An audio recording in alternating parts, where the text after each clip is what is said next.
The House will be in order. The prayer will be offered by the guest chaplain, the Reverend John Matthews, Grace Lutheran Church in Apple Valley, Minnesota. Let us pray. God of all peoples, we are living on land once inhabited by the Pamunkey, the Dakota Sioux, the Ojibwa, the Anishinaabe, the Lenni-Lenape, the Rappahannock. May the sacred memory of them humble us and the spirit of their ancestors inspire us as together we strive for peace, justice, and reconciliation in our day. God of all nations, you have made each of us in your image. Empower us to see your face in the face of every other person here at and beyond our borders. Inspire us to live beyond mere tolerance and rather in deeper awe to celebrate the beauty of your whole human family. Help us to see the beauty of skin color, the complexity of gender, the richness of ethnicity, and the blessedness of religiosity in others, those who are different than us. God of this day and place, empower the members of this legislative assembly, as with the senators next door and our president and cabinet, to employ all of their wisdom and courage together to responsibly care for our planet and to protect all of your precious people, remembering especially the less fortunate and the most vulnerable. May your vision for this world, O God, forever be the goal of our lives and vocations. And finally and timely, we invoke your healing presence to surround the families of those harmed or killed in yesterday's tragic shooting in Maine. Inspire us to nurture communities where hatred and violence find no home. In your blessed name, we ask and pray these things. Amen. Amen. Thank you, Reverend. The chair has examined the journal of the last day's proceedings and announces to the House the approval thereof. Pursuant to Clause 1 of Rule 1, the journal stands approved. The Pledge of Allegiance will be led by the gentlewoman from Nevada, Ms. Titus. Please join me in the Pledge of Allegiance. I pledge allegiance to the flag of the United States of America and to the republic for which it stands, one nation, under God, indivisible, with liberty and justice for all. Without objection, the gentlewoman from Minnesota, Ms. Craig, is recognized for 1 minute. Mr. Speaker, I ask unanimous consent in the House for 1 minute and to revise and extend my remarks. Without objection, the gentlewoman is recognized.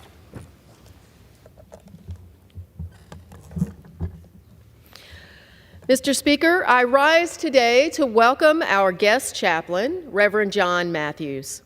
I thank Reverend Matthews for that beautiful and hopeful prayer at the conclusion of a tumultuous time in this chamber.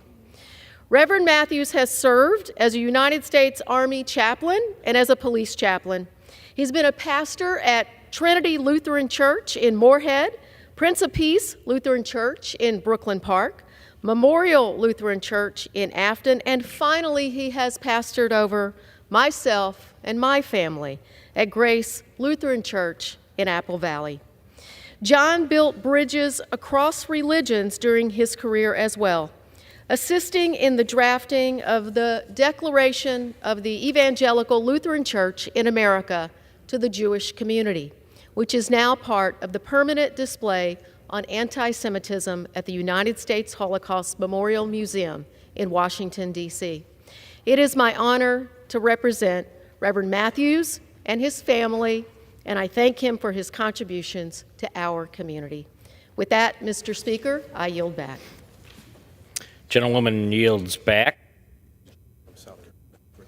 For what purpose does the gentleman from South Carolina seek recognition?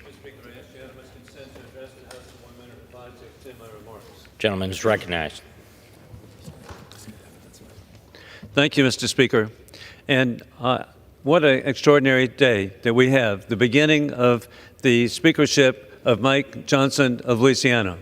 And I hope everyone will see his acceptance speech last night. They need to look at that. It was a conservative, very clear voice calling for limited government, expanded freedom, calling for reducing regulations to provide for a strong America. It's such a positive message, and he promised to be with the people, and he's so much with the people, he's sitting on the front row. No speaker's ever sat on the front row. This is another first.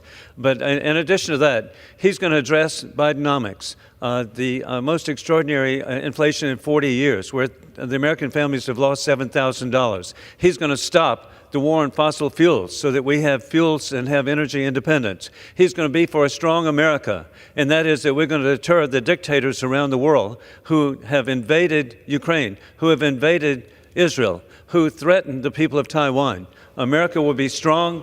We will have a dynamic speaker, and we look forward to his leadership. And again, America's back on track. I yield back. Gentleman's time has expired. Gentleman yields back. For what purpose does the gentleman from California seek recognition? To address the House for 1 minute and revise and extend my remarks. Gentleman is recognized. Members, later today we're going to be taking up an extraordinarily important piece of legislation and voting on whether this nation is going to be all in on a new nuclear arms race or whether we're going to modulate and think about what it is that we are funding. We're basically going to be funding the destruction, the potential destruction of all that exists on this planet. I'd also like to address the House on an issue that occurred yesterday in Maine, another assault weapon used to murder at least 16 people and perhaps another 50 being wounded. It's time for this House to act on extending the previous ban on assault weapons.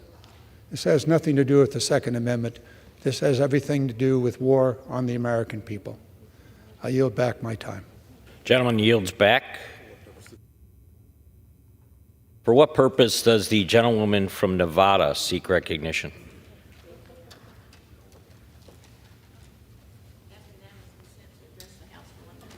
Gentlewoman is recognized. Thank you, Mr. Speaker. I rise today to acknowledge and congratulate and celebrate the victory of the Las Vegas Aces, who won the 2023 Women's National Basketball Association Championship. On October 18, 2023, the Aces defeated the New York Liberty 70-69 in Game 4 of the WNBA Finals. They won despite two of their starters being out with injuries, star guard Chelsea Gray and center Kia Stokes. They won and have had an amazing two-cycle victory as champions under the leadership of Hall of Fame head coach Becky Hammon.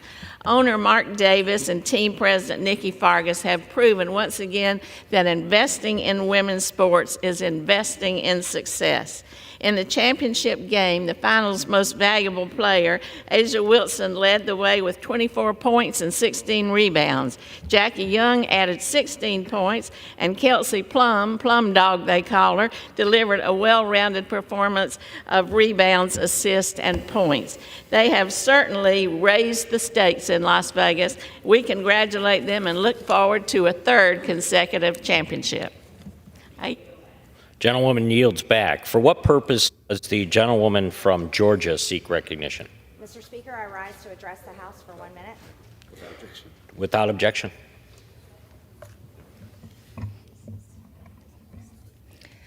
Mr. Speaker, pursuant to Clause 2A1 of Rule 9, I seek recognition to give notice to my intent to raise a question of the privileges of the House.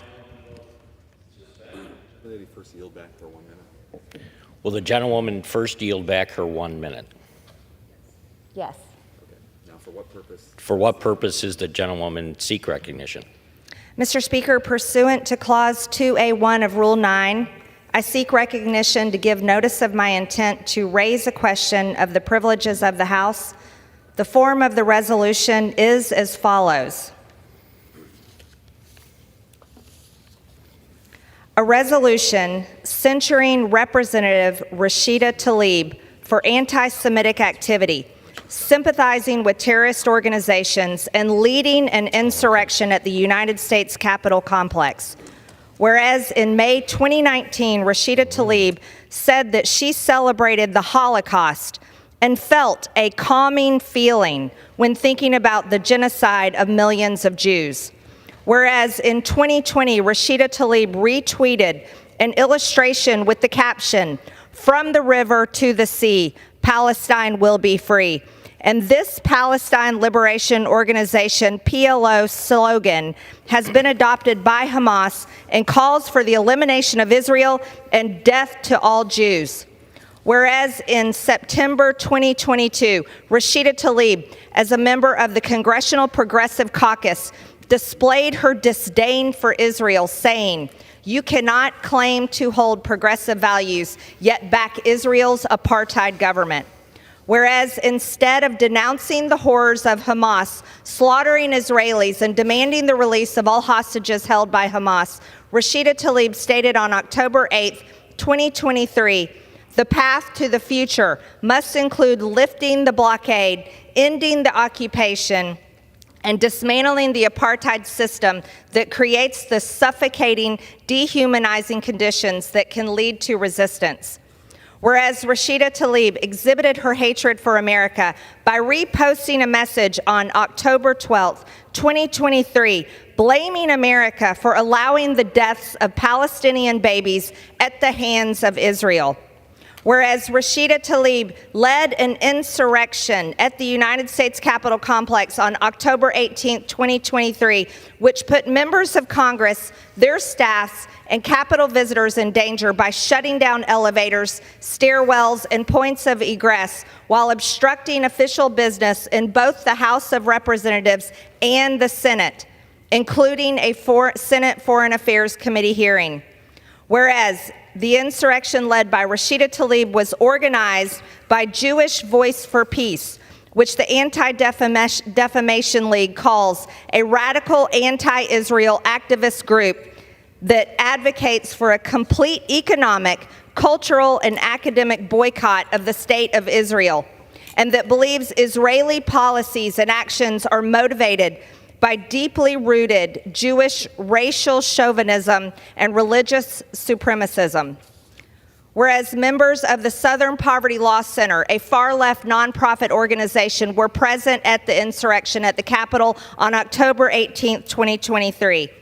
Whereas several insurrectionists at the Capitol belong to a group messaging chat called Global Intifada, which is the Arabic word for rebellion or uprising, and refers to a series of protests and violent riots carried out by Palestinians in Israel during the last century.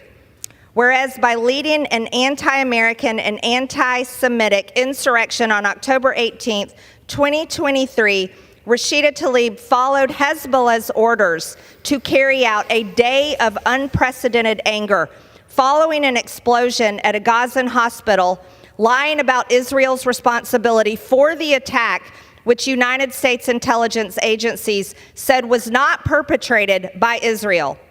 And whereas members of Congress who denounce the United States while praising terrorist organizations are unfit to hold office, now therefore be it resolved that Representative Rashida Tlaib be censured. Representative Rashida Tlaib forthwith present herself in the well of the House of Representatives for the pronouncement of censure, and Representative Rashida Tlaib be censured with the public reading of this resolution by the Speaker. I yield back, Mr. Speaker. Under Rule 9, a resolution offered from the floor by a member other than the majority leader or the minority leader as a question of the privileges of the House have immediate precedent only at a time designated by the chair within 2 legislative days after the resolution is properly noticed. Pending that designation, the form of the resolution noticed by the gentlewoman from Georgia will appear in the record at this point. The chair will not at this point determine whether the resolution constitutes a question of privilege. That determination will be made at the time designated for consideration of the resolution.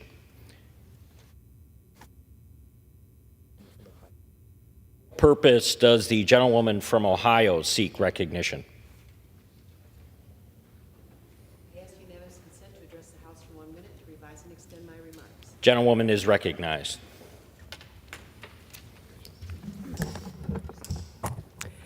I rise today to pay tribute to a dear friend and congressional colleague who passed away late last month, Senator Dianne Feinstein of California. I was deeply saddened at the news of the passing of Dianne, whom I worked with closely over many years on energy independence for our nation and to protect the waters of the United States, which are amongst our nation's most precious resources. Her acute mastery of the energy and water needs of our nation had no comparison. Throughout her career, Dianne shattered glass ceilings, first on the San Francisco Board of Supervisors, serving as the board's first female president, then as the first woman to serve as mayor of San Francisco, and finally as the first female senator from the state of California. She would go on to become the longest-serving woman in the history of the U.S. Senate and was a champion for LGBTQ rights and our environmental needs throughout her career. My thoughts and prayers are with her dear daughter, Catherine, and all who knew and loved her, including her staff in the Senate. Rest in peace, my dear friend. Thank you, Mr. Speaker. I also wish to place in the record an opinion piece celebrating her life that was published this past month, and I ask unanimous consent to do that. I yield back.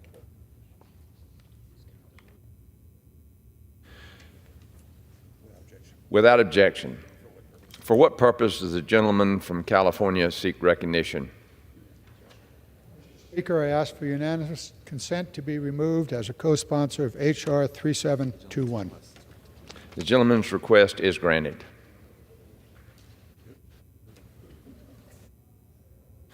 Pursuant to House Resolution 756 and Rule 18, the Chair declares the House and the Committee of the Whole House on the State of the Union for further consideration of H.R. 4394.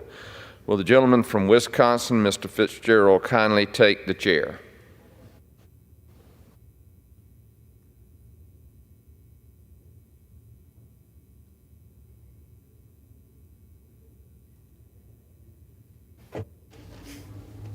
That's good. The House is in the Committee of the Whole House of the State of the Union for further consideration of H.R. 4394, which the clerk will report by title. A bill making appropriations for energy and water development and related agencies for the fiscal year ending September 30th, 2024, and for other purposes. When the Committee of the Whole rose on Wednesday, October 25th, 2023, Amendment number 35, printed in Part B of House Report 118-242, offered by the gentleman from Texas, Mr. Fallon, had been disposed of. It is now in order to consider Amendment number 36, printed in Part B of the House Report 118-242, for what purpose does the gentleman from California seek recognition? I have an amendment at the desk. Gentleman is recognized. The clerk will designate the amendment. Excuse me. Amendment number 36, printed in Part B of House Report number 118-242, offered by Mr. Garamendi of California.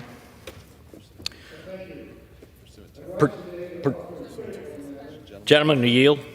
Pursuant to House Resolution 756, the gentleman from California, Mr. Garamendi, and the member opposed each will control 5 minutes. Chair recognizes the gentleman from California. Thank you, Mr. Chair.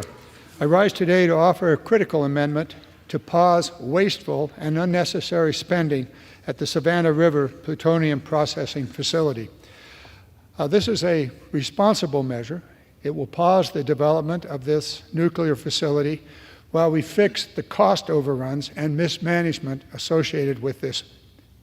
Given the rhetoric of the Republican side of the aisle about reining in excessive spending, this amendment should be something that we would all agree on. The estimated cost of the Savannah River facility tripled from $3.6 billion to nearly $11 billion since the start of the project. It will likely continue to increase since this program is not scheduled to be completed until 2035. According to the August Government Accounting Office report, it will probably be delayed even further until 2038. Why are we spending $11 billion on this wasteful facility? You think it might be part of our critical national security, but that's not the case. For those unfamiliar with this facility, it is being built to produce plutonium pits, which is the core of a nuclear weapon. We already have thousands of these pits. Some will stand up here and say, oh my, we need to replace them because they age out. But these pits will last at least 100 years. And in some studies by independent panels of scientists and academics have suggested that these pits have even a longer life cycle.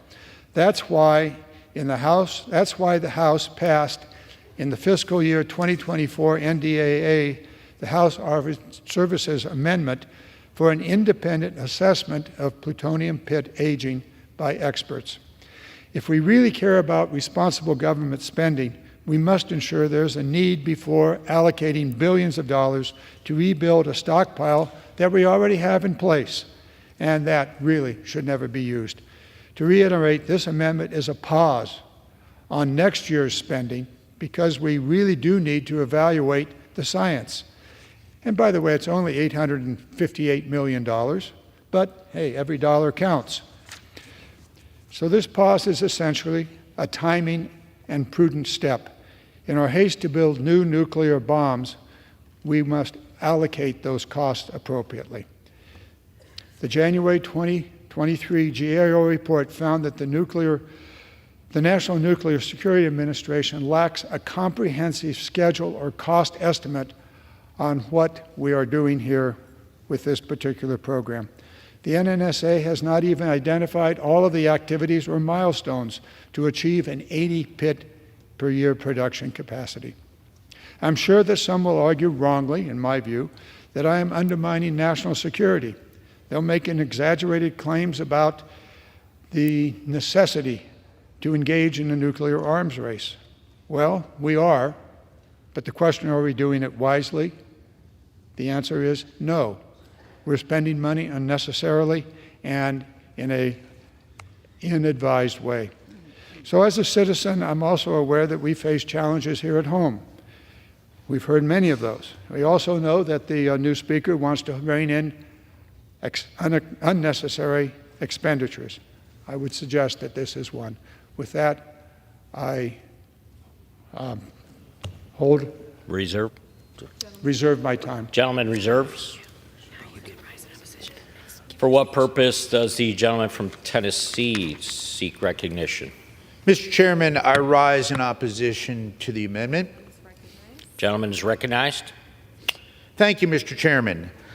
As we have been debating the amendments to this energy and water bill, for some of the amendments I have risen in strong support and strong opposition. In all due respect to the gentleman from California, I rise in the staunchest opposition to his amendment. Mr. Chairman, our nation's nuclear deterrent, and for the people at home watching, is done through the NNSA. The NNSA is the National Nuclear Security Administration. It is part of the Department of Energy. As part of that key mission, and as part of this great bill, we are fully funding, and we need to continue to fully fund the updates to our weapons programs to keep our nuclear deterrent strong. Currently, the plutonium pits are being done and made at Los Alamos. They do an outstanding job. But we are so fortunate that our great friends at the Savannah River Reservation, and I have been there and I've been in this facility that is being built, will work to create new plutonium pits. The world is a dangerous place. Vladimir Putin, with his outrageous, wrong invasion of Ukraine, must be stopped. This man has basically threatened to use nuclear weapons. That is intolerable rhetoric. That is intolerable conduct. The strongest way to oppose that is to have a robust nuclear deterrent. Our bill does that. Los Alamos does that. The NNSA does that.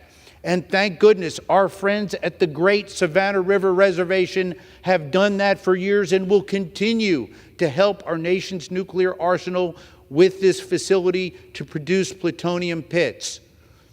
The Chinese are growing their nuclear arsenal. The world is moving in the wrong direction. My hero, Ronald Reagan, in 1980 said, grow our nuclear deterrent, and he did that. I can remember standing in a college class with 200 students. I was the only person to stand up and to fight the nuclear freeze. Ronald Reagan was right. We defeated the evil empire, the Soviet Union, because we did not do a freeze. We stood up and built up our nuclear deterrent. We've got to do that now. Our partners in Savannah River are there. They're ready. This facility will supplement that. In all due respect to the gentleman from California, he is wrong on this. America needs its nuclear deterrent. The NNSA needs to be kept strong, and this plutonium pit production for Savannah River needs to go forward. With that, I will reserve. Gentleman reserves. Gentleman from California is recognized. I reserve. Gentleman reserves. Gentleman from Tennessee is At recognized. this time, Mr. Chairman, I would yield to my ranking member, Ms. Capter. Mr. Chairman. Gentlewoman from Ohio is recognized. Thank you, Mr. Chairman, very much for yielding. And I share the gentleman's strong passion for making sure that America has the very best deterrent on the face of the earth in view of what we're facing, not only in the Middle East, but obviously, as you stated, in Ukraine, and with what is happening at the high seas around the globe. And we are so proud of our nuclear Navy. I rise in reluctant opposition to this amendment because of my dear friendship with Congressman Garamendi, and I respect your efforts to try to have a responsible nuclear deterrent and weapons program. I understand that. But this amendment itself would prohibit funding, as has been stated, for the plutonium pit production at the Savannah River processing facility.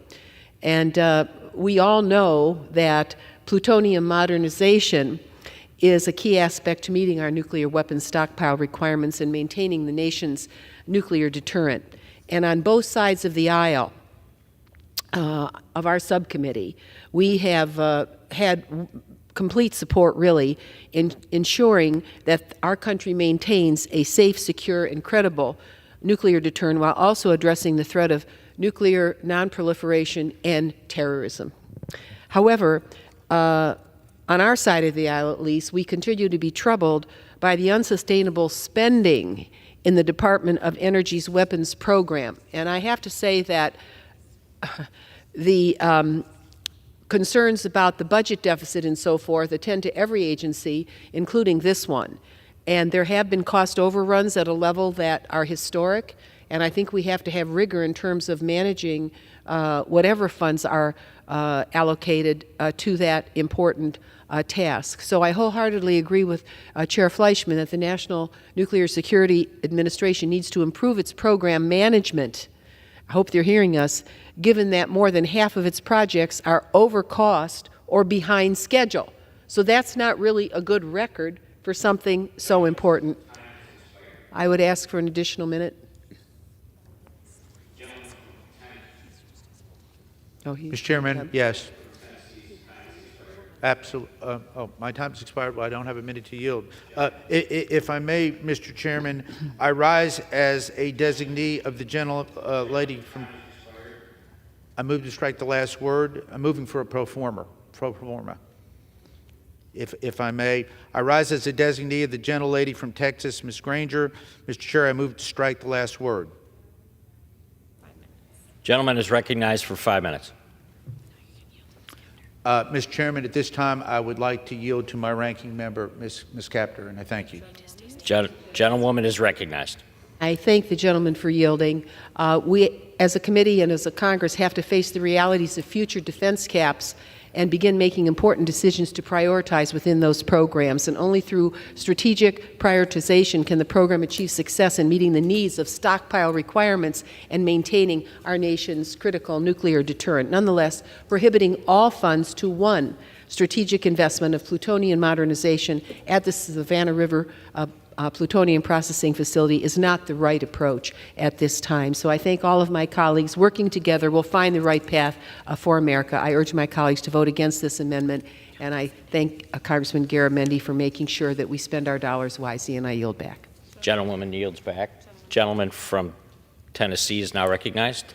Mr. Chairman, I yield to my friend, the distinguished gentleman from South Carolina, Mr. Wilson. Gentleman is recognized. Thank you, Mr. Speaker. And today I rise in opposition to this amendment by my good friend, Lieutenant Governor John Garamendi.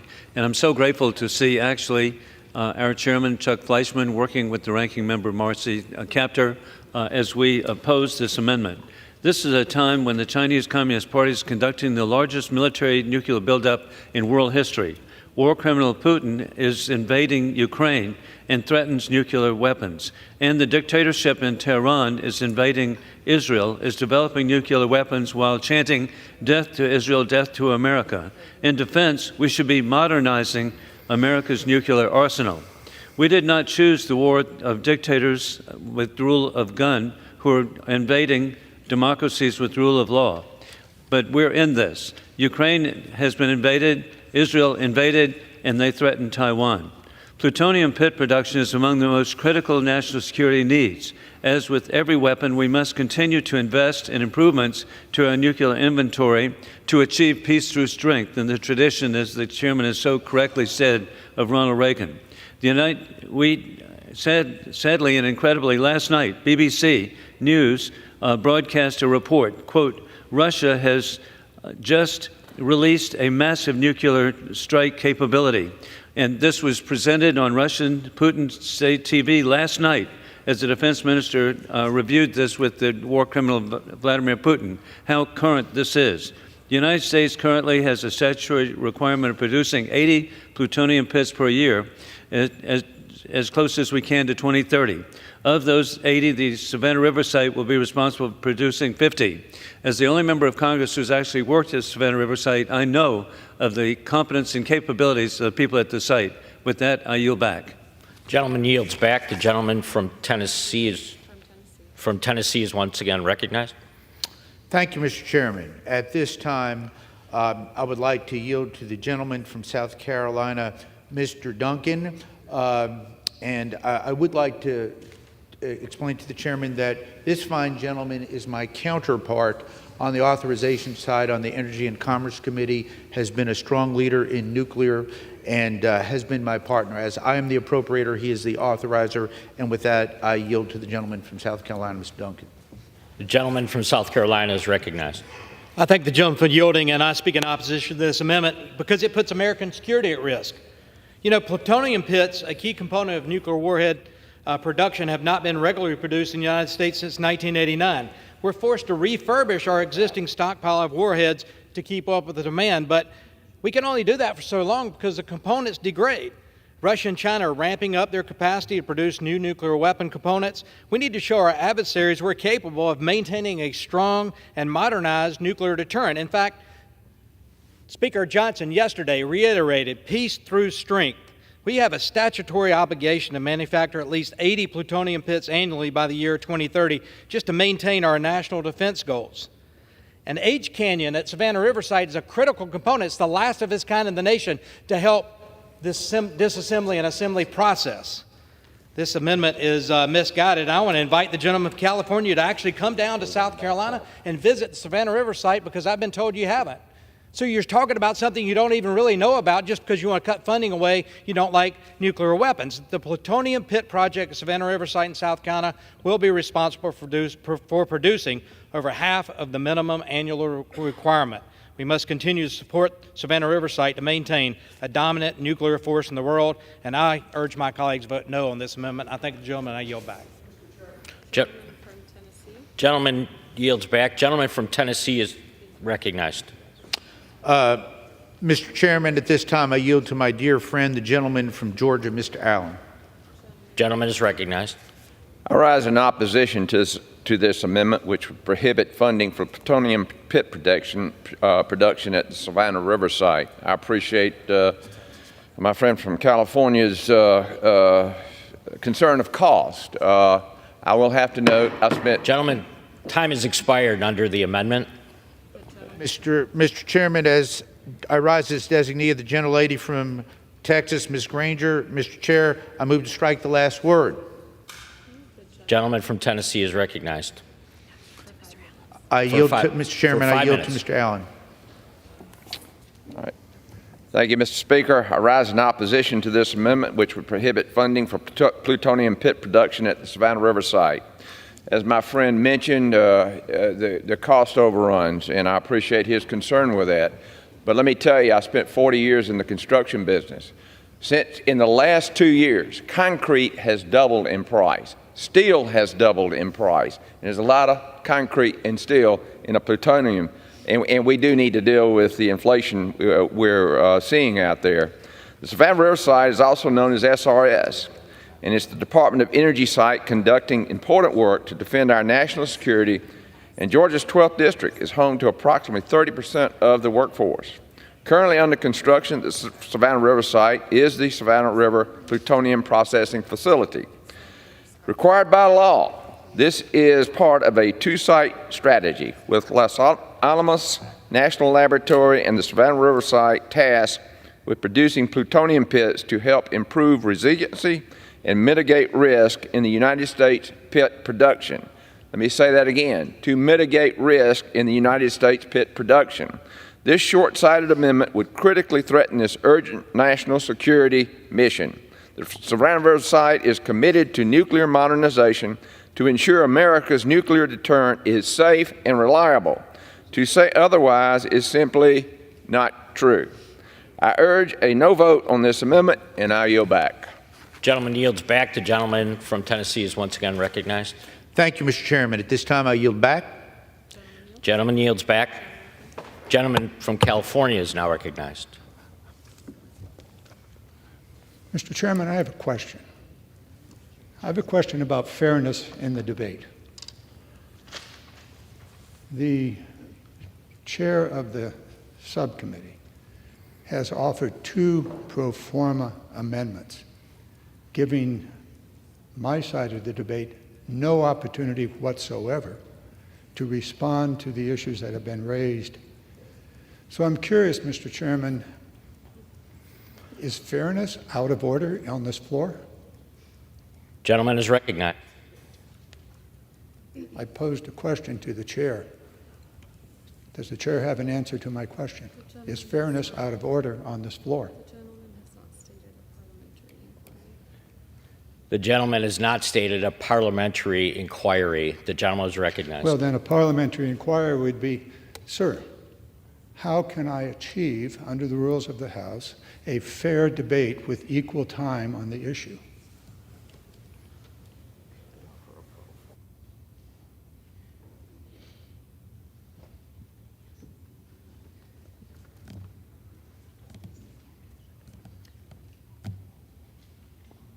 Mr. Chairman?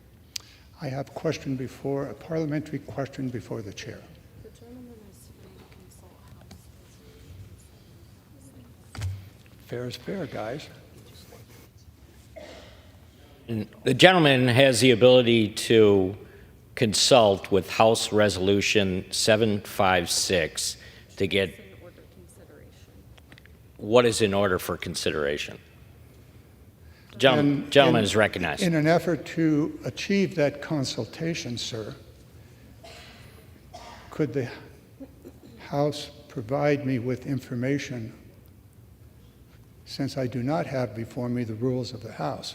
So perhaps they could provide me the rules of the House and I could read it, or perhaps the chair can provide some advice on that particular section of the rules. The rule allows for 10 pro forma amendments. I understand. We'll get there. Okay.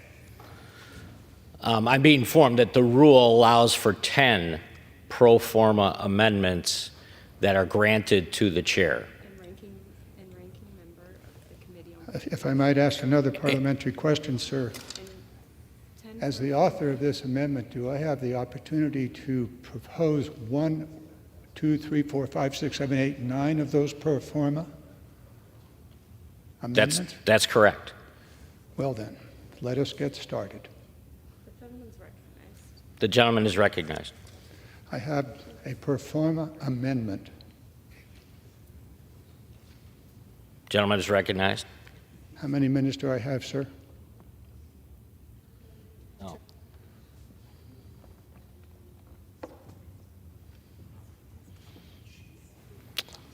The gentleman would have to be recognized by the chairman of Appropriations to be allowed to offer a pro forma amendment.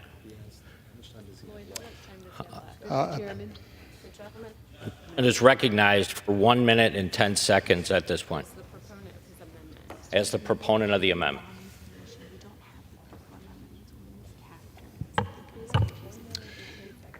Gentleman is recognized.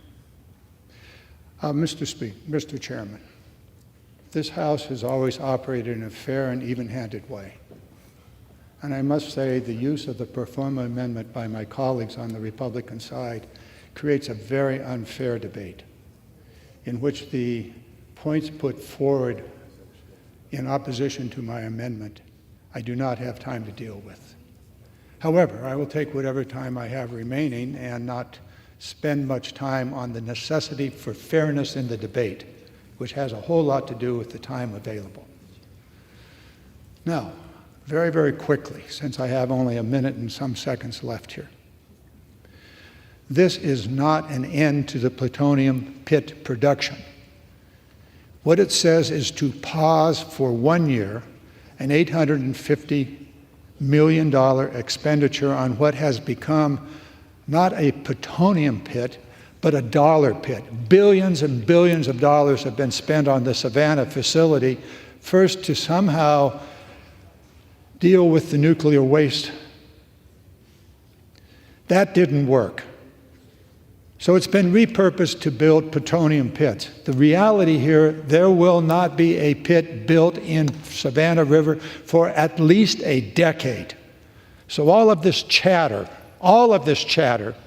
about the safety of this nation is nonsense. The reality here, we have a money pit. Gentleman's time has expired. So it has. Mr. Chairman. For what purpose does the gentlelady from Ohio rise? Thank you, Mr. Chairman. I rise as a designee of the gentlewoman from Connecticut, and I move to strike the last word. Gentlewoman is recognized. Yes, I would yield my 5 minutes to the gentleman from California. Gentleman is recognized. So apparently we want to debate on the plutonium pit issue. Well, let it happen. Let's get some facts here. The 80 pit per year has little to do with nuclear arms, nuclear bombs. It has everything to do with the number that was invented by the committees of this House. Now, so what are we going to do with these pits? First of all, the pits will not be built in Savannah River for at least a decade, and quite likely 15 years. And yes, perhaps they will, in 15 years, produce 50 pits per year. For what purpose? Specifically now, the pit production is taking place at Los Alamos National Laboratories, which is diligently and wastefully moving forward to produce 30 pits per year. The first pit at Savannah River is likely to be, that is the War Reserve pit, is likely to be produced in 3 to 4 years from now, beginning at a rate of 1 a year and eventually moving to 30 per year, which will probably take a full decade and several billion dollars to do. Now, what is that pit going to be used for? Maybe we ought to know before we start talking about the safety of this world and this nation. The pits that are going to be built at Savannah River are specifically for a new nuclear bomb, the 87-1, which has not yet been produced. Presumably that bomb will go on the new Sentinel missile, which in and of itself is $150 billion that we will spend to replace the Minuteman III missiles that are now in the silos in the upper Midwest. By the way, the Minuteman IIIs are perfectly good for at least another decade. So why are we spending that money? Presumably because we decided a decade ago that we ought to do it, and that somehow the Minuteman III missiles wouldn't continue to work. In a recent test this year, the Minuteman III worked perfectly well. And there has been no indication that the Minuteman III missile cannot continue to work perfectly well for the next decade or more. We have not yet calculated the full cost of replacing the Minuteman III with the new Sentinel program, but the estimates are well over $150 billion. For what purpose? To make us safer? No. Won't make us safer at all. And by the way, what bomb will be put on the Sentinel while we await the 87-1? Guess what it is? It's the existing bomb that we have on the Minuteman III. That new weapon, the 87-1, is at least a decade away, and the cost is unknown. But you better get your $1 billion together, because it will surely be in that range. We need a debate about all of this. This is not about national security. This is about a new nuclear arms race that puts humanity on this planet in serious, serious jeopardy. We have quite enough weapons to deter anybody from using a nuclear weapon. And yes, so do China and Russia. This is about deterrence. How many bombs, how many weapons, how many delivery systems are necessary for deterrence? If it's a war, yes, all three countries have quite enough to terminate life on this planet. We don't need more to achieve a victory in a nuclear war. We have quite enough already. We can target wherever we need to target, in China, in Russia, wherever. Have quite enough for that. As a deterrence, we have quite enough for deterrence. And yes, Putin rattled the nuclear saber. To what effect? To what effect did his rattling achieve? Gentleman's time has expired. The gentlewoman from Ohio is now. I yield back my time. Okay, the question is on the amendment offered by the gentleman from California. Those in favor say aye. Aye. Those opposed say no. In the opinion of the chair, the noes have it. The amendment is not agreed to. Ask for a recorded vote. Gentleman asked for the yeas and nays. Recorded vote. Pursuant to Clause 6 of Rule 18, further proceedings on the amendment offered by the gentleman from California will be postponed.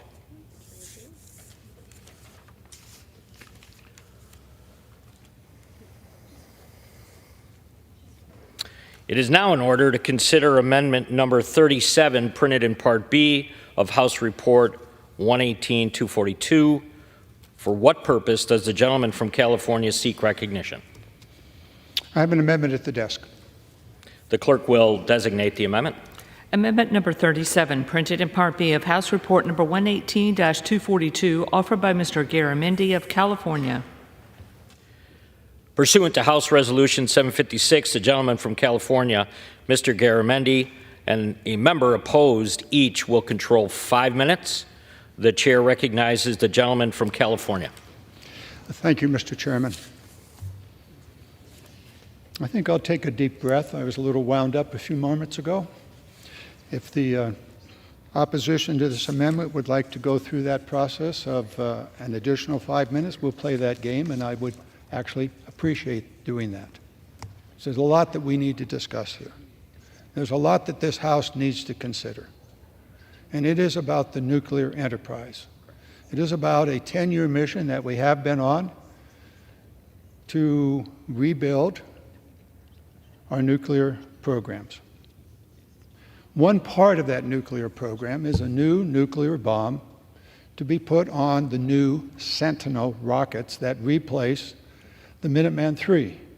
A moment ago, I discussed the situation. Do we really need to spend $120 $20, $50 billion over the next decade to replace the Minuteman III and a new nuclear bomb? The answer is we have time. We have time. As I said a few moments ago, the Minuteman III will work for a considerable period into the future, and the nuclear weapon that is presently on the Minuteman III is going to work for many, many more years. It's not aging out. It's perfectly reliable. So what is this 87-1 all about? It is a new bomb. It, in fact, is the first new bomb that we built in many, many years. Presumably, it will work better than the bomb that is presently on the Minuteman III and will be used on the new Sentinel rocket when it is ready to be placed into new silos that will be upon which we will spend billions of dollars building the silos and the infrastructure. So the 87-1. This brings us right back to the previous question that we had about plutonium pit production. Do we need additional pit production? I would ask all of us to take a calendar, look at the years ahead, and begin to put in place the arrival of the new Sentinel, which will surely be at least a decade, if not longer, and look at the pit production that will be able to be put in place in Los Alamos. 1 a year, 2, 3, 4, 5. We will be stacking up new pits in Los Alamos well ahead of the need for this new weapon to be put on the Sentinel rocket. We will have an inventory of pits that would be used for the 87-1. What I'm saying here in this amendment is, wait a minute. Take a look at the calendar. Take a look at the way these pieces fit together. Billions of dollars in Savannah River to build nuclear pits that will not even be available for at least a decade and a half.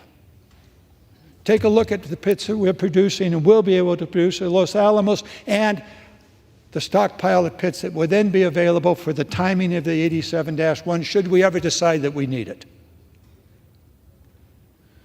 We do not need to spend this money today on the 87-1 or on Savannah River. This is a pause. We heard the new speaker stand right there and tell us we have a deficit problem. We sure as hell do have a deficit problem. Part of it is how we spend our money. We ought to take a look at that. That's what these amendments are about. These amendments are about spending money unnecessarily now. We have desperate things that we need to do. We need to educate, we need to research, we need to be in competition economically with China. And here we are. Small amount of money here. Pause this expenditure. Pause it. We're not doing away with the 87-1, although that's another argument we might have someday. But right now, why are we spending this money today? Why? New speaker wants to deal with the deficit? Deal with this. Pause this expenditure. We have plenty of time to deal with this. And for those that argue that this has something to do with our current national security, you are dead wrong. Because this will not be available for at least a decade. And then you can argue whether we even need it then. I reserve my time. Gentleman's time has expired. The gentleman from Tennessee is, for what purposes, gentleman from Tennessee, seek recognition? Thank you, Mr. Chairman. I rise in strong opposition to the amendment. Gentleman is recognized. Thank you, Mr. Chairman. Once again, I respectfully and vehemently disagree with my friend and colleague, Mr. Garamendi from California. I represent the great people of the city of Oak Ridge in Tennessee, the birthplace of the Manhattan Project. The NNSA has a facility there. It's called the Y-12 facility. We are building the uranium processing facility. What became very apparent to me, when I was that college freshman arguing against a nuclear freeze, correctly against a room full of liberal, radical, leftist students. I knew I was right then because I knew Ronald Reagan was right. But what I didn't know then was that nuclear weapons deteriorate. I thought if you had a nuclear weapon, you could put it on a shelf, and if you needed it, you could go and get it. The reality is nuclear weapons, by their nature, deteriorate and have to be updated. Now, through 3 administrations, the Obama administration, the Trump administration, and now the Biden administration, I have worked hand in hand with the NNSA, the National Nuclear Security Administration, to do what? To make sure that our current nuclear arsenal, our nuclear deterrent, is strong. But where I disagree respectfully and most vehemently with my colleague from California is our resolve is to tell the world today, whether it's in Moscow or Beijing or in any of the other countries that have a nuclear capability, and sadly, to my colleague, there are at least 10 countries now who have the ability to produce and deliver a nuclear weapon. That is scary. The resolve of the people of the United States must be to have a strong nuclear deterrent today and in the future. That is why we have got to have this program. That is why we've got to keep our nation's nuclear arsenal strong and vibrant now and in the future. Specifically, Mr. Chairman, the W-87-1 modification program will replace the W-78 warhead and support fielding the Air Force Sentinel missile system. For our folks watching at home, we have a triad, our nuclear triad, land-based, sea with our great United States Navy, and Air Force. It is a triad, and it is a strong triad. This is the message to the world that we can never have a nuclear weapon used and deployed. Listen to Mr. Putin. He's threatening it. That's outrageous. We can never have that type of rhetoric in the world. We've got to stand against that. The strongest way to do that was a nuclear deterrent and a commitment, not only to our friends in Savannah River, not only to our friends in Oak Ridge, all over the United States. We have strong weapons labs that are doing a great job. The men and women at the NNSA are our great patriots. They are within the Department of Energy. The customer is the Department of Defense, but we are doing a tremendous job. I wish the world were a benign place. I wish it was a world without nuclear weapons, but they are existent. They are there. We are the leader in protecting the free world. We have got to protect the people of the United States. We've got to send a message. Therefore, I strongly and vehemently oppose the gentleman's amendment. With that, I yield back. Gentleman yields back. The question is on the amendment offered by the gentleman from California. Gentleman's time has expired. The question is on the amendment offered by the gentleman from California. Those in favor say aye. Those opposed say no. In the opinion of the chair, the noes have it. The amendment is not agreed to. Mr. Chair, I ask for the ayes and nays. Does the gentleman request a recorded vote? Pursuant to Clause 6 of Rule 18, further proceedings on the amendment offered by the gentleman from California will be postponed.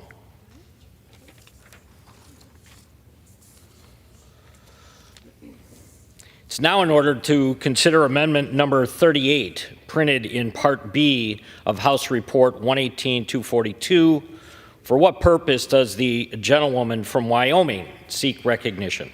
Thank you, Mr. Chairman. I have an amendment at the desk. The clerk will designate the amendment. Amendment number 38, printed in Part B of House Report number 118-242, offered by Ms. Hageman of Wyoming. Pursuant to House Resolution 756, the gentlewoman from Wyoming, Ms. Hageman, and a member opposed, each will control 5 minutes. The chair recognizes the gentlewoman from Wyoming. Thank you, Mr. Chairman. I rise in support of my amendment number 38, H.R. 4394, which would prohibit the use of taxpayer funds from going to the Department of Energy's implementation of its proposed industrial decarbonization roadmap. The Industrial Decarbonization Roadmap identifies and targets 4 different categories of so-called CO2 emitters: residential, commercial, industrial, and transportation sectors. In other words, pretty much every aspect of our lives. What does this portend in the real world? Well, we're already experiencing the consequences of this administration's decision to target residential carbon emissions by attacking those home appliances that actually work, from gas stoves to washer and dryers to water heaters, thereby causing the price of these critically important appliances to skyrocket, while also reducing their availability.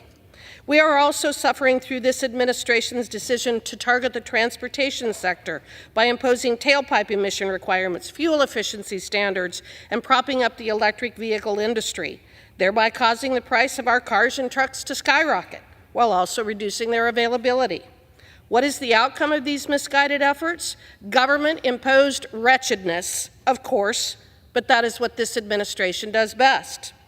It is no wonder that automobile repossessions are at an all-time high because of bad policies imposed by bureaucrats who are shielded from both accountability and having to suffer the consequences of their bad decisions. But real Americans suffer every day. This roadmap is bad policy, and I urge the adoption of my amendment. With that, I reserve. The gentlewoman reserves. For what purpose does the gentlewoman from Ohio seek recognition? I rise in strong opposition to this amendment. Gentlewoman is recognized. I'd invite the gentlelady to come into any pulmonary ward in this country and see the cancers that attend to people who have suffered from carbon ingestion in their careers. This amendment prohibits funds to implement the Industrial Decarbonization Roadmap published by the Department of Energy in September of 2022.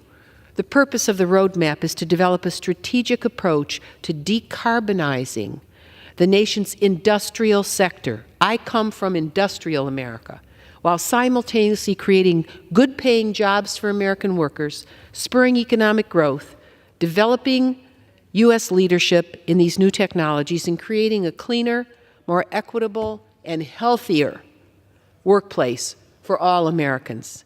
The industrial sector represents 30% of energy-related carbon dioxide emissions in the United States. To address the climate crisis, we must address these emissions. And you know, we got a lot more people living in this country now. When I was born, there were 146 million. Today, we've got about 335. It's going to go up to 400 million people. We have to think about our way of life and how we meet the demands of a new era. In addressing these emissions, we will also dramatically improve air quality and reduce millions of early deaths in our country and around the world. The roadmap focused on proven steps for energy technology innovation, advancing early-stage research and development. America's always been about the future, investing in multiple process strategies, and scaling through demonstrations and integrating solutions, including on the factory floor and places where equipment is repaired. A successful industrial decarbonization strategy is critical to supporting the existing over 11,400,000 workers in American manufacturing and a growing future workforce in the clean industry transition. And there's a lot of training that has to be done there. How is it that our firefighters across this country, just in the last few years, have discovered the cancers that attend to working in that extremely dangerous and important patriotic service to the people of our country? Their equipment is important, and what happens to their lungs and their bodies is really important. Again, I invite you to come with me into the hospitals of this country and meet the workers that have died and their families and the people suffering because of carbon ingestion. While it is clear we need an all-of-the-above energy strategy that taps domestic oil and gas and invests in clean energy, we must continue to promote energy innovation, a cleaner workplace in all sectors of the economy and in the American home as well. I strongly urge my colleagues to vote against this amendment, and I reserve the balance of my time. Gentlewoman reserves. The gentlewoman from Wyoming is recognized. The administration's roadmap targets those key industries that significantly contribute to the stability of our nation's economy and supply chain, namely the petroleum refining, chemicals, iron and steel, cement, and food and beverage industries. Instead of helping our American businesses, families, and communities, the roadmap requires the use of substantially less efficient, less reliable, and more costly energy resources, including so-called clean energy, hoping to ultimately replace our ability to access our very own domestic, affordable, and reliable energy resources. One of the goals mentioned in the roadmap is to, quote, prepare the existing 11.4 million American manufacturing workers and future workforce for the, quote, clean industry transition. When I hear that this administration seeks to, quote, prepare the existing 11.4 million American manufacturing workers for the clean energy transition, and then watch as they attempt to shut down our mines while exporting manufacturing jobs to countries with dirtier products and less effective environmental policies led by dictators and despots, I admit I'm more than skeptical as to what preparing actually means. This administration's roadmap is unworkable and will bankrupt our country. With that, I reserve. Gentlewoman reserves. Gentlewoman from Ohio is recognized. Well, you know, mining's a really difficult industry. Mr. Chair, I yield to the gentleman from Tennessee. Oh, all right. I yield back my remaining time. Gentlewoman yields back. The gentlewoman from Wyoming is recognized. Another goal highlighted in the roadmap supports a transition to no carbon fuels. Mr. Chairman, Americans see through these goals. The reality is that no carbon fuels are not only no such thing, and only a charlatan would argue otherwise, but they receive 4 times the amount in federal subsidies while producing less than 1/5 of the energy as compared to our legacy industries. These fuels are not only unreliable, even with the ridiculous amount of taxpayer subsidies, but environmentally destructive and require massive amounts of land per unit of energy produced. They kill birds and other wildlife by the millions. These unreliable projects simply cannot compete with our traditional and reliable energy resources, a fact borne out by their need for massive federal subsidies to be viable at all. Figures from the U.S. Energy Information Administration show that renewables received $15.6 billion in subsidies during fiscal year 2022 and an estimated $1.2 trillion from the so-called Inflation Reduction Act, being the largest recipient of such subsidies. It is thus entirely foreseeable that the second largest recipient of subsidies, according to the Energy Administration information, are lower-income families who struggle to pay their utility bills, proving that this administration is hell-bent on imposing energy poverty on every sector of our society. And why are they struggling? They are struggling because of rising energy prices and rising utility fees as the result of this administration's forced energy poverty. We simply cannot afford to pursue this energy transition imposed on us by radical leftists. As the sole representative of a state whose main industries have been hijacked by the federal government in the name of this pie-in-the-sky transition, I voice my strong opposition to this roadmap. And I ask my colleagues to join me in defunding the Department of Energy's implementation of this proposed industrial decarbonization roadmap. Thank you, Mr. Chairman, and I reserve. Time has expired. The gentlewoman's time has expired. The question is on the amendment offered by the gentlewoman from Wyoming. Those in favor say aye. Aye. Those opposed say no. In the opinion of the chair, the ayes have it. The amendment is agreed on.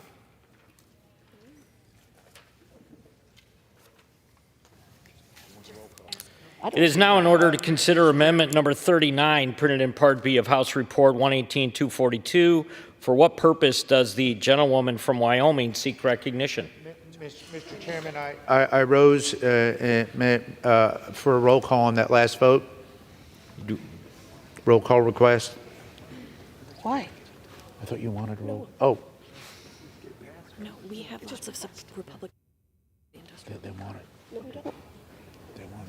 Mr. Chairman, I ask for a roll call for the yeas and nays on the last vote.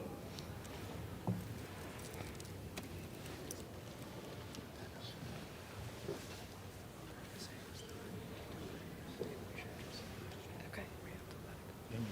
Okay.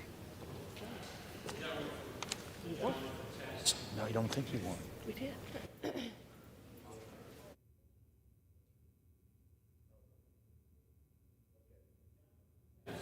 That request is not recognized. Okay. Thank you. The gentlewoman from Wyoming is recognized. Thank you, Mr. Chairman. I have an amendment at the desk. The gentlewoman will suspend. The clerk will designate the amendment. Amendment number 39, printed in Part B of House Report number 118-242, offered by Ms. Hageman of Wyoming.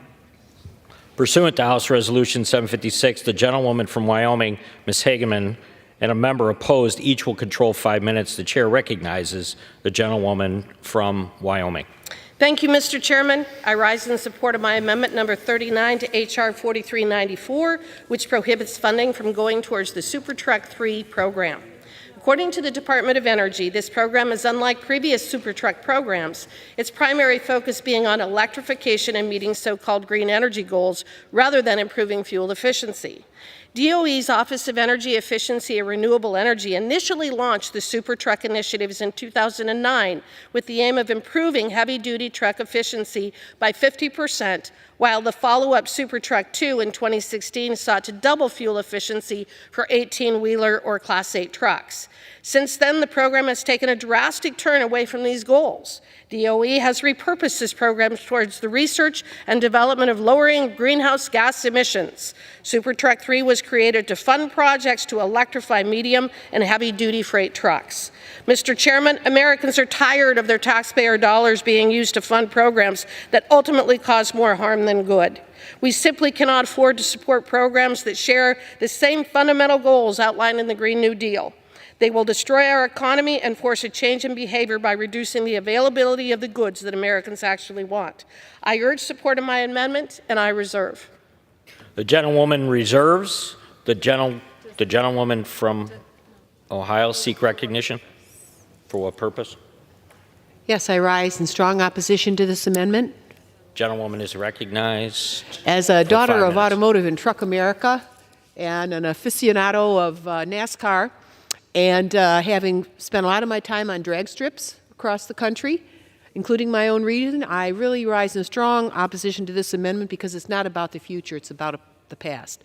This amendment prohibits funds for the Department of Energy's Super Truck 3 program within the Office of Energy Efficiency and Renewable Energy. And the department initially, you know, it's hard to make an engine. It's hard to build, it's hard to conceive of it, it's hard to build it. It takes a lot of creativity to understand the propulsion, all right? The parts of the country that I represent specialize in that. The Department of Energy initially launched the Super Truck Initiative in 2009 to improve heavy-duty truck freight efficiency by 50%. 50%. That is a gulp. The second iteration, Super Truck 2, sought to double fuel efficiency for 18-wheeler trucks. Super Truck 3, currently working to improve medium and heavy-duty truck efficiencies and reduce emissions of freight transportation, is underway. And this program consists of a public-private partnership with General Motors, Ford Motor Company, Daimler Trucks North America, Volvo Group North America, and PACCAR. Now, I want America to succeed. I want the free world to succeed. This program is building on a proven track record. Within 7 years, 4 truck makers exceeded the Super Truck 1 goals, and the 5 Super Truck 2 projects are on track to more than double their fuel efficiency. I invite the gentlelady to come with me through some of these companies and some of these research sites to see what it takes to make America more fuel efficient. These efforts help create good-paying jobs here at home and boost American supply chains. Not in China, not in Japan, not anywhere else in the world, right here. Oil prices are on the rise again, and our transportation sector is currently largely dependent on petroleum and thus subject to oil price volatility and what will become diminished supplies in the decades ahead. I don't want America to be stuck on the whims of dictators throughout the world. It's common sense we should be developing energy alternatives and promoting energy proficiency and advancement in our transportation sector. And while it's clear that we need an all-of-the-above energy strategy that taps domestic oil and gas, we must also invest in alternative energy options to diversify our energy portfolio, including hydrogen fuel cells, where The market is moving. The companies are moving. We need to help to propel that advancement sooner rather than later, and I strongly urge my colleagues to vote against this amendment, and I reserve the balance of my time. Gentlewoman reserves. Would the gentlelady yield? Members are reminded to direct their comments towards the chair. The gentlewoman from Wyoming is recognized. Some may argue that this program remains aimed at improving fuel efficiency rather than a repurposed agenda aimed at fulfilling radical Green New Deal priorities. I refer those who would make this argument to a quote from Senator Markey in support of this program. He said, quote, "Climate chaos is the greatest existential threat of our lifetime, and it's going to take an all-hands-on-deck approach to slash pollution, much of which comes from the transportation sector. That is fanning the flames of the crisis. We can use new technologies to chart a path forward and lead the world toward a more sustainable future as we work to thwart the most catastrophic impact of climate crisis." Now, setting aside for a moment the absurdity of the statement, you can tell that it was made by a politician who will never be held accountable for the consequences of such actions or actually be required to live under the rules that he seeks to impose. He will always be able to afford whatever vehicle he chooses, but not so much for the rest of us. But it is not just left-leaning politicians who spout hyperbole and demand net zero emissions by 2050. It is also our federal agencies. Secretary Granholm said that, quote, "Getting to net zero carbon emissions means we must aggressively cut down the largest source of emissions, the transportation sector." Then to highlight this, and she referred to the Supertruck program, she said, DOE's first two Supertruck initiatives led to a massive leap in fuel efficiency. This new funding triples down on a push towards electrifying trucks of all sizes, along with the efforts to expand EV charging and low-emission car engines. Large-scale use of electric vehicles will not happen unless mandated by the federal government. This is borne out by the figures from the U.S. Energy Information Administration.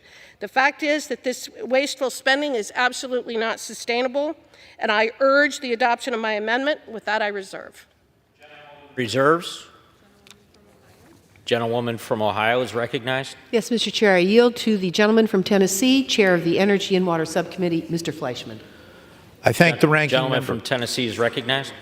Thank you, Mr. Chairman. I thank the ranking member for yielding. On this issue, ranking member Crafter, we agree. While I recognize the current administration has gone too far in pursuing its climate goals, I believe there are aspects of this program we can all support. In particular, the Supertruck program awardees represent the largest producers of medium and heavy-duty trucks in the United States. For these reasons, and for the potential research and development of benefits are still worthy of pursuit. For these reasons, I oppose the gentlelady's amendment, and I yield back. Gentlelady from Ohio is recognized. Mr. Chairman, I yield back my remaining time. This is a great debate. Gentlewoman yields back. Gentlewoman from Wyoming has 1 minute. In Wyoming, we have many instances of EV drivers getting stranded out in the cold soon after charging their vehicles. We had a California driver just a few months ago in Riverton who charged his vehicle enough to go 120 miles but ran out of kilovolts halfway over the mountain, about 60 miles. On this particular occasion, it wasn't even very cold, at least not by Wyoming standards. Had it been in the same spot just a week or so earlier, he would have been stuck in minus 20-degree temperature with 60-mile-an-hour winds. The town of Jackson just realized that paying $1 million each for a fleet of electric buses didn't make them any more operational in our harsh winter conditions, having found out the hard way that they are unreliable and simply will not work at higher elevations and in single-digit temperatures. The point I'm making is that this transition that is being forced upon us by this administration is not only wrong-headed, it's downright dangerous. Mr. Chairman, supporting this program is not supporting fuel efficiency. It is another way to prop up the forced energy transition to unreliable resources. For that reason, I urge the adoption of my amendment, and with that, I yield back. Very good. The time has expired. Gentlewoman yields back. The question is on the amendment offered by the gentlewoman from Wyoming. Those in favor say aye. Those opposed say no. It is in the opinion of the chair that the ayes have it. The amendment is agreed to. Mr. Chairman, I demand a recorded vote. Recorded vote is requested. Pursuant to Clause 6 of Rule 18, further proceedings on the amendment offered by the gentlewoman from Wyoming will be postponed.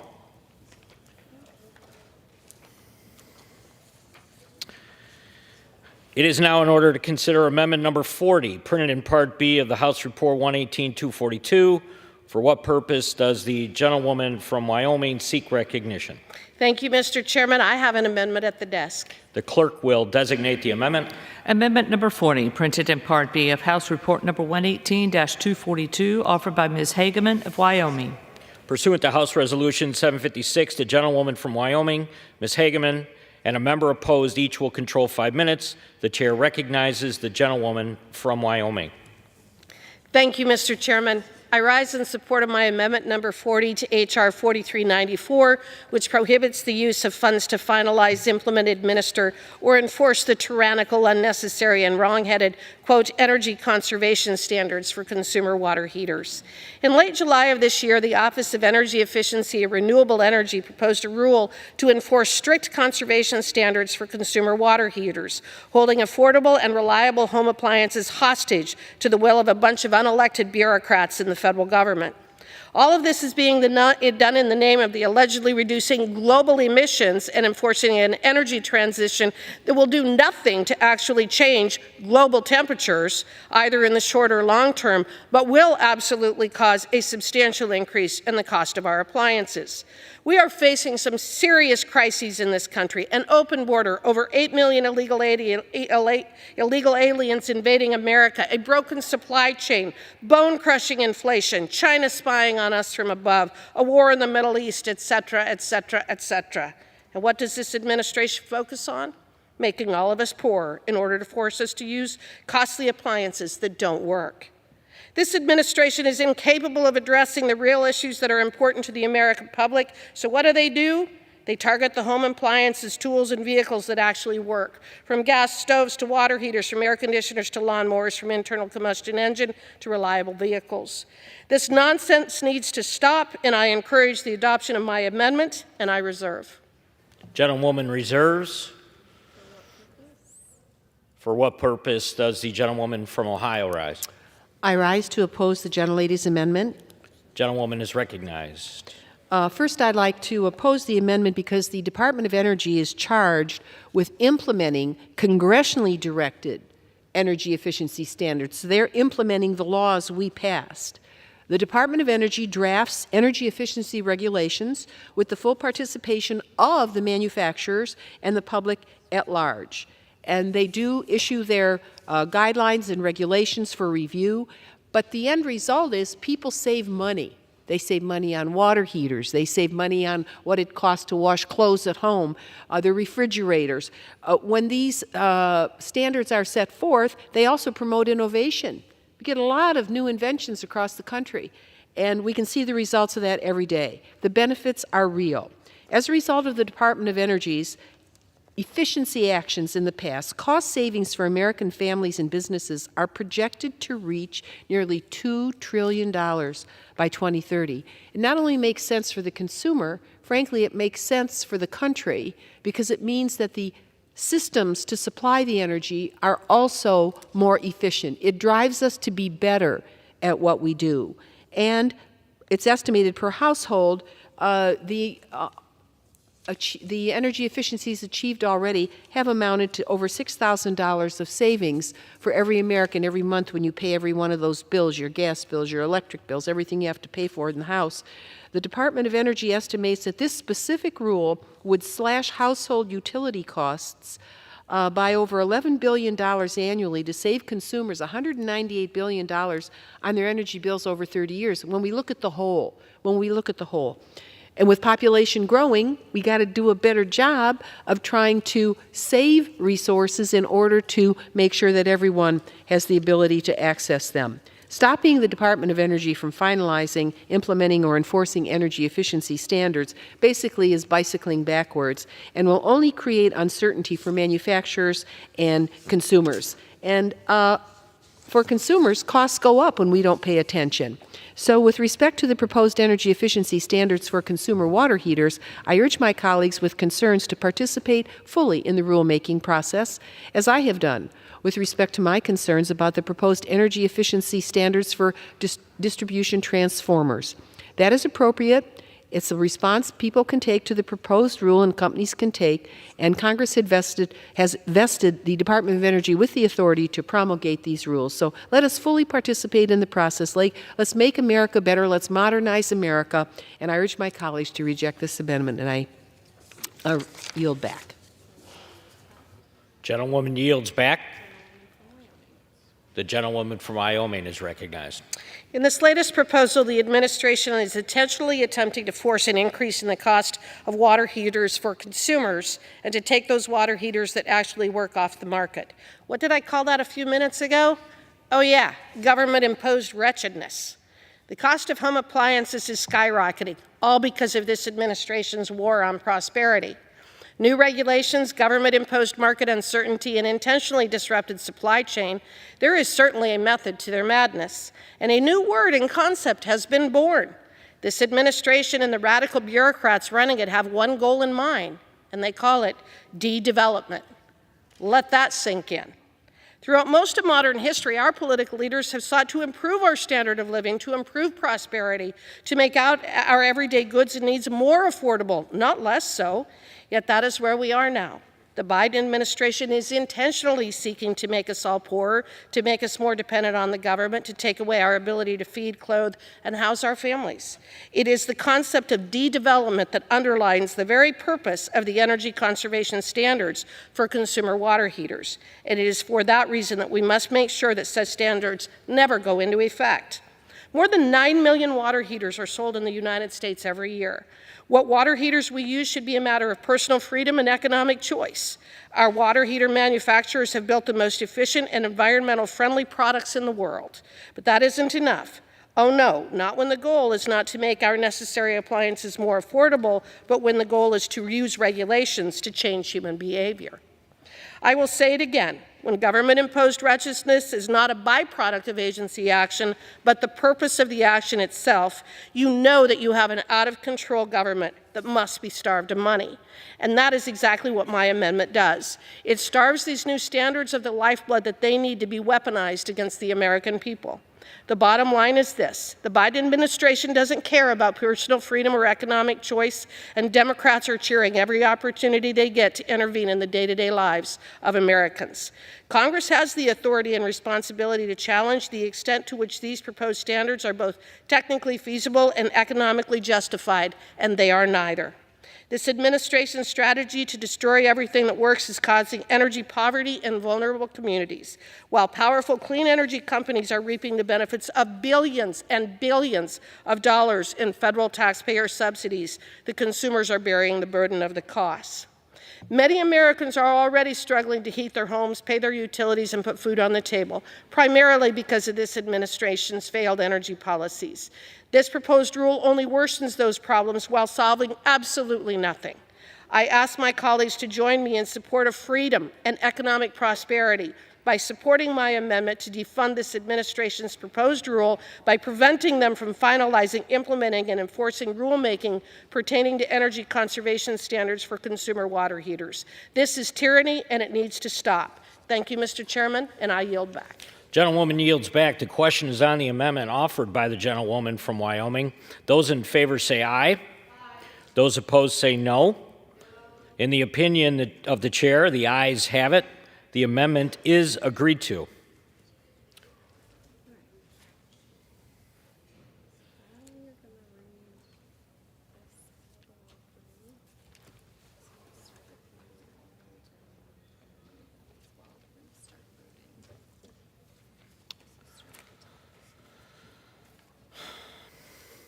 Pursuant to Clause 6 of Rule 18, proceedings will now resume on those amendments printed in Part B of House Report 118-242, on which further proceedings were postponed in the following order. Amendment number 3 by Mr. Perry of Pennsylvania, amendment number 12 of Mr. Neguse of Colorado, amendment number 14 of Mr. Westerman of Arkansas, amendment number 15 by Mr. Griffith of Virginia, amendment number 16 by Mr. Roy of Texas, amendment number 19 by Mr. Perry of Pennsylvania, Amendment number 20 by Mr. Norman of South Carolina. Amendment number 25 by Mr. Perry of Pennsylvania. Amendment number 26 of Mr. Perry of Pennsylvania. Amendment number 27 of Mr. Perry of Pennsylvania. Amendment number 28 by Mr. Perry of Pennsylvania. Amendment number 29 of Mr. Perry of Pennsylvania. Amendment number 30 by Mr. Perry of Pennsylvania. Amendment number 31 of Mr. Perry of Pennsylvania. Amendment number 32 of Mr. Perry of Pennsylvania. Amendment number 36 by Mr. Garamendi of California. Amendment number 37 by Mr. Garamendi of California. Amendment number 39 of Ms. Hageman of Wyoming. The chair will reduce to 2 minutes the minimum time for any electronic vote after the first vote in this series. The unfinished business is a request for a recorded vote on Amendment number 3, printed in Part B of House Report 118-242 by the gentleman from Pennsylvania, Mr. Perry, on which further proceedings were postponed and on which a aye prevailed by voice vote. The clerk will redesignate the amendment. Amendment number 3, printed in Part B of House Report number 118-242, offered by Mr. Perry of Pennsylvania. A recorded vote has been requested. Those in support of the request for a recorded vote will rise and be counted. A sufficient number having risen, a recorded vote is ordered. Members will record their vote by electronic device. This will be a 15-minute vote.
The yeas are 156. The nays are 265. The amendment is not adopted. The unfinished business is the request for a recorded vote on Amendment Number 12, printed in Part B of House Report 118 through 242, by the gentleman from Colorado, Mr. Neguse, on which further proceedings were postponed, and on which the ayes prevailed by voice vote. The clerk will redesignate the amendment. Amendment number 12, printed in Part B of House Report number 118-242, offered by Mr. Neguse of Colorado.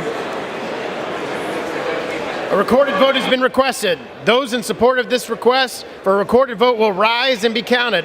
A sufficient number having risen, a recorded vote is ordered. Members will record their votes by electronic device. Welcome to Speaker Johnson's house. With me at the helm, 2-minute vote.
On this vote, the yeas are 277, the nays are 142. The amendment is adopted.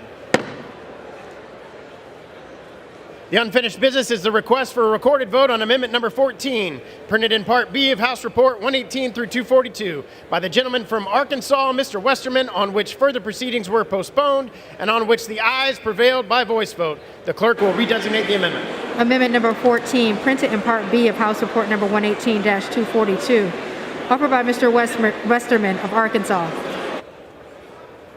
A recorded vote has been requested. Those in support of the request for a recorded vote will rise and be counted. A sufficient number having risen, a recorded vote is ordered. Members will record their votes by electronic device. This will be a 2-minute vote.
On this vote, the yeas are 212, the nays are 213. The amendment is not adopted. The unfinished business is the request for a recorded vote on amendment number 15, printed in Part B of House Report 118 to 242 by the gentleman from Virginia, Mr. Griffith, on which further proceedings were postponed and on which the noes prevailed by voice vote. The clerk will redesignate the amendment. Amendment number 15, printed in Part B of House Report number 118-242, offered by Mr. Griffith of Virginia. A recorded vote has been requested. Those in support of the request for a recorded vote will rise and be counted. A sufficient number having risen, a recorded vote is ordered. Members will record their vote by electronic device. This will be a 2-minute vote.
On this vote, the yeas are 161, the nays are 257. The amendment is not adopted.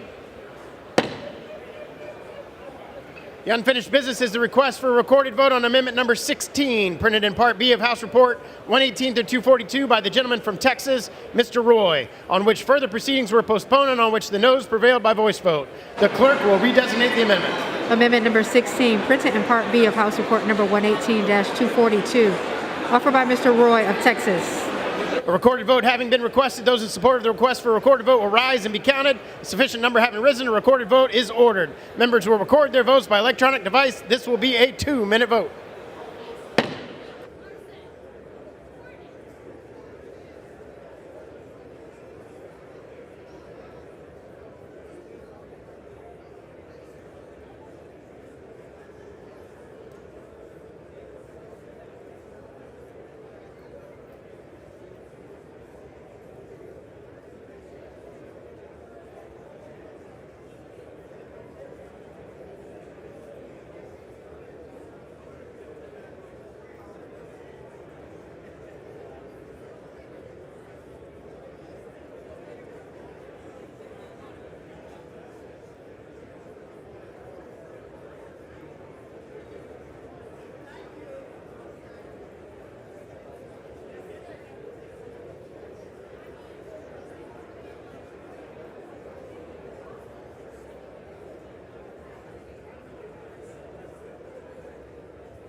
On this vote, the yeas are 137, the nays are 287. The amendment is not adopted.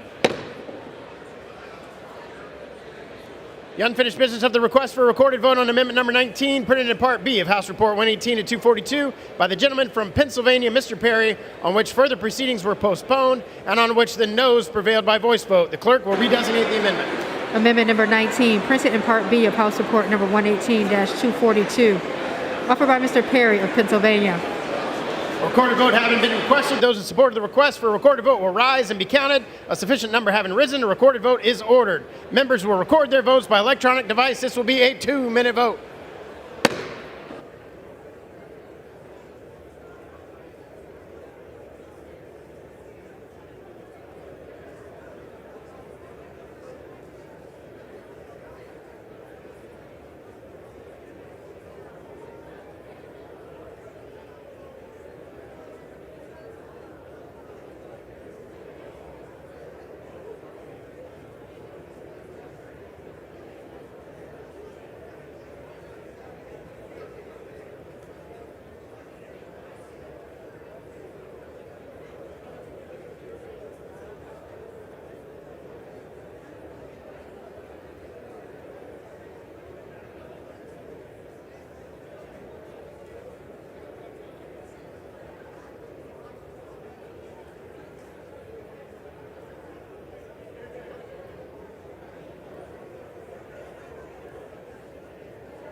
The yeas are 135, the nays are 284. The amendment is not adopted.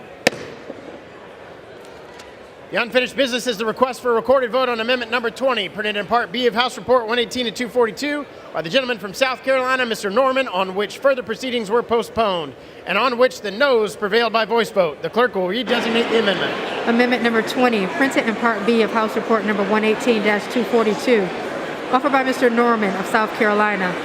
Recorded vote has been requested. Those in support of the request for recorded vote will rise and be counted. A sufficient number having risen, a recorded vote is ordered. Members will record their votes by electronic device. This will be a 2-minute vote.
On this vote, the yeas are 105, the nays are 319. The amendment is not adopted.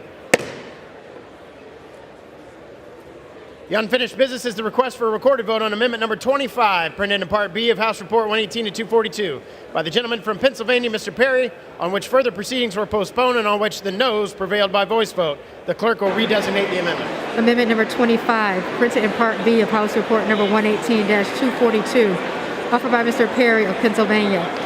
A recorded vote has been requested. Those in support of the request for a recorded vote will rise and be counted. Sufficient number having risen, a recorded vote is ordered. Members will record their votes by electronic device. This will be a 2-minute vote.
On this vote, the yeas are 115 and nays are 306. The amendment is not adopted. The unfinished business is a request for a recorded vote on amendment number 26, printed in Part B of House Report 118 to 242 by the gentleman from Pennsylvania, Mr. Perry, on which further proceedings were postponed, on which the noes prevailed by voice vote. The clerk will redesignate the amendment. Amendment number 26, printed in Part B of House Report number 118-242, offered by Mr. Perry of Pennsylvania. A recorded vote has been requested. Those in support of the request for a recorded vote will rise and be counted. A sufficient number having risen, a recorded vote is ordered. Members will record their votes by electronic device. This will be a 2-minute vote.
On this vote, the yeas are 123, the nays are 300. The amendment is not adopted.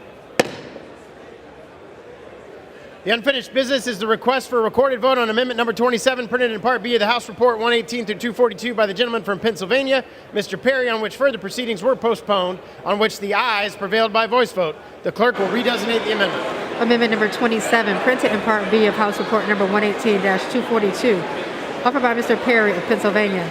A recorded vote has been requested. Those in support of the request for a recorded vote will rise and be counted. Sufficient number having risen, a recorded vote is ordered. Members will record their votes by electronic device. This will be a 2-minute vote.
One minute.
On this vote, the yeas are 137, the nays are 283. The amendment is not adopted.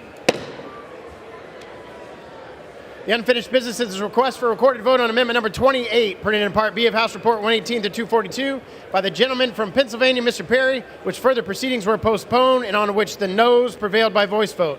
The clerk will redesignate the amendment. Amendment number 28, printed in Part B of House Report number 118-242, offered by Mr. Perry of Pennsylvania. A recorded vote has been requested. Those in support of the request for a recorded vote will rise and be counted. A sufficient number having risen, a recorded vote is ordered. Members will record their votes by electronic device. This will be a 2-minute vote.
On this vote, the yeas are 105, the nays are 316. The amendment is not adopted. The unfinished business is a request for a recorded vote on amendment number 29, printed in Part B of House Report 118 to 242, by the gentleman from Pennsylvania, Mr. Perry, on which further proceedings were postponed, and on which the noes prevailed by voice vote. The clerk will redesignate the amendment. Amendment number 29, printed in Part B of House Report number 118-242, offered by Mr. Perry of Pennsylvania. A recorded vote has been requested. Those in support of the request for a recorded vote will rise and be counted. A sufficient number having risen, a recorded vote is ordered. Members will record their votes by electronic device. This will be a 2-minute vote.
On this vote, the yeas are 134, the nays are 283. The amendment is not adopted.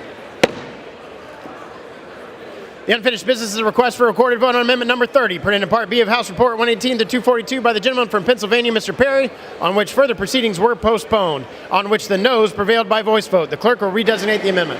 Amendment number 30, printed in Part B of House Report number 118-242, offered by Mr. Perry of Pennsylvania. A recorded vote has been requested. Those in support of the request for a recorded vote will rise and be counted. Sufficient number having risen, a recorded vote is ordered. Members will record their votes by electronic device. This will be a 2-minute vote.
On this vote, the yeas are 122, the nays are 299. The amendment is not adopted. The unfinished business is a request for a recorded vote on amendment number 31, printed in Part B of House Report 118 and 242 by the gentleman from Pennsylvania, Mr. Perry, on which further proceedings were postponed, on which the noes prevailed by voice vote. The clerk will redesignate the amendment. Amendment number 31, printed in Part B of House Report number 118-242, offered by Mr. Perry of Pennsylvania. A recorded vote has been requested. Those in support of the request for a recorded vote will rise and be counted. A sufficient number having risen, a recorded vote is ordered. Members will record their votes by electronic device. This will be a 2-minute vote.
On this vote, the yeas are 130, the nays are 287. The amendment is not adopted.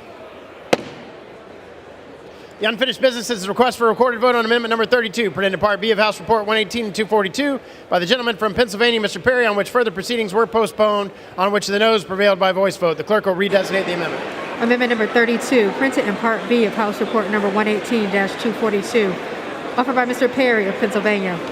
A recorded vote has been requested. Those in support of the request for a recorded vote will rise and be counted. A sufficient number having risen, a recorded vote is ordered. Members will record their votes by electronic device. This will be a 2-minute vote.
The yeas are 122, the nays are 295. The amendment is not adopted.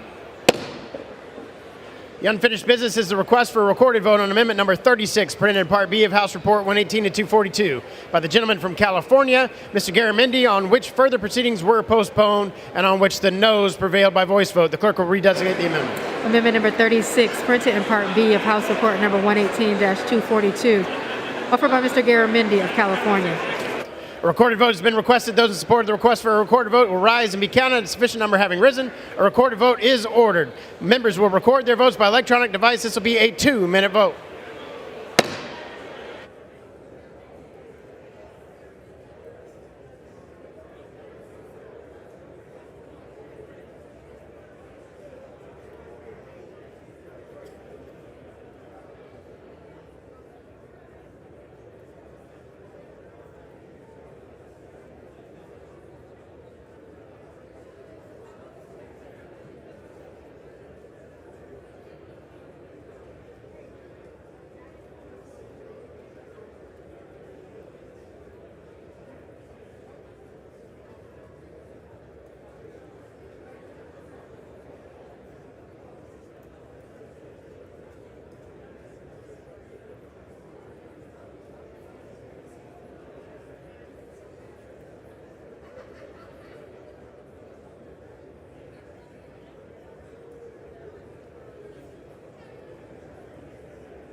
On this vote, the yeas are 116, the nays are 303. The amendment is not adopted.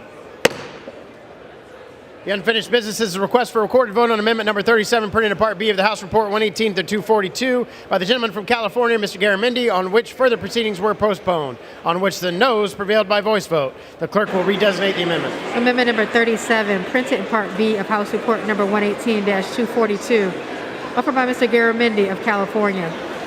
A recorded vote has been requested. Those in support of the request for a recorded vote will rise and be counted. Sufficient number having risen, a recorded vote is ordered. Members will record their votes by electronic device. This is a 2-minute vote.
Yeas are 121, the nays are 299. The amendment is not adopted. The unfinished business is a request for a recorded vote on amendment number 39, printed in Part B of the House Report 118 to 242 by the gentlewoman from Wyoming, Mrs. Hageman, on which further proceedings were postponed, on which the ayes prevailed by voice vote. The clerk will redesignate the amendment. Amendment number 39, printed in Part B of House Report number 118-242, offered by Ms. Hageman of Wyoming. A recorded vote has been requested. Those in support of the request for a recorded vote rise and be counted. Sufficient number have arisen. A recorded vote is ordered. Members will record their votes by electronic device. This will be a 2-minute vote.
On this vote, the yeas are 176, the nays are 241. The amendment is not adopted.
Appropriations off the floor.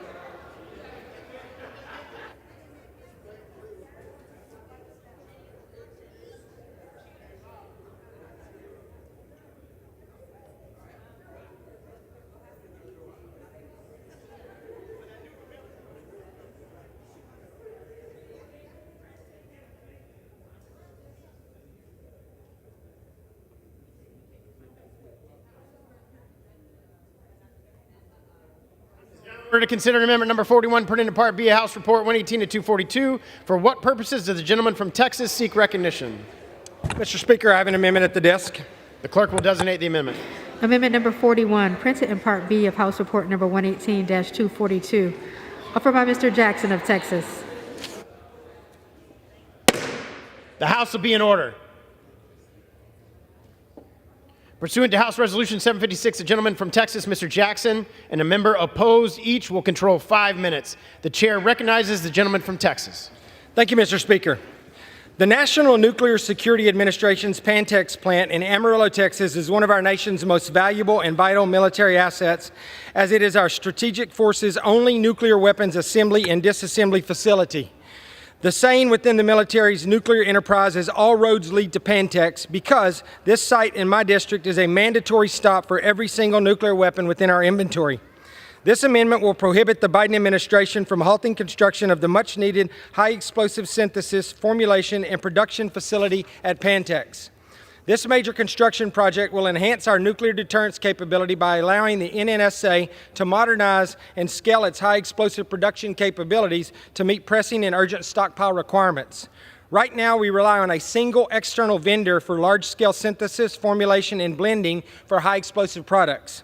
There have been repeated issues with this vendor, including lack of prioritization and even late deliveries. This presents a single point of failure in the nuclear enterprise, which jeopardizes our nuclear weapons production. Once this new facility is constructed at Pantex, NNSA will be able to meet all long-term high-explosive material needs for the weapons stockpiles while successfully mitigating nearly all risk associated with production. Given the threat environment we face in the world today, many people might assume that the federal government has made adequate investments in Pantex and modernized appropriately. Those assumptions would be dead wrong. Many of the facilities at Pantex plant were built in the 1940s and the 1950s. Today, in 2023, you're required to wear a hard hat when entering some of the buildings because the ceiling is crumbling down on top of the workers that work there. Since I've been in Congress, I've ensured that adequate funding has been provided each year to maintain the facility's modernization efforts. While I have disagreed with the Biden administration nearly every step of the way on just about every issue, one of the only things they seem to be doing right was prioritizing modernization of our nation's nuclear enterprise. Then, just when I thought this administration grasped how critical it is to ensure the viability of our nation's nuclear deterrent, I opened the budget request for this year only to see that they had completely zeroed out this project. Now this administration wants to let our nuclear forces erode while they continue to pump billions of dollars into woke, green, and social initiatives. This cut was rejected by both the House and Senate Armed Services Committee, as well as House Appropriators, because we can all see what President Biden apparently cannot. The United States must be the unquestioned leader in the ability to project peace through strength. The House has successfully authorized and will soon appropriate the funds for Pantex because we all understand how critical it is to modernize the facilities where our nuclear weapons are made. We must take our nation's nuclear enterprise out of the crosshairs of the Biden administration. The world is a dangerous place at the moment with global threats from China, Iran, Russia, and North Korea. We must provide adequate investment in our nuclear deterrence capability to ensure these bad actors never doubt our strategic readiness, and the Pantex plant in Amarillo is a key component of that. I urge all members to support my amendment to prohibit the administration from halting construction on this critical modernization initiative. And with that, I reserve the balance of my time. The gentleman reserves. For what purpose does gentlewoman from Ohio rise? Yes, Madam Chair, I rise in opposition to this amendment. Gentlewoman is recognized. Yes, I've long been a champion of ensuring that the United States maintains a safe, secure, and credible nuclear deterrent while addressing the threat of nuclear proliferation and terrorism. And I wholeheartedly agree with Chair Fleischman that the National Nuclear Security Administration needs to improve its program and project management, given that more than half of its projects are over cost or behind schedule. But we must also face the realities of future defense caps and begin making important decisions to prioritize within this program. As one step in the prioritization process, the National Nuclear Security Administration proposed pausing, not phasing out, pausing construction of this facility to focus resources on high priority items necessary for nuclear weapons modernization efforts. Only through strategic prioritization can the program achieve success in meeting the needs of stockpile requirements and maintaining the nation's nuclear deterrent.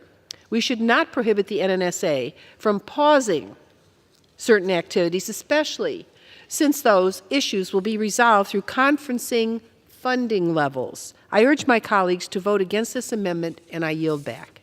The gentlewoman reserves. The gentleman. Oh, okay. The gentleman from Texas is now recognized. Thank you, Madam Speaker. I appreciate having the support of all of my colleagues on this amendment, and with that, I yield back the balance of my time. Gentleman yields back. Okay. The question is on the amendment offered by the gentleman from Texas. Those in favor say aye. Those opposed say no. It's yes. In the opinion of the of the chair, the ayes have it. The amendment is agreed to.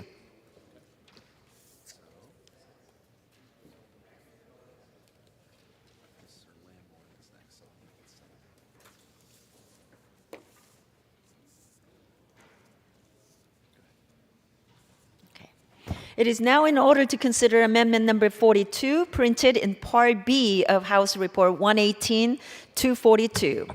For what purpose does the gentleman from Colorado seek recognition? Madam Speaker, I rise today in support of my amendment that restricts citizens. Well, I'm offering an amendment which is at the desk. Okay. The clerk will designate the amendment.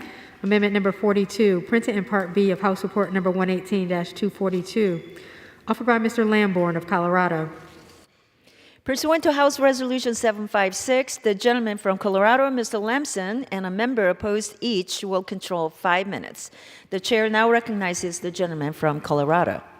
Thank you. Madam Speaker, I rise today in support of this amendment that restricts citizens of any country on the list of sensitive countries from entering any U.S. national security laboratory facility. From Los Alamos to Oak Ridge, our national labs perform critical national security activities that are the bedrock of our defense.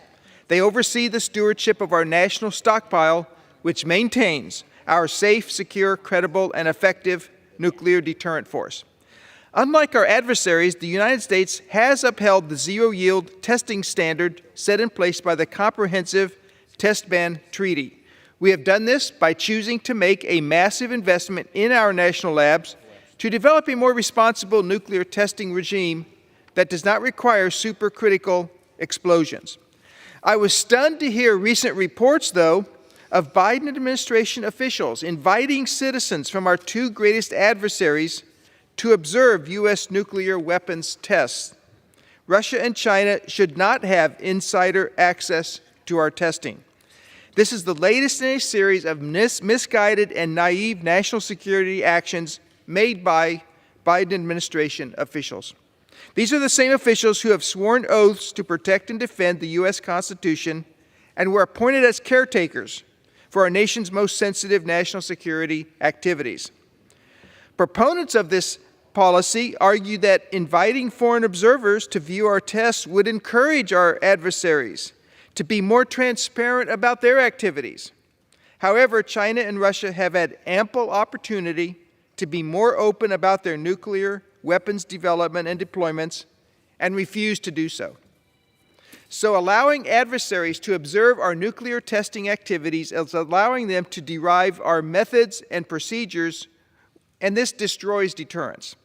As chairman of the House Armed Services Strategic Forces Subcommittee, one of my priorities has been to strengthen and protect our nuclear arsenal. In the world today, nothing could jeopardize our national security more than losing this advantage. For that reason, I encourage my colleagues to adopt this amendment and protect our nuclear assets. Thank you, and I reserve the balance of my time. The gentleman reserves. For what purpose does gentlewoman from Ohio rise? Are you rising? No. The gentleman is now recognized again. Well, I'll just close by saying that I ask that we adopt this amendment by acclamation. Okay. I yield back. The question is on the amendment offered by a gentleman from Colorado. Those in favor say aye. Aye. Those opposed say no. In the opinion of the chair, the ayes have it. The amendment is agreed to.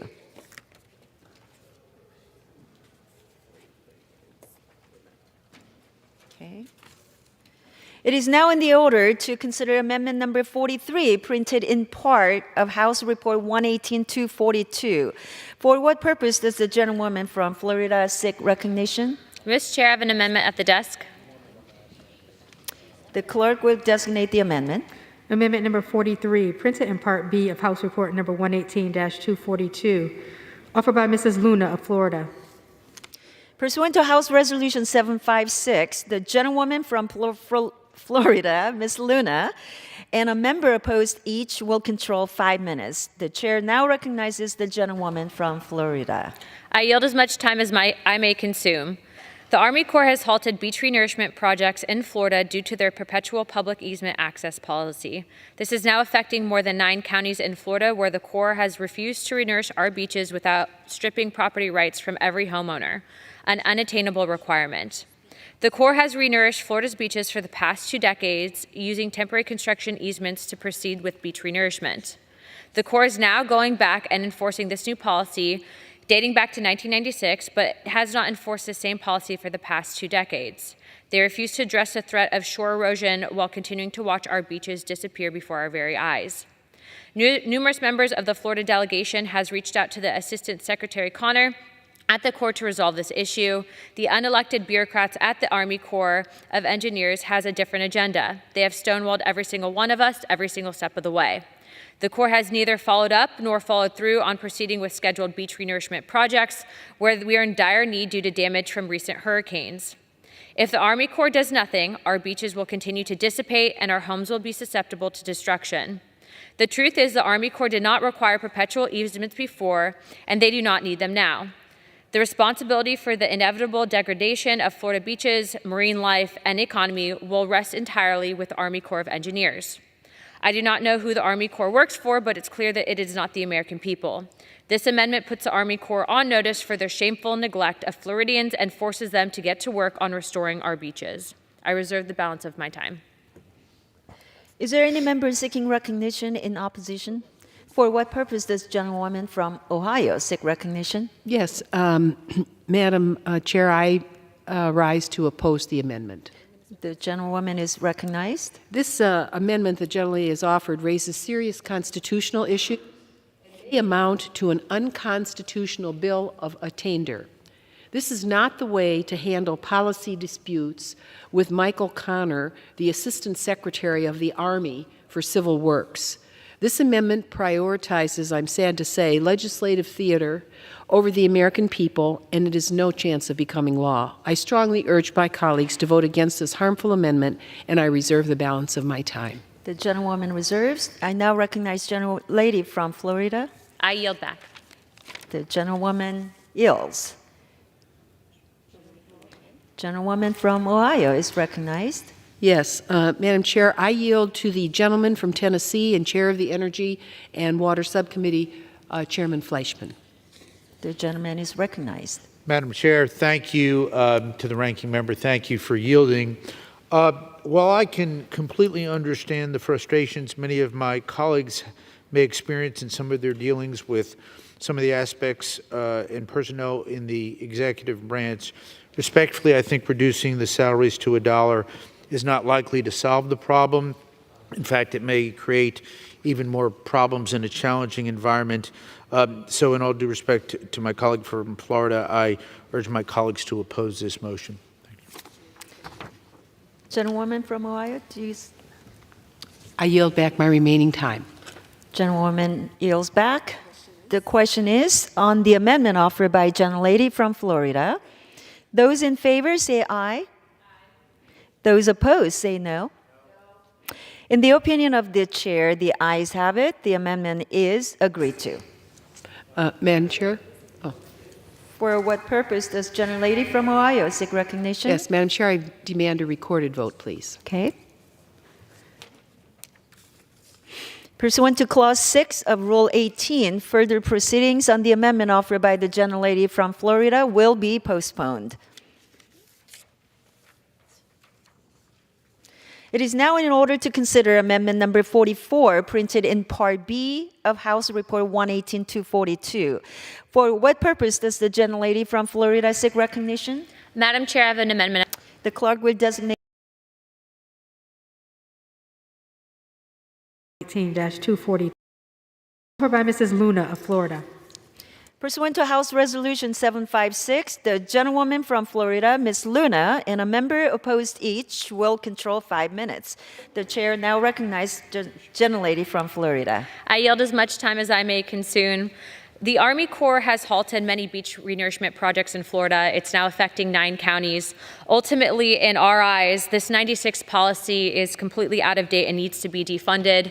Obviously, we have massive concerns to include habitat for endangered species in my community, a number of private homeowners that will have their properties destroyed, and in addition to that, it's going to financially impact our community, as much of our income for that area depends on travel as well as our beaches. So I'm asking for support for this amendment. I think that is something that would benefit not just my constituents, but many of those in Florida. I yield the rest of my time. The gentlelady yields. Any member seek recognition in opposition? For what purpose does gentlewoman from Ohio rise? Madam Chair, I rise in opposition to this amendment. Gentlelady is recognized. This amendment would prohibit funds for the Corps of Engineers to implement or enforce guidance from the 1996 called Approval of Perpetual Beach Storm Damage Reduction Easement as a Standard Estate. That's engineering language. While this may sound like a lot of jargon, it is actually an attempt to have one area of Florida treated differently than other areas. Beach renourishment is an important function of the Corps of Engineers and includes the adding of sediment onto or directly adjacent to an eroding beach, something that our country on many coasts now are experiencing. The Corps of Engineers generally requires that real estate easements are granted when performing work, which makes sense, because the taxpayers are footing the bill for the improvement, the taxpayers. Further, it seems particularly of interest to taxpayers that if our taxpayer dollars are improving private property, then there should be an easement provided. In this case, that wasn't required in the past, but the Corps of Engineers realized it wasn't following standard procedures and decided to implement that going forward. So this really comes down to one basic question. Do we want to treat one area of the country differently than all the rest of the areas are supposed to be treated? I believe we should strive for consistency in implementing the laws and regulations of this country, especially when it comes to projects funded with taxpayer dollars. For these reasons, I urge my colleagues to vote against this amendment, and I reserve the balance of my time. Gentlewoman. Okay, gentlewoman from Ohio has the only time remaining, and now I recognize gentlelady from... I yielded the rest of my time. From Ohio. Yes, I would like to yield back the remaining time, please. Thank you. The woman yields back. The question is on the amendment offered by the gentlelady from Florida. Those in favor say aye. Those opposed say no. In the opinion of the chair, the ayes have it. The amendment is agreed to.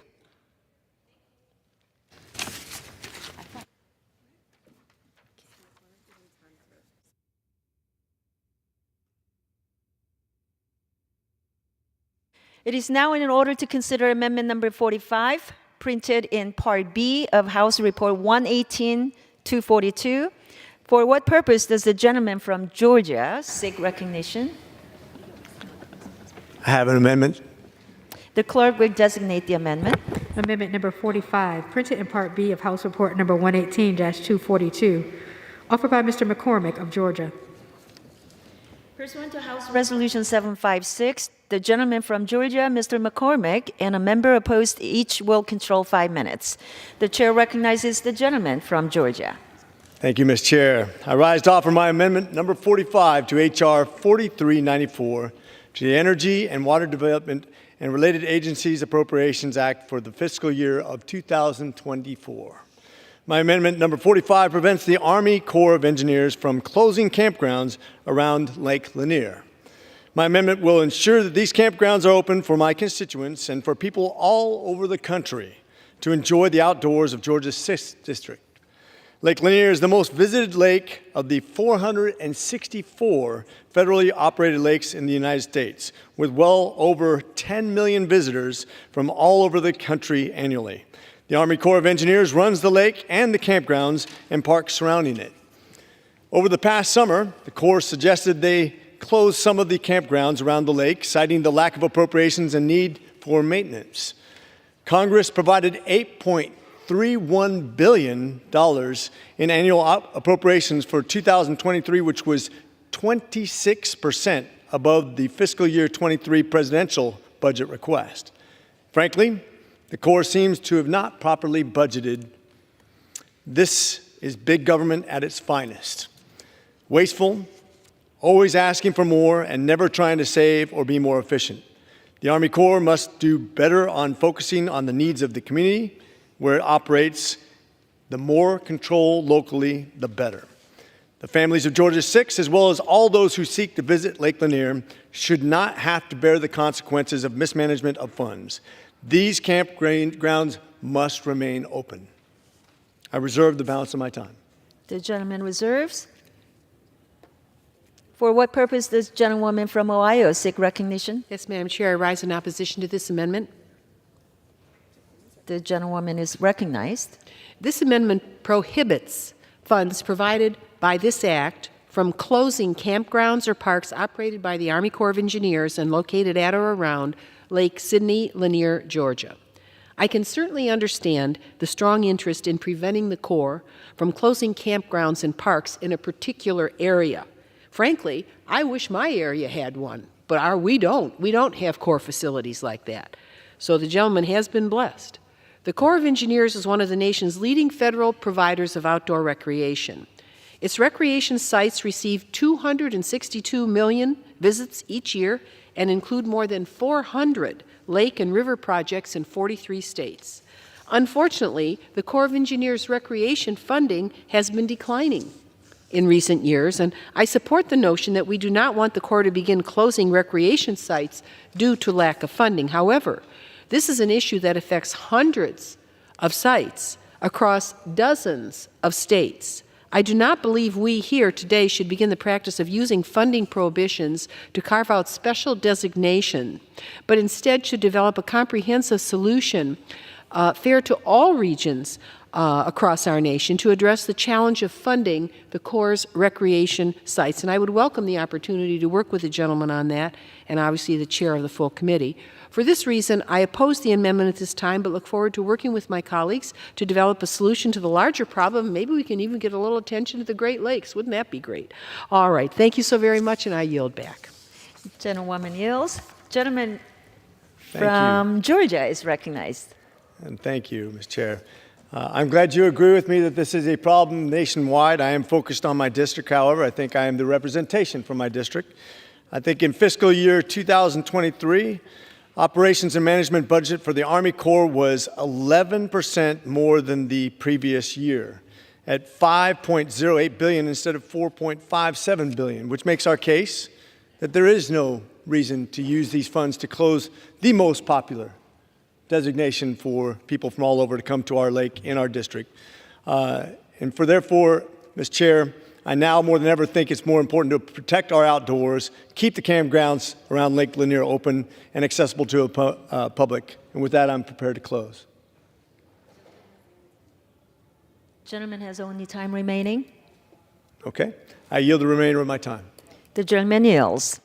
The question is on the amendment offered by a gentleman from Georgia. Those in favor say aye. Those opposed say no. In the opinion of the chair, the ayes have it, and the amendment is agreed to.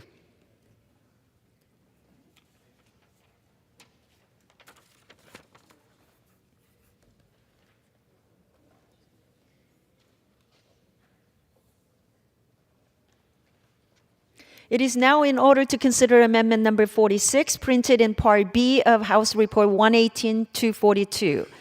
For what purpose does the gentleman from South Carolina seek recognition? Madam Speaker, I have an amendment at the desk. The clerk will designate the amendment. Amendment number 46, printed in Part B of House Report number 118-242, offered by Mr. Norman of South Carolina. Pursuant to House Resolution 756, the gentleman from South Carolina, Mr. Norman, and a member opposed, each will control 5 minutes.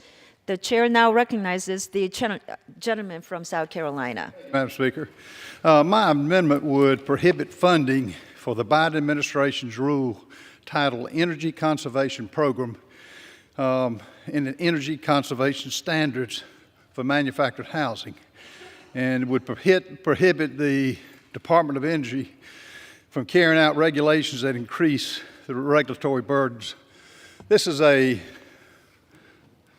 topic that I'm very well familiar with. I met with the manufacturers of some manufactured housing.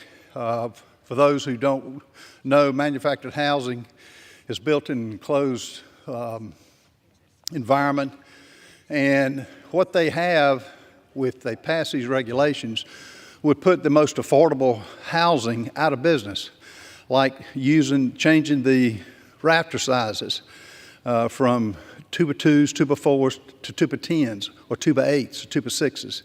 It's just not practically feasible to do this. And the title, who would be against the Energy Conservation Program, what this does is much deeper than what this title does.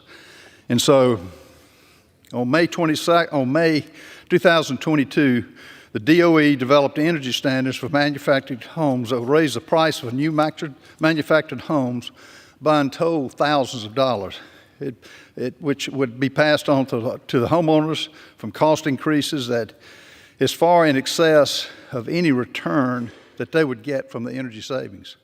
Since then, the cost of these DOE standards has become even higher as mortgage rates have increased dramatically. The standards would limit consumer choices and severely threaten the affordability of new manufactured homes. And this is the most affordable home that the country now is putting on the market. Stick-built homes or building custom homes as we did in the old days are just not feasible now.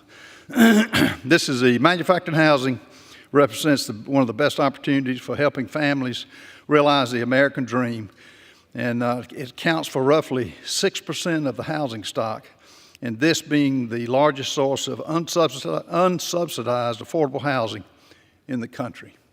I reserve the balance of my time. Reserves. Any members seek recognition in opposition? The gentleman is recognized again. In South Carolina, 1 in 5 South Carolina families lives in a manufactured home. The average price of a new manufactured home is $75,000. And the median income of a manufactured home buyer in South Carolina is about $30,000. The availability of affordable manufactured home ownership is in jeopardy if this new regulation is put into effect. And we shouldn't trade off housing affordability for the sake of energy efficiency, which will limit the dream of home ownerships. I yield back. The question is now on the amendment offered by a gentleman from South Carolina. Those in favor say aye. Those opposed say no. In the opinion of the chair, the ayes have it, and the amendment is agreed to.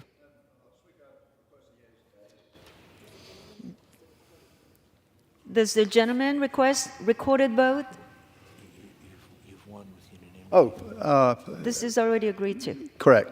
No, rescind that. Okay. Thank you, Chair. Yes, sir.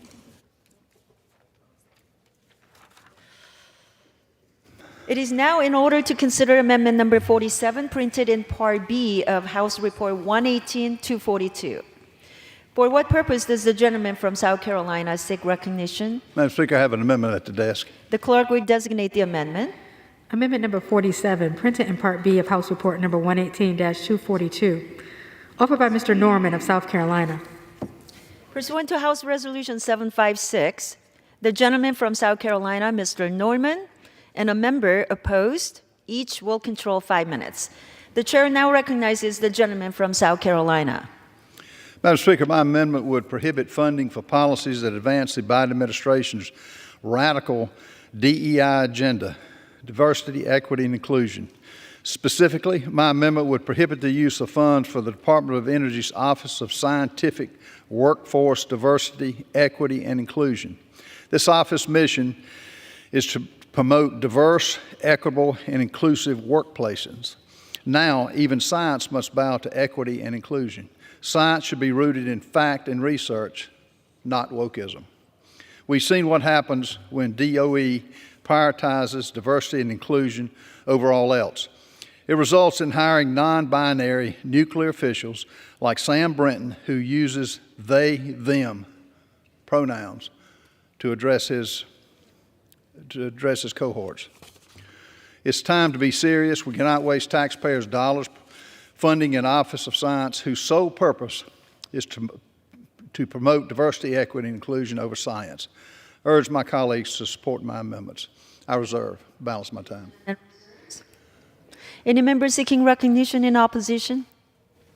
For what purpose does gentlewoman from Ohio seek recognition? Yes, Madam Chair, I rise in strong opposition to this amendment. The gentlewoman is recognized. As I understand it, this amendment prohibits the use of funds for the Department of Energy's Office of Science, their science offices of scientific workforce, diversity, equity, and inclusion. This bill already includes harmful riders that show Republicans are not interested in bills that can gain bipartisan support and become law. So during our full committee markup, I remember it well, Republicans added a provision that prohibits funds for any diversity, equity, and inclusion office, program, or training. The underlying bill already includes Section 606, and I quote, that prohibits funds related to advancing racial equity and support for underserved communities and related to diversity, equity, inclusion, and accessibility in the federal workforce. In addition, Section 605 of the underlying bill prohibits any activities related to critical race theory, put those 3 words in quotes, that as we heard during the markups when I asked the question, none of my Republican colleagues could even define.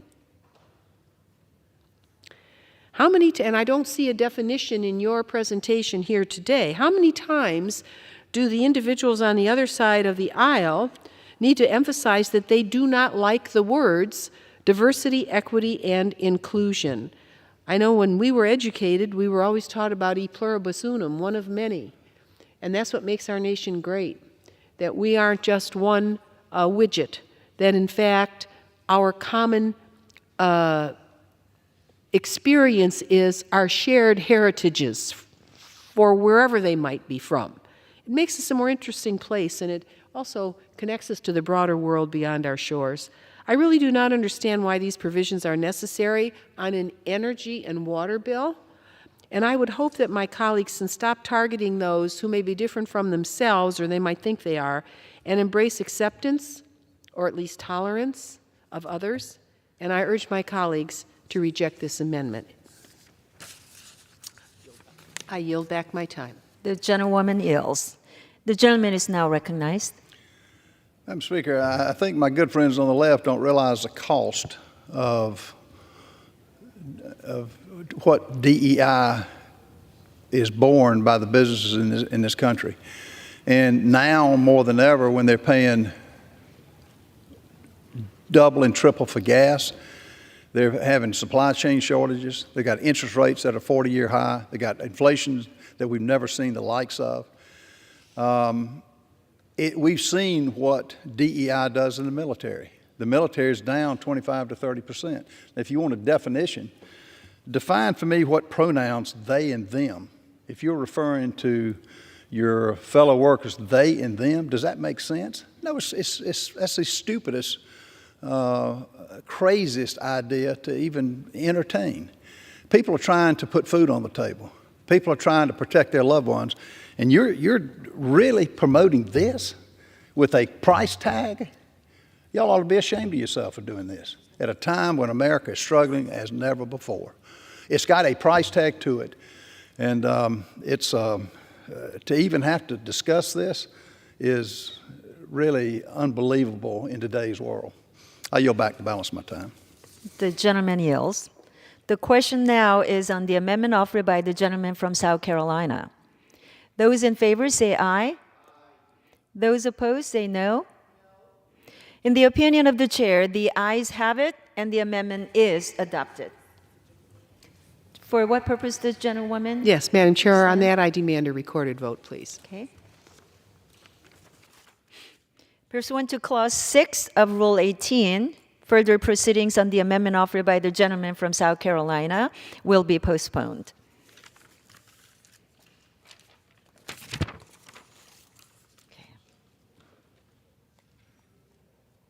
It is now in order to consider amendment number 48, printed in Part B of House Report 118-242.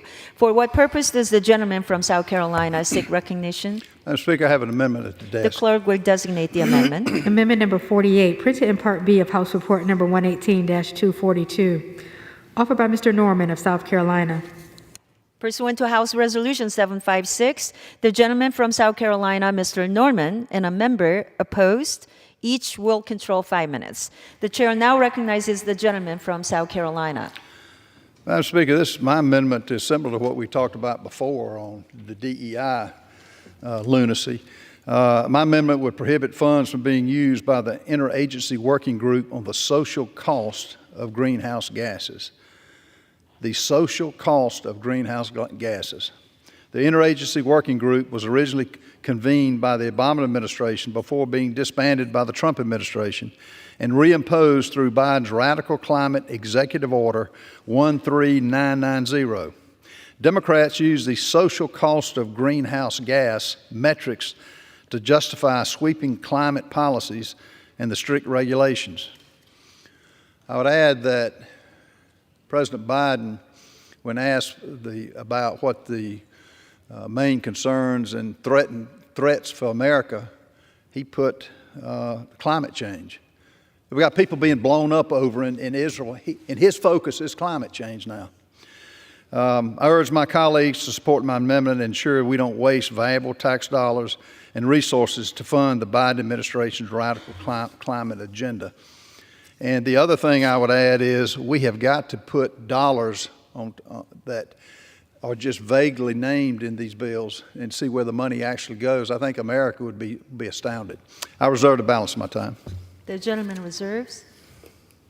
For what purpose does gentlewoman from Ohio seek recognition? I rise in strong opposition to this amendment, please. The gentlewoman is recognized. This amendment would prohibit funds for the Interagency Working Group on the social cost of greenhouse gases. In my part of the country, we recognize what greenhouse gases are. We have to contain methane at many landfills that have let that stuff belch out into the atmosphere. The satellites that take photos of the Earth from a distance away can show us that when we weren't conscious of greenhouse gases, we were breaking through the ozone layer and creating, and we've been able to heal that now over time with concerted effort. So those who care to know about greenhouse gases have plenty of evidence around us, and we know that the work of this particular group is crucial to making sure the government accounts for the potential impacts of government actions on the climate. Now, I just left a group of farmers back in Ohio, and I can tell you what, their fields are being washed out because of added rainfall at a level they've never seen before. We've got the salt water creeping up the Mississippi River right now. I was just talking to one of the members on your side of the aisle, sir, yesterday, concerned about Baton Rouge and what is happening to the ocean and to the salt water coming north. Never before. This is very unusual. So whether it's gases in the air, I can think of Canada this past summer. In my part of the country, we never had the kind of, I call it, fog that came from those forest fires and came down into our region, even made it here to Washington, D.C. and down into the Panhandle. This is all new. This is all new. So as I've said, it's undeniable that we are witnessing growing weather events stemming from climate change occurring in real time, even to the point where we can see it with our own eyes. As of the end of August, there have been more than 23 disasters in 2023 alone, costing at least $1 billion each. And we know that the costs of trying to pick up after these terrible events, whether talking Hawaii or other places in our country that have been hit hard, our Homeland Security and disaster assistance accounts have tripled because of what is going on.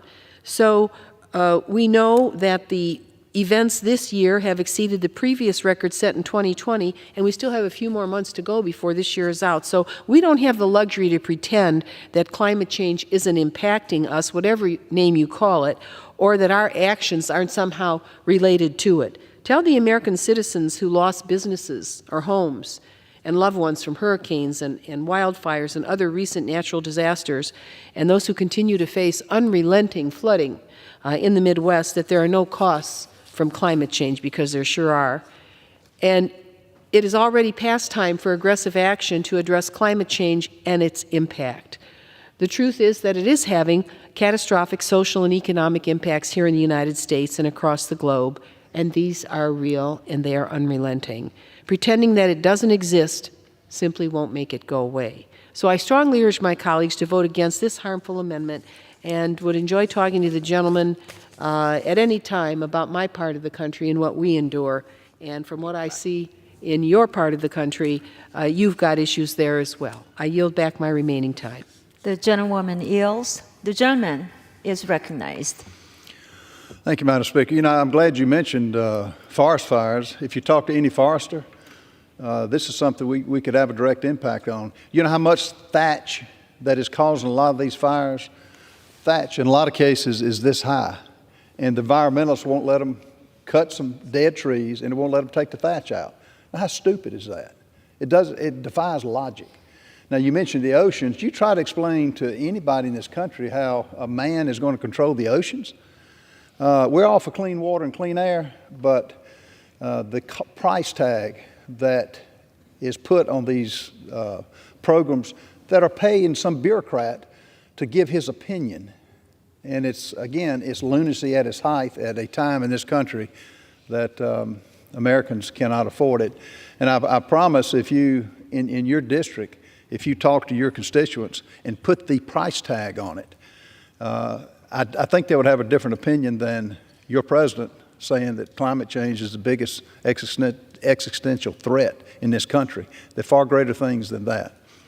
I yield back to balance my time. The gentleman yields.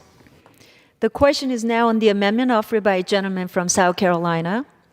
Those in favor say aye. Those opposed say no. In the opinion of the chair, the ayes have it, and the amendment is agreed to.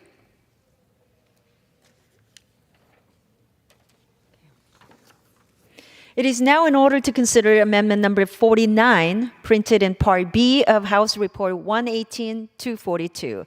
For what purpose does the gentleman from South Carolina seek recognition? Madam Speaker, I have an amendment at the desk. The clerk will designate the amendment.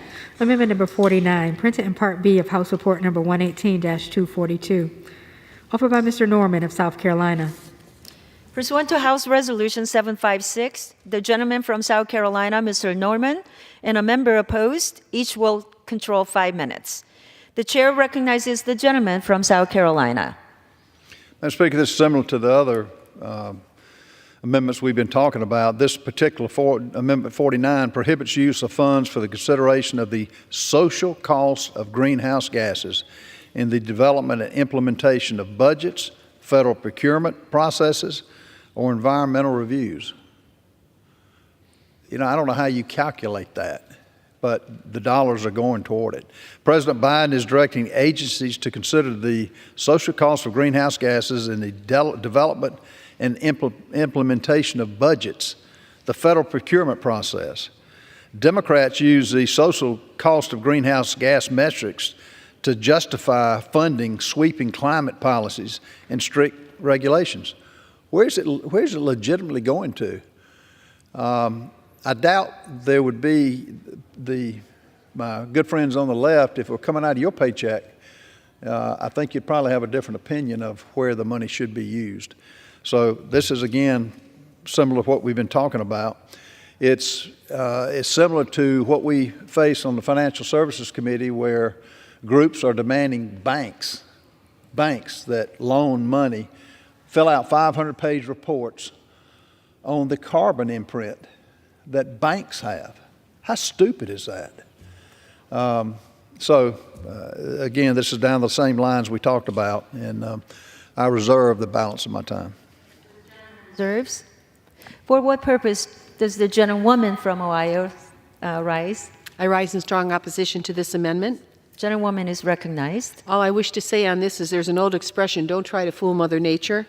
And I would say and advise, don't ignore Mother Nature. I strongly urge my colleagues to vote against this harmful amendment. And I yield back my remaining time. Gentlewoman yields. The gentleman now is recognized. Well, I wish during a lot of the hearings I've been to, when the advocates for us humans controlling the climate, and those like Al Gore, who says the oceans are boiling, he literally said that. Fits right in line with this radical agenda that America can't afford now. Urge support of my amendment, and I yield back the balance of my time. The gentleman yields. The question is on the amendment offered by the gentleman from South Carolina. Those in favor say aye. Those opposed say no.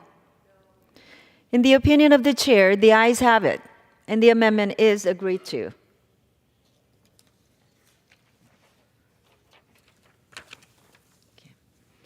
It is now in order to consider amendment number 50, printed in Part B of House Report 118-242. For what purpose does the gentleman from South Carolina seek recognition? Madam Speaker, I have an amendment at the desk. The clerk will designate the amendment. Amendment number 50, printed in Part B of House Report number 118-242, offered by Mr. Norman of South Carolina. Pursuant to House Resolution 756, the gentleman from South Carolina, Mr. Norman, and a member opposed, each will control 5 minutes. The chair now recognizes the gentleman from South Carolina. Thank you, Madam Speaker. My amendment is similar to the others that I have proposed, but it prohibits funding for the American Climate Corps that the Biden administration recently established through his executive order. Thank God it's not binding after its administration's gone. The Biden administration describes the American Climate Corps as a workforce training and service initiative for careers in the clean energy and climate reliance economy. The Corps will focus on equity and environmental justice. Instead of funding Democrats' woke climate agenda, why don't you focus on pro-growth agenda that spurs the economy and prioritizes the American energy independence? Imagine if this administration reversed course and instead of buying it from OPEC countries that hate America, maybe buying it from our country, where we've got a 100-year supply, if not more, and become energy independent. You know, I'm in the construction business. I haven't seen too many trucks that operate on batteries. When I get on a plane, I don't see too many airplanes flying on batteries or solar panels, much less the batteries that are made predominantly in China, which is a country that doesn't like us. So I urge passage of my amendment, and I reserve the balance of my time. The gentleman reserves. For what purpose does the gentlewoman from Ohio rise? Yes, I rise in opposition to this amendment, Madam Chair. The gentlewoman is now recognized. Well, here's another amendment that prohibits something else. The gentleman's amendment would prohibit funding for the American Climate Corps. I have been a long-time supporter of the idea of engaging young Americans in helping to build our country forward, as the original Civilian Conservation Corps did many, many years ago. People who became a part of that saw a part of America that they had never seen before. They made friends. They learned new skills. It gave people a pride in our nation that was incalculable. So the whole intent of the Climate Corps is to engage young Americans in helping our nation build forward, whether they would be weatherizing homes, planting trees, installing solar infrastructure, mitigating coastal erosion, preventing fires and flooding. The gentleman talked about some of the needs of our national forests, constructing and maintaining public trails, and so much more. From the West and Great Plains to the coast and Great Lakes, we are witnessing the wreckage brought about by changing climate with ferocity that knows no bounds. Our success in tackling this challenge will require bold and innovative strategies and connecting to the younger generation. Last month, when the President announced the American Climate Corps, he talked about training young people in high-demand skills for jobs in the clean energy economy as well. This program will give a new generation of Americans the skills that our grandparents had, necessary to access good-paying jobs that are aligned with high-quality employment opportunities after they complete their paid training and service. So it's really a program for America and for the next generation, and I would welcome that. You know, it used to be that most Americans had someone in their family who joined the U.S. military. Today, less than 1% of America's families are connected to the U.S. military. We have to find other means to engage our younger people in patriotic service, and this is one of those. So I believe we must continue to invest in the in America's next generation, our future workforce, and this is such a positive way to do it. So I strongly urge my colleagues to vote against this amendment, and I yield back. The gentleman is now recognized. To my friends on the other side of the aisle, I agree with you. The people that join the Corps, they're well-meaning people. They work, they build trails, as you mentioned, they fix houses up. Their motives are pure, or you wouldn't do that. It requires physical labor. I've met them on site. But what this does is has nothing to do with the good that they do, and it just burdens them. You know, in America, we've become the country we have in the past, not by guaranteeing equal outcomes, but you guarantee equal opportunity. And what I want to do is grant the opportunity for the people that join the Corps, American Corps, to reach their highest potential. And it's not putting the money to make them fill out some crazy form like the banks are having to do. It's for those who have been in the private sector, they would be with us at every level to stop this kind of rampant spending of our tax dollars. I urge support of this amendment, and I yield back the balance of my time. Gentleman yields. The question is now on the amendment offered by the gentleman from South Carolina. Those in favor say aye. Those opposed say no. In the opinion of the chair, the ayes have it, and the amendment is agreed to. Madam Chair? For what purpose does the gentlewoman rise? Madam Chair, I demand a recorded vote on that. Pursuant to Clause 6 of Rule 18, further proceedings on the amendment offered by the gentleman from South Carolina will be postponed.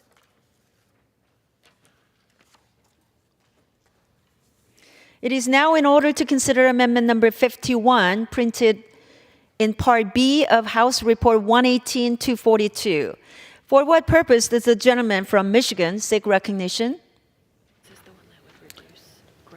Madam Speaker, I wish to offer remarks to support the Amendment 51. The gentleman have amendment at the desk? I'm not introducing. He's introducing. Are you offering or is he offering? He's offering. We have an amendment.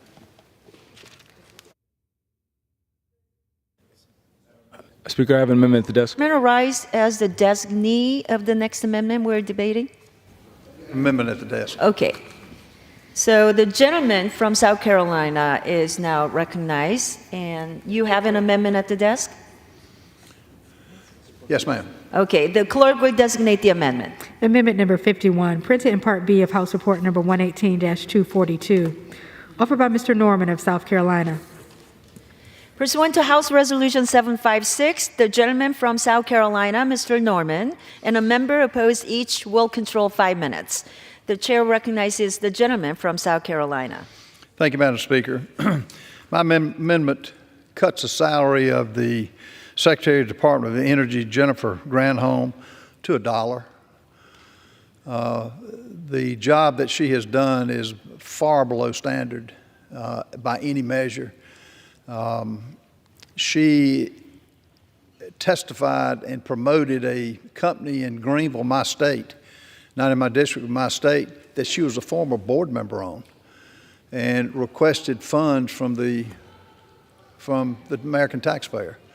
And I've learned now with bureaucrats who make wrong decisions, the only way you deal with them is cut their salary.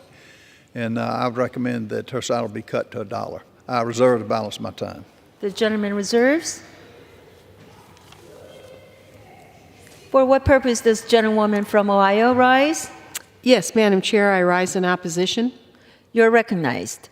Thank you. This amendment raises serious constitutional issues and may amount to an unconstitutional bill of attainder.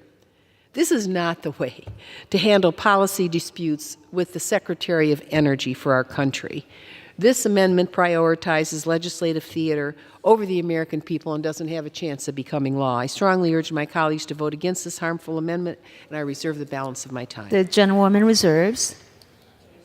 Gentleman from South Carolina is recognized. Hey, Madam Speaker, I yield the balance of my time for my good friend from Michigan. Thank you, Mr. Norman. This is not political theater, far from it. This is accountability to the American people. I rise today in support of this amendment to reduce the salary of Secretary Granholm to $1 because I cannot make her pay us back. The job of the Secretary of Energy is to secure American energy independence, but she is not securing American energy independence. She is depleting it. And she should be held accountable to the people for failing to deliver on her job. You see, Madam Speaker, before Ms. Granholm was Energy Secretary, she promoted the same failed policies while serving as governor of Michigan and presided over what is now known as Michigan's lost decade, a legacy that we are still paying for at home. She presided over the mass exodus of our jobs and our children from our state. She presided over the crippling of our economy, foreclosures of so many of our homes, and closing of our businesses.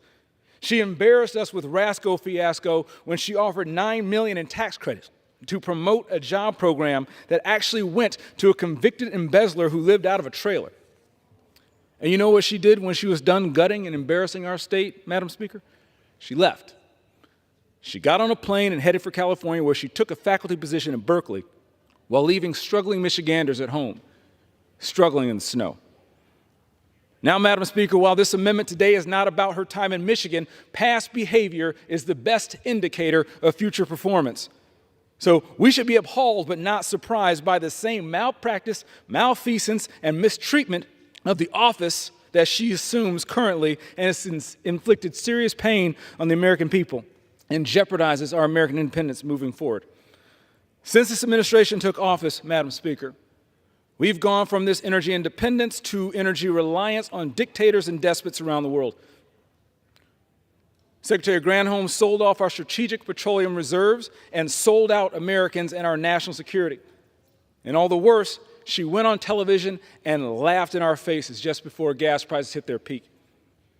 The American people's pain is their plan, Madam Speaker, making gas unaffordable and trading away our national resources to China, our #1 adversary, all so they can implement their pipe dream of a forced EV transition. Now, I won't call it treason, but many in my district have.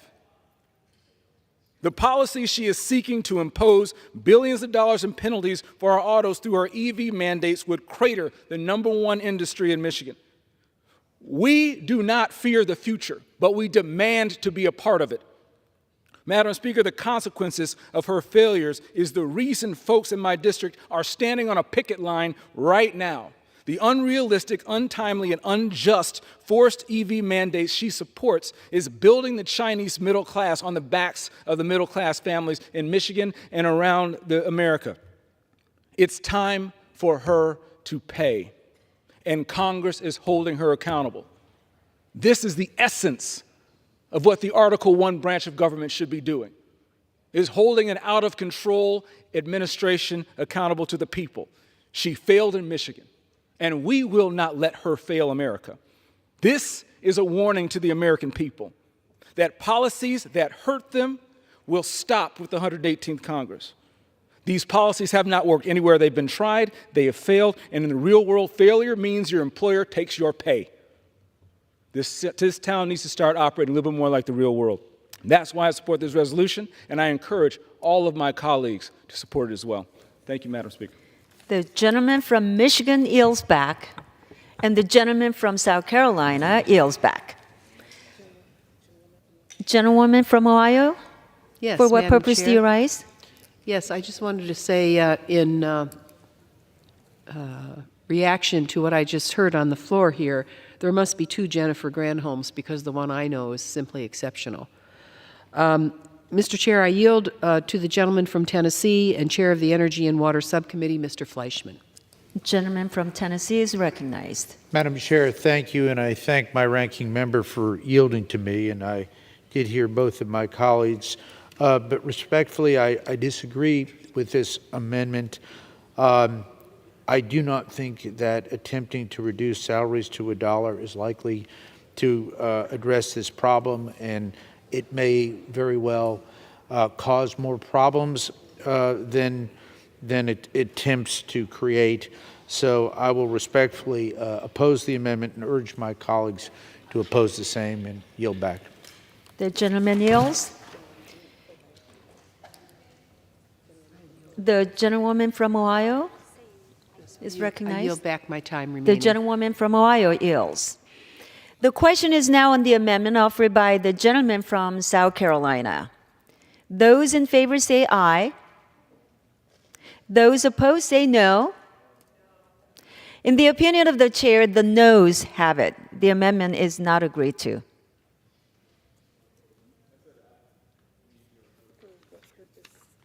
For what purpose does the gentleman from Michigan's? Madam Speaker, I ask for a recorded vote. All right.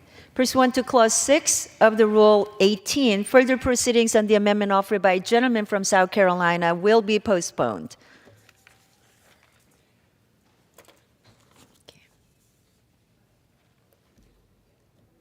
It is now in order to consider amendment number 52, printed in Part B of House Report 118-242.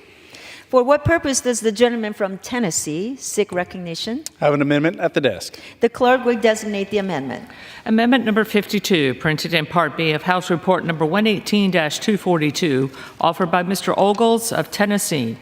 Pursuant to House Resolution 756, the gentleman from Tennessee, Mr. Ogles, and a member opposed, each will control 5 minutes. The chair now recognizes gentleman from Tennessee. Thank you, Madam Chair. My amendment prohibits the funds from being appropriated by this act for being used to enforce any COVID-19 mask mandates. Policies involving mandatory masks implementation are not about safety, nor are they about science. Mask mandates are at their core about control. Dr. Tom Jefferson, a leading epidemiologist who co-authored what the New York Times opinion section called the most rigorous and comprehensive analysis of scientific studies conducted on the efficacy of masks for reducing the spread of respiratory illnesses, including COVID-19, found there was no evidence that masks made any difference. It found that wearing a mask in public places makes little or no difference in the number of infections. For my colleagues and friends on the other side who do privately believe that masks or a mask mandate should be in place, I would say that unfortunately mandates include all masks. And yet the gold standard N95 masks have been proven ineffective. I reserve. The gentleman reserves. For what purpose does the gentlewoman from Ohio rise? I rise in opposition to this amendment. Gentlewoman is recognized. As the gentleman explained, his amendment would prohibit any funds to enforce COVID-19 mask mandates. I must say, America used to focus on big issues. I remember as a child, we tried to figure out how to eradicate polio coast to coast. And you know what? We did it. America was inspired by a great president, John Kennedy, to land a man on the moon. And we did. America did it. We worked together to defeat Soviet communism. And guess what? We did it. We have remnants of that tyrannical regime still seated, and history will show whether we met the current challenge or not. But most of America wants to defeat Vladimir Putin's unconscionable invasion, unprovoked, to the adjoining nation of Ukraine. Now, this amendment is one more controversial poison pill policy rider dealing with face masks. You know what? I didn't really come to Congress to worry about face masks. I find the minority's odd interest in this peculiar. Preventing diseases reduces healthcare costs, such as hospitalizations, and pharmaceuticals, and benefits employers by resulting in less employee absenteeism. But I find it very odd. Now, here we're moving into Halloween. People are spending millions of dollars on masks to go all around the country and parade around in neighborhoods in masks. And yet, when we talk about facial masks to fight the COVID-19 virus, which is a wicked one, it's been politicized to a level that it's almost the theater of the absurd. From January 3rd to 2020 to September 27th, 2023, there were how many deaths in our country from COVID-19?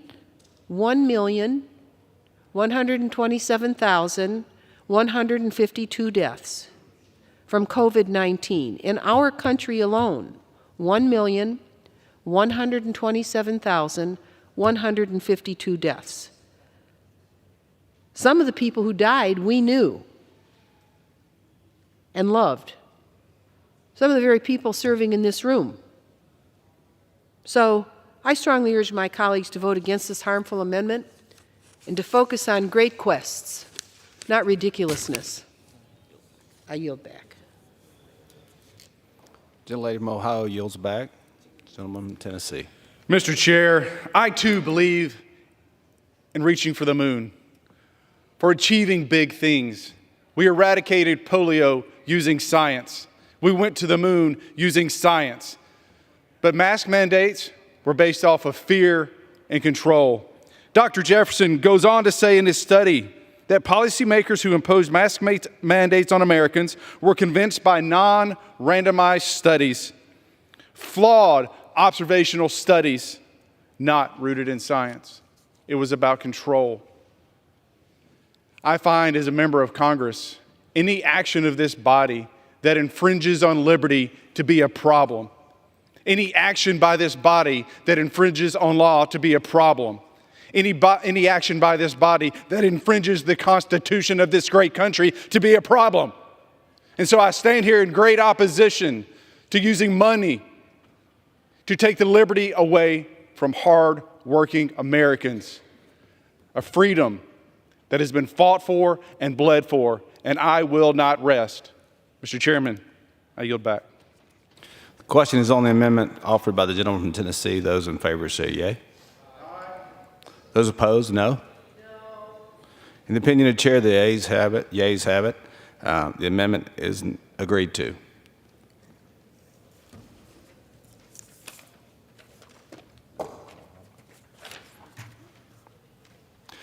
It is now in order to consider the amendment number 53 printed in Part B of the House Report 118-242.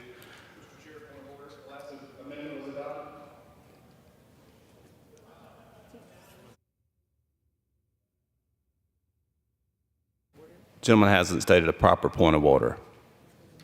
To confirm, the last amendment was adopted? Yes? Okay. I retract, rescind. Thank you. The clerk will designate the amendment. Amendment number 53, printed in Part B of House Report number 118-242, offered by Mr. Ogles of Tennessee.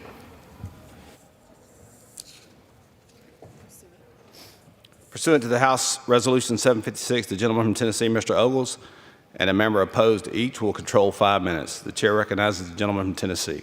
Thank you, Mr. Chairman. Well, here we go again. The administration's war on appliances continues. First it was gas stoves, then it was water heaters, and now It's ice makers. I live in the country. I like a glass of iced tea. Operative word there is ice. The Department of Energy has proposed a rule to impose stringent regulations on commercial automatic ice makers in the name of energy efficiency. For my fellow Americans watching this amendment debate, if someone knocks on your door of your local business and tells you they're from the Office of Energy Efficiency and Renewable Energy, don't answer. We've seen this play before. In 2014, the Obama administration pushed a rule to force different sectors of the American economy to comply with more restrictive energy standards, targeting hotels, targeting hospitals, targeting schools, office buildings, supermarkets, and restaurants. At the time, the proposed rule was projected to cost manufacturers $24 million over a 30-year period, about a quarter of the industry's profits. That's what this rule would do. It's time to get the government out of the ice-making business and get back to business of achieving great things. I reserve. Gentleman reserves. For what purpose does the gentleman from Ohio seek recognition? I rise to oppose the gentleman's amendment. Gentlewoman is recognized for 5 minutes. The Department of Energy is charged with implementing congressionally directed energy efficiency standards, so the department is fulfilling the obligations in law. Now, if individuals want to comment on that, there's a way to do that, to fully participate in the rulemaking process, and I urge our colleagues to do that. But again, the gentleman's interests seem to be rather narrow, to create false fears, whether it's masks or whether it's trying to get better equipment, more energy efficient equipment in this country to help everyone, Businesses that use ice making machines, homeowners who have ice making in their home. This specific rule would save Americans over $44 million in annual operating costs. That's pretty good. We make American industry more efficient, and we make it cheaper. They save money. So we're trying to act in the interests of the American people. There's a quote in this chamber: let us develop the resources of our land, call forth its powers, build up its institutions, promote all its great interests, and see whether we also in our day and generation may not perform something worthy to be remembered. That is what we should aspire to.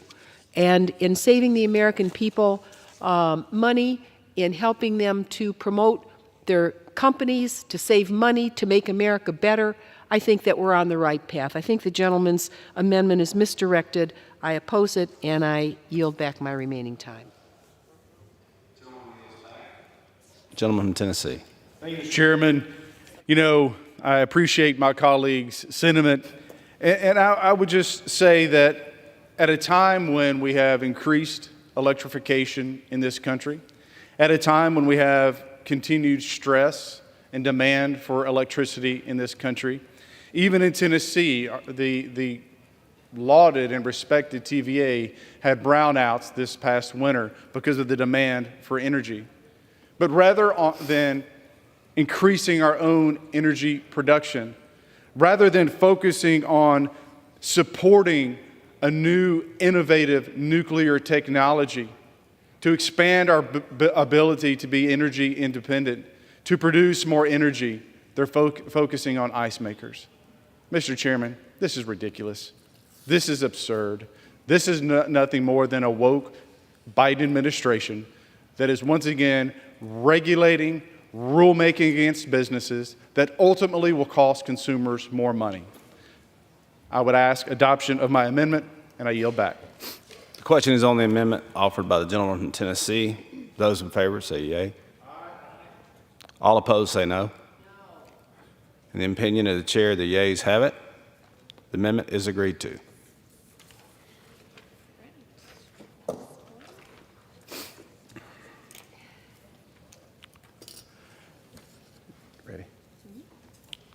It is now in order to consider Amendment 54, printed in Part B of the House Report 118-242, For what purpose does the gentleman from Alabama seek recognition? Mr. Chairman, I have an amendment at the desk. The clerk will designate the amendment. Amendment number 54, printed in Part B of House Report number 118-242, offered by Mr. Palmer of Alabama. Pursuant to House Resolution 756, the gentleman from Alabama, Mr. Palmer, and a member opposed, each will control 5 minutes. The chair recognizes the gentleman from Alabama. Thank you, Mr. Chairman. I rise in support of my amendment. Federal bureaucrats at the Department of Energy are once again attacking Americans' freedoms to choose their appliances that they want in their homes. They tried to take 50% of the gas stoves off the market, and now they're coming for your room air conditioners. My straightforward amendment would block DOE's overzealous regulation on room air conditioner units from taking effect. Summers in Alabama, as you know, Mr. Chairman, are hot. My constituents, like millions of Americans, use air conditioners to fight this heat. For people who are so concerned about global warming, you'd think they'd want to make air conditioners less expensive, not more. I grew up dirt poor. We couldn't afford an air conditioner, and that was the case for most of the people that we knew where I grew up. What I'm afraid of is that the Biden administration wants us to go back to those times. This rule fits a pattern of Democrat energy policies making life more difficult and more expensive, especially for low-income and middle-income Americans who will struggle to afford the upfront cost of more expensive air conditioning units.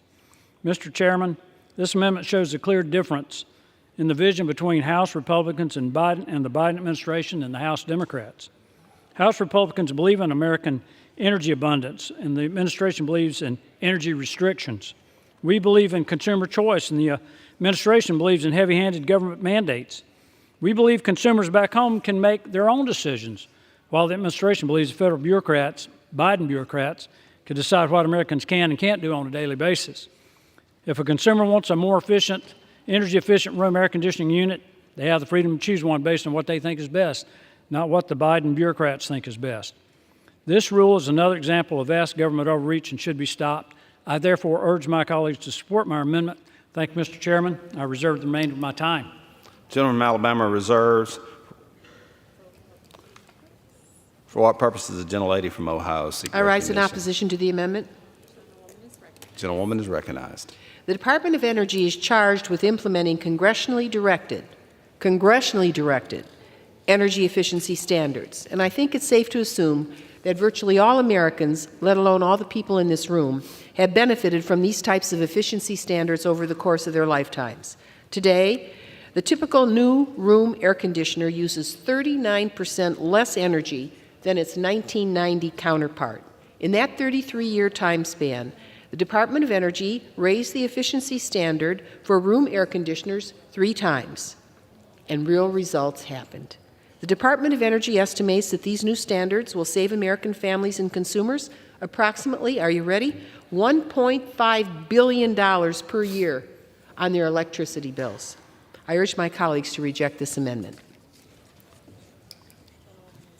Gentlewoman reserves. I yield back my remaining time. Gentlewoman yields.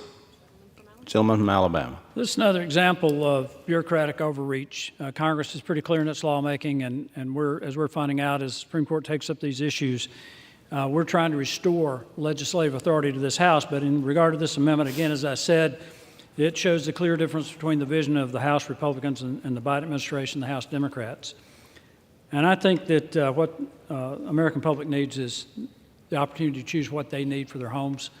And I believe if we continue down this path with Republican initiatives on energy, we're going to bring down energy costs, but we'll also respect the right of American citizens to buy whatever they think they need. And with that, Mr. Chairman, I yield back and urge a yea vote in favor of this amendment.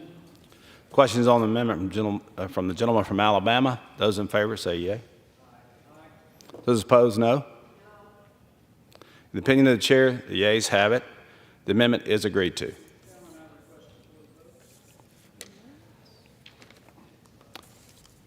Pursuant to Clause 6 of Rule 18, further proceedings on the amendment offered by the gentleman from Alabama will be postponed. Yes?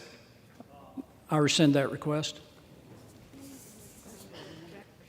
Without objection, request is confirmed.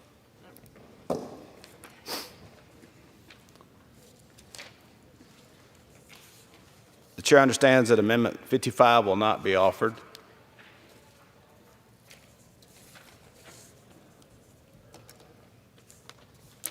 We got a lot of work to do, don't we? It is now in order to consider Amendment 56, printed in Part B of House Report 118-242. For what purpose does the gentleman from Texas seek recognition? Mr. Chairman, I have an amendment at the desk. The clerk will designate the amendment. Amendment number 56, printed in Part B of House Report number 118-242, offered by Mr. Pfluger of Texas. Pursuant to House Resolution 756, the gentleman from Texas, Mr. Pfluger, as a member, will have 5 minutes, and the member opposed will also have 5 minutes. The chair recognizes the gentleman from Texas. Thank you, Mr. Chairman.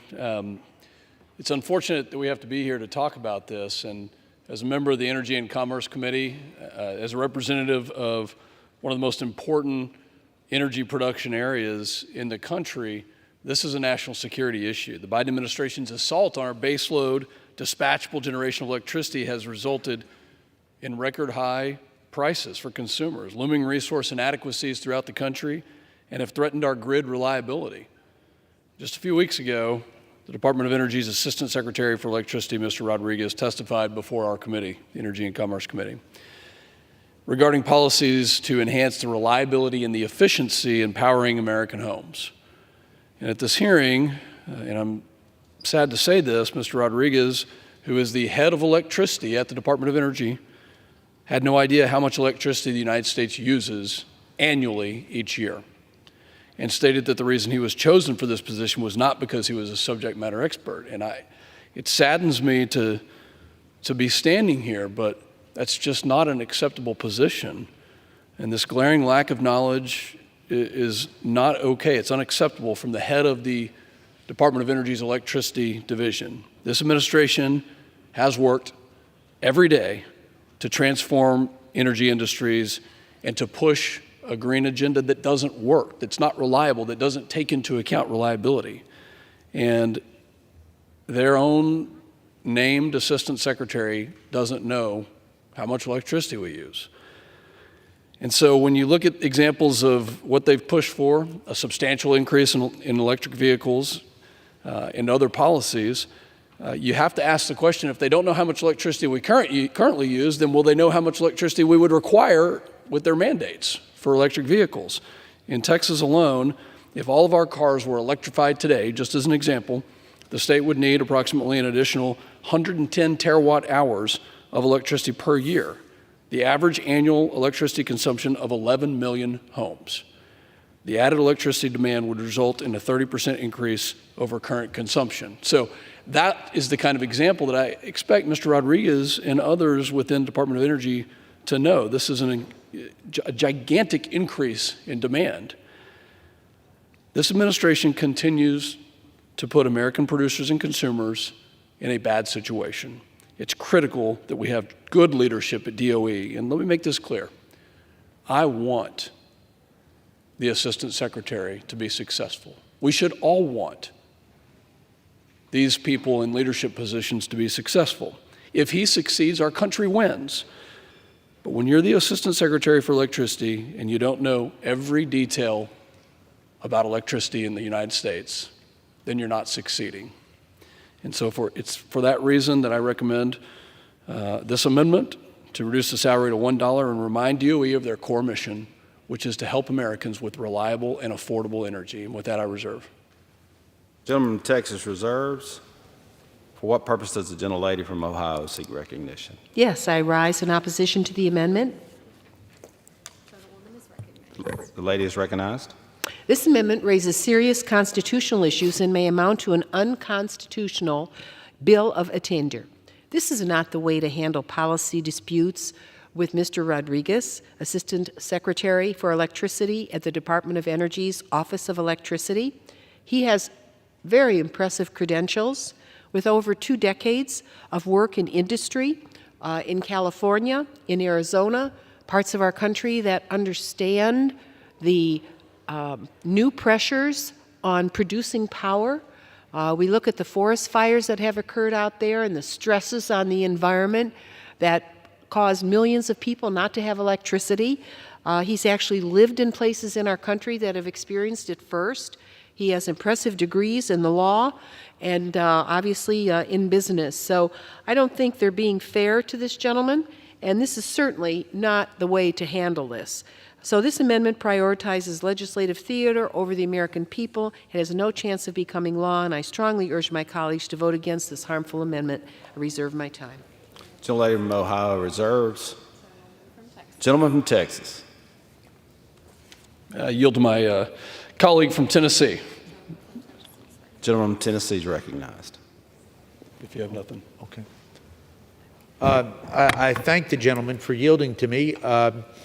Mr. Chairman, I hold my dear colleague and friend from Texas in the highest esteem. I think he's one of our brightest and best members, and he has served so well on the Energy and Commerce Committee, and it's a pleasure and privilege to serve with him. I play baseball with him, and candidly, he's a much better baseball player than I am. I trust his judgment, but respectfully on this issue, I want to be consistent. I have opposed the reducing of salaries to $1 in the previous amendments. He articulated his issues very well, but I do think this causes a dangerous, difficult precedent. And in that regard, I urge a no vote. Gentleman from Texas. Thank you, Mr. Chair, and I yield back to the chair. Gentleman yields back. And Gentleman from Ohio. I yield back my time as well. Lady. Question is on the amendment offered from the gentleman, by the gentleman from Texas. Those in favor say yea. Those in favor, no. In the opinion of the chair, the yeas have it. The amendment is agreed to. For what purpose does the gentlelady from Ohio? Mr. Chair, I demand a recorded vote. Pursuant to Clause 6 of Rule 18, further proceedings on this amendment offered by the gentleman from Texas will be postponed.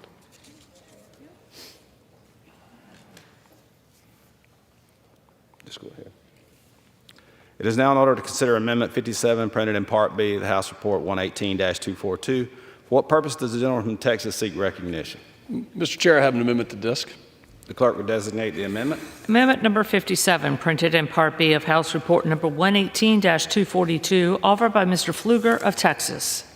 Pursuant to House Resolution 756, the gentleman from Texas, Mr. Pfluger, a member opposed, will control 5 minutes. The chair recognizes the gentleman from Texas, Mr. Pfluger.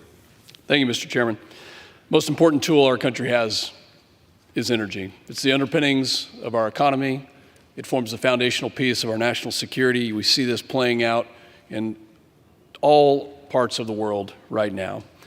And the prosperity of our country rests on the abundant natural resources that we have that no other country has. We're blessed to have those natural resources. And this has been reaffirmed as Americans have seen the events unfold in places like Ukraine. Make no mistake, the single biggest important impetus for Russia's unprovoked attack on Ukraine was the belief that Vladimir Putin would not weaponize energy, and he did. We recognize the critical importance of secure, abundant, affordable resources and affordable energy better than anywhere else. And because we know what it takes to produce it, we understand how devastating it would be to lose it. And we see the potential before us if we had the opportunity to unleash our full energy capabilities. Our nation is blessed with natural resources and a strong, innovative spirit that encapsulates the American character. Nowhere is this more evident than my own district, the Permian Basin, which produces over 40% of the country's oil production. And while climate alarmists scream that oil and gas is bad, I feel confident in saying that if they were serious in actually reducing carbon emissions, that we would actually produce it here, where we do it much cleaner, much better, more efficient, and with higher labor standards than anywhere else.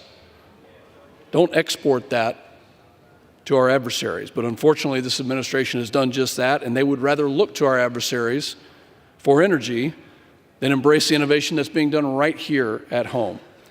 And when looking to supply the energy needs for Americans, I respectfully ask that the President call the mayor of Midland, Texas, not OPEC, for the energy needs. At a time when our world is increasingly destabilized, our nation needs us to lead from the front. Our domestic energy production is too important of an asset to be left out of our national security toolkit. And we must use this unique asset not only for the benefit here domestically, but around the world. LNG, much of which is produced in the Permian Basin, 10% by the way worldwide, will play the leading role in helping reach developing nations to provide them with clean, affordable, reliable energy to power their economies. And global demand for LNG will continue to increase with estimates as nearly double what it is now in the next 20 years. This is a massive opportunity for our country to lead. And if we don't have advisors in this administration who think critically about American energy as a national security tool, the consequences will be severe. Under this administration, senior advisors have praised China as a leader in clean energy, begged OPEC to produce more oil than doing it here domestically, and tried to sabotage the credibility of American producers here. That's why I'm leading an amendment to reduce the salary of Andrew Light, Department of Energy's Assistant Secretary for International Affairs, to $1. We need the administration to focus on our own strength, our own innovation, and our own capabilities, and I yield back. Gentleman from Texas yields.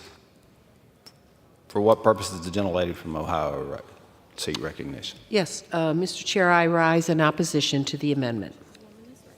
Chairwoman is recognized. First of all, the gentleman's amendment raises serious constitutional issues, and like others this afternoon, may amount to an unconstitutional bill of attainder. And this is really not the way to handle policy disputes with Andrew Light, Assistant Secretary of Energy for International Affairs. First of all, I think I have to say, energy security requires energy security for our country understands the global environment in which we exist and function. And that is both the commercial marketplace as well as on the defense ledger. So this is a very, very important job. And this gentleman has a very broad experience prior to coming to his current position.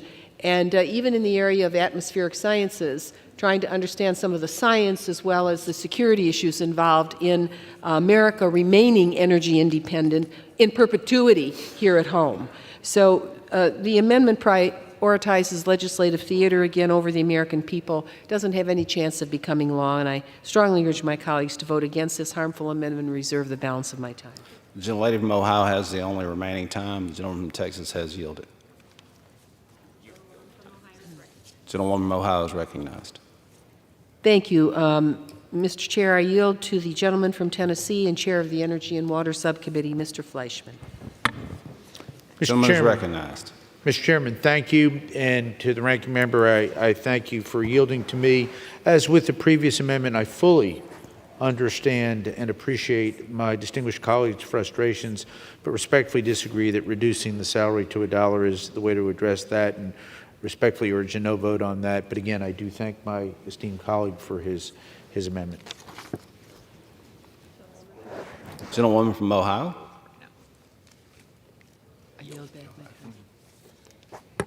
I'd like to yield back my remaining time. Thank you. All right, the question is on the amendment offered before us from the gentleman from Texas. Those in favor say yea. Aye. Those opposed say no. In the opinion of the chair, the yeas have it. The amendment is agreed to. For what purpose does the gentlelady from Ohio seek recognition? Yes, Mr. Chair, I demand a recorded vote on that.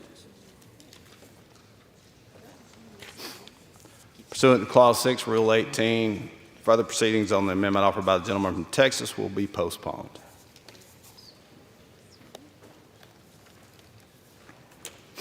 It is now in order to consider Amendment 58, printed in Part B of the House Report 118-242. For what purpose does the gentleman from Montana seek recognition? Thank you, Mr. Speaker. I have an amendment at the desk. The clerk will designate the amendment. Amendment number 58, printed in Part B of House Report number 118-242, offered by Mr. Rosendale of Montana. Pursuant to House Resolution 756, the gentleman from Montana, Mr. Rosendale, and a member opposed, each will control 5 minutes. The chair recognizes the gentleman from Montana. Thank you very much, Mr. Speaker. Mr. Speaker, my amendment number 58 would reduce the total appropriations for the Department of Interior, Environment, and related agencies by $1.55 billion, bringing the total cost of the bill down from nearly $58 billion to $56.4 billion.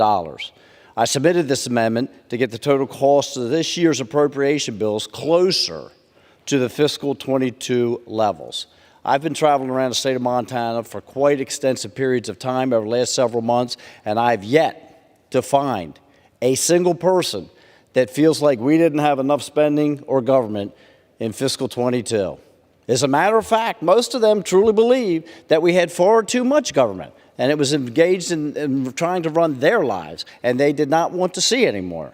I believe that the federal government had more than enough, and that it's time to rein in the out-of-control spending.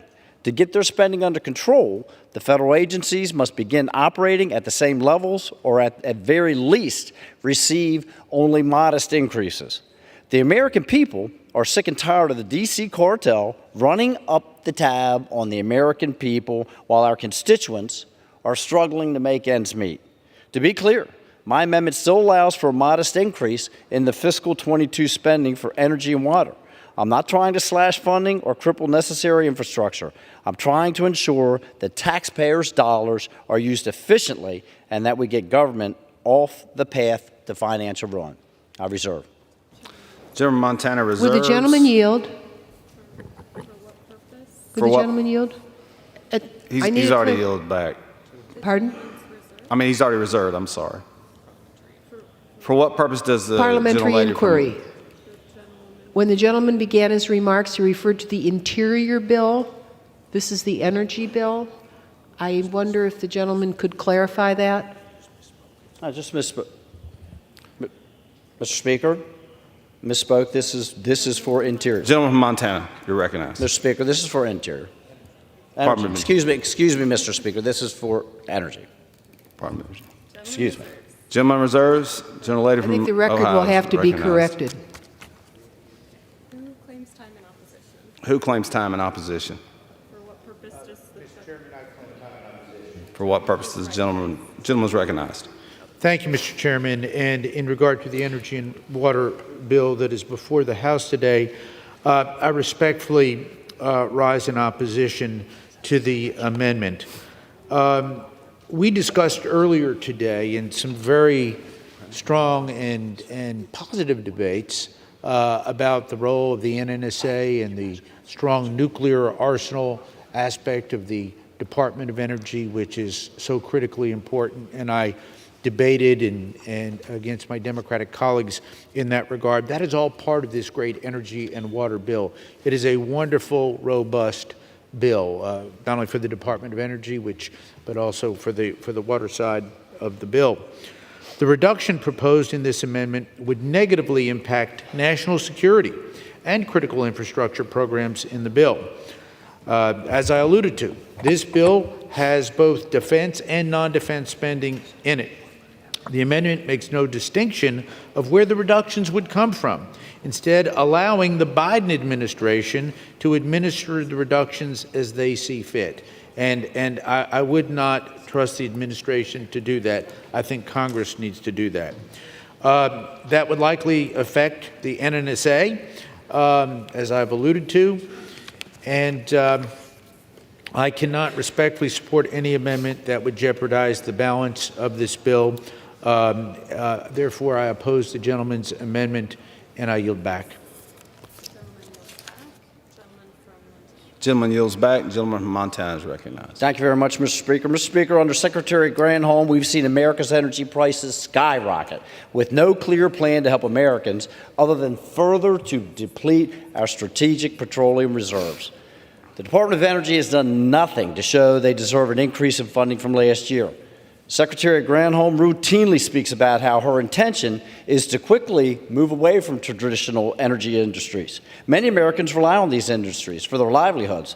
This administration shows a lack of clear consideration of these people and industries, even as they are necessary during our transition to clean energy. Furthermore, the very people that get hurt the most by this reckless administration's actions are the ones at the lowest end of the income scale. Quite frankly, if you just look at one section of this legislation, we don't want to compromise our national defense. One section, $1.2 billion, the Office of Energy Efficiency and Renewable Energy, is where the federal government is picking winners and losers to try and develop different types of fuel, including biofuels and batteries, and the federal government should not be involved in that. The free market knows how to do it. They know how to do it the best. They have demonstrated they know how to do it the most efficiently, and with that, I reserve. Gentleman from Montana reserves. Gentleman has the only time.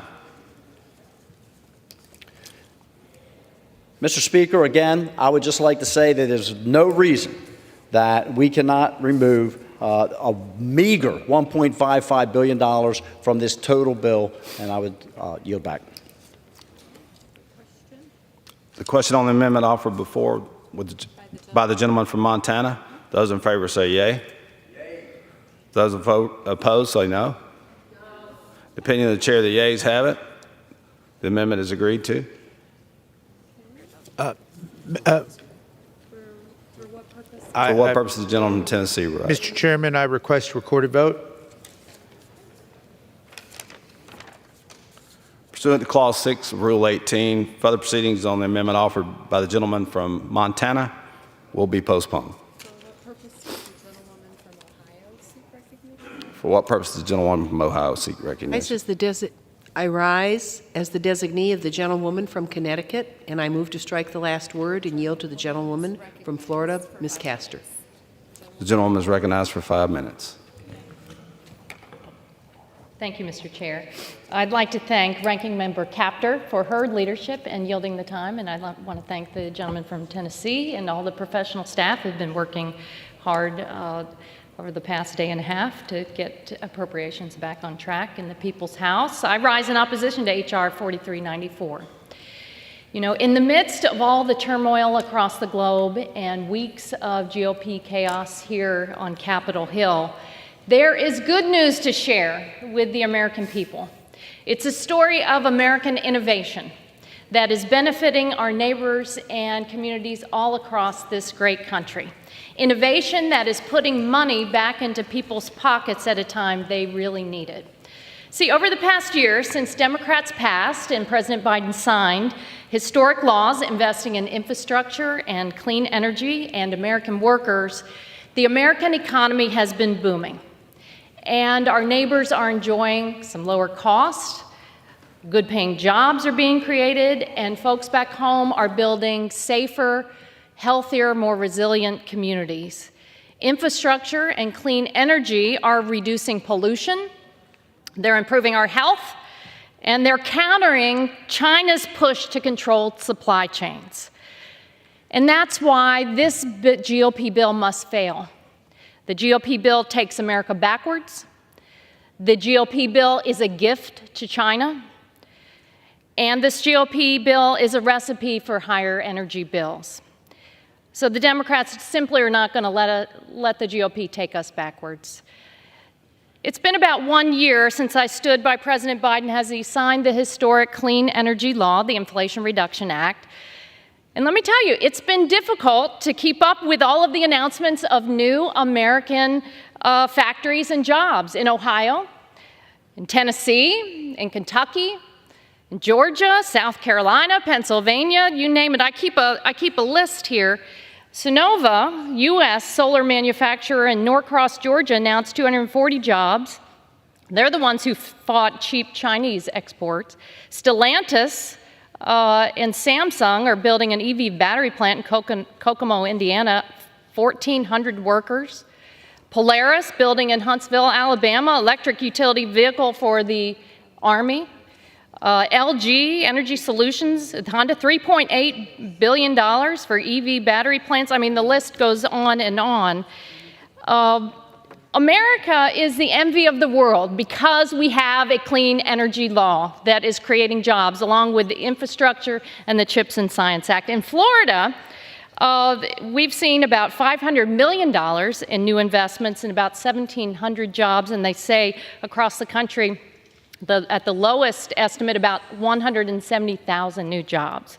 America is the envy of the world because of our clean energy law. I'll say it again. And our economy is booming, and we're not going to let the Republicans take us backwards. Just this morning, it was announced that U.S. gross domestic product, a measure of all goods and services produced in the United States, rose at 4.9%, which was much better than anyone expected. Private sector investment is flocking to clean energy and infrastructure projects in your districts and mine. Clean energy projects don't just create new good-paying jobs, they also lower energy costs for our neighbors back home and all American families. And boy, do we need it. In the Tampa-St. Pete area that I have the privilege of representing, electric bills are out of sight. They're astronomical. In a single year, this past year, the average Tampa Electric Company customer saw an increase by a whopping $492. Why? Because they generate electricity based on oil and gas, primarily. But thankfully, cleaner, cheaper energy and energy efficiency is on its way to lower people's electric bills, and we cannot let the Republicans gut what we're doing in clean energy to lower electric bills. Here's another good new report that Floridians, all Americans needed. Yesterday, the Biden administration announced help for consumers to afford these high energy bills. Florida will receive $106 million in federal funds to lower home energy bills. And I haven't even mentioned the high cost of extreme weather, extreme heat across the country that's hurting farmers. It's fueling fires. It's fueling costly extreme weather events, higher insurance premiums. Indeed, we just lived through the hottest summer on record. It was roasting. And we've got to reduce pollution that is causing this overheating and the higher cost on communities. So that's why I'm offering this motion to recommit today at the appropriate time to send this bill back to committee. If the House rules permitted, I would have offered the motion with an important amendment to this bill. My amendment would strike two sections, Gentlewoman's time is 311 and 312. I urge that at the end of the debate, insert the record, the text of this amendment. Gentlewoman's time is expired. Vote yes on this amendment, and please tank this bill to take us backwards. I yield back the balance of my time. Thank you. Chair recognizes the gentle lady from, oh, your time's expired. I apologize. I yield back the balance of my time. Thank you. Give this to me. It is now in order to consider Amendment 59, printed in Part B of House 118-242. For what purpose does the gentleman from Montana seek recognition? Thank you, Mr. Speaker. I have an amendment at the desk. The clerk would designate the amendment. Amendment number 59, printed in Part B of House Report number 118-242, offered by Mr. Rosendale of Montana. Pursuant to House Resolution 756, the gentleman from Montana, Mr. Rosendale, and a member opposed, each will control 5 minutes. The chair recognizes the gentleman from Montana. Thank you very much, Mr. Speaker. Mr. Speaker, my amendment number 59 reduces spending. Specifically, it cuts funding for the Army Corps of Engineers back to the fiscal 22 levels. This year's appropriation would increase Army Corps' funding by $910 million from last year. My amendment would reduce funding for the Army Corps by $620 million in order to bring it back to fiscal 22 levels. That still leaves in place a $290 million increase. Unfortunately, the Army Corps of Engineers has a long history of running over budget and out of schedule. The solution to the Army Corps wasting taxpayers' money is not to reward them with more money. Instead, we must demand that the Army Corps of Engineers be more responsible and more efficient. In Montana alone, there are multiple instances of the Army Corps projects running well beyond their budgets and then turning to state and local governments to make up the cost. The Army Corps has shown a complete dereliction of duty by trying to transfer cost, operation, and maintenance of the fish bypass channel, which is part of the Lower Yellowstone irrigation project. The Army Corps is shifting operating costs that they agreed to take on to the farmers and ranchers who are already facing increased costs. In fact, before the Army Corps of Engineers even cut the ribbon on this project, it was in need of repairs. I witnessed it myself. The Lower Yellowstone Irrigation Project was created as part of the Newlands Reclamation Act, signed into law in 1902. The purpose of the Lower Yellowstone Irrigation Project is to divert water from the Yellowstone River to irrigators in eastern Montana and western North Dakota. Currently, the Lower Yellowstone Irrigation Project is a dependable, reliable source of irrigation water for approximately 58,000 acres of land in 4 irrigation districts across Montana.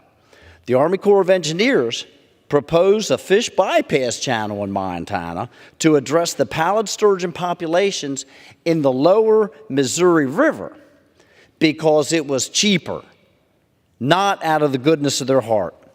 The farmers did not ask for, nor did they receive, more water or a better system. No, as a matter of fact, just quite the opposite has happened. The system doesn't function as well, and it costs them more to operate.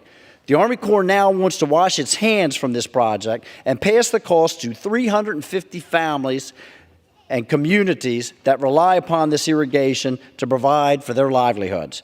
This burden from the lack of planning by the Corps of Engineers should only be transferred onto a third party that is at fault. The government is the only one who decided to place the pallid sturgeon on the endangered species list and should pay for the consequences and cost resulting from that action, not the small community that has relied upon this irrigation for over past century. Thank you, Mr. Speaker. I would reserve. Gentleman reserves. Gentleman, for what purpose does the gentleman from Tennessee rise? Excuse me. Yes, Tennessee. Thank you, Mr. Chairman. I rise to oppose the amendment. Gentleman is recognized. I wish to thank my friend, the distinguished gentleman from Montana, for offering this amendment. I know many of us have frustrations with some of the Army Corps projects. However, this reduction by $620 million I must oppose for several reasons.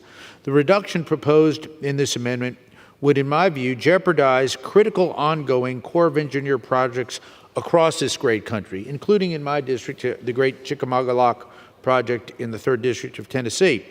All too often, the Corps of Engineers fails to finish what it starts. This bill provides funding to complete a number of significant projects, and a cut of this magnitude would, in my view, undermine public safety and America's economic competitiveness. It's in that regard I respectfully urge my colleagues to oppose this amendment. I yield back. I yields back. Gentleman from Montana is recognized. Thank you, Mr. Speaker. Mr. Speaker, fiscal 22, Corps of Engineers, $8.34 billion. Fiscal 23, $8.66 billion. Fiscal 24, $9.57 billion. We cannot continue to reward bad behavior. A recent project in Texas, the Ike Dike Coastal Barrier Project, is currently projected to cost $57 billion, representing the most largest civil engineering project in United States history, which is 68% higher than the recent estimate, which was at $34 billion.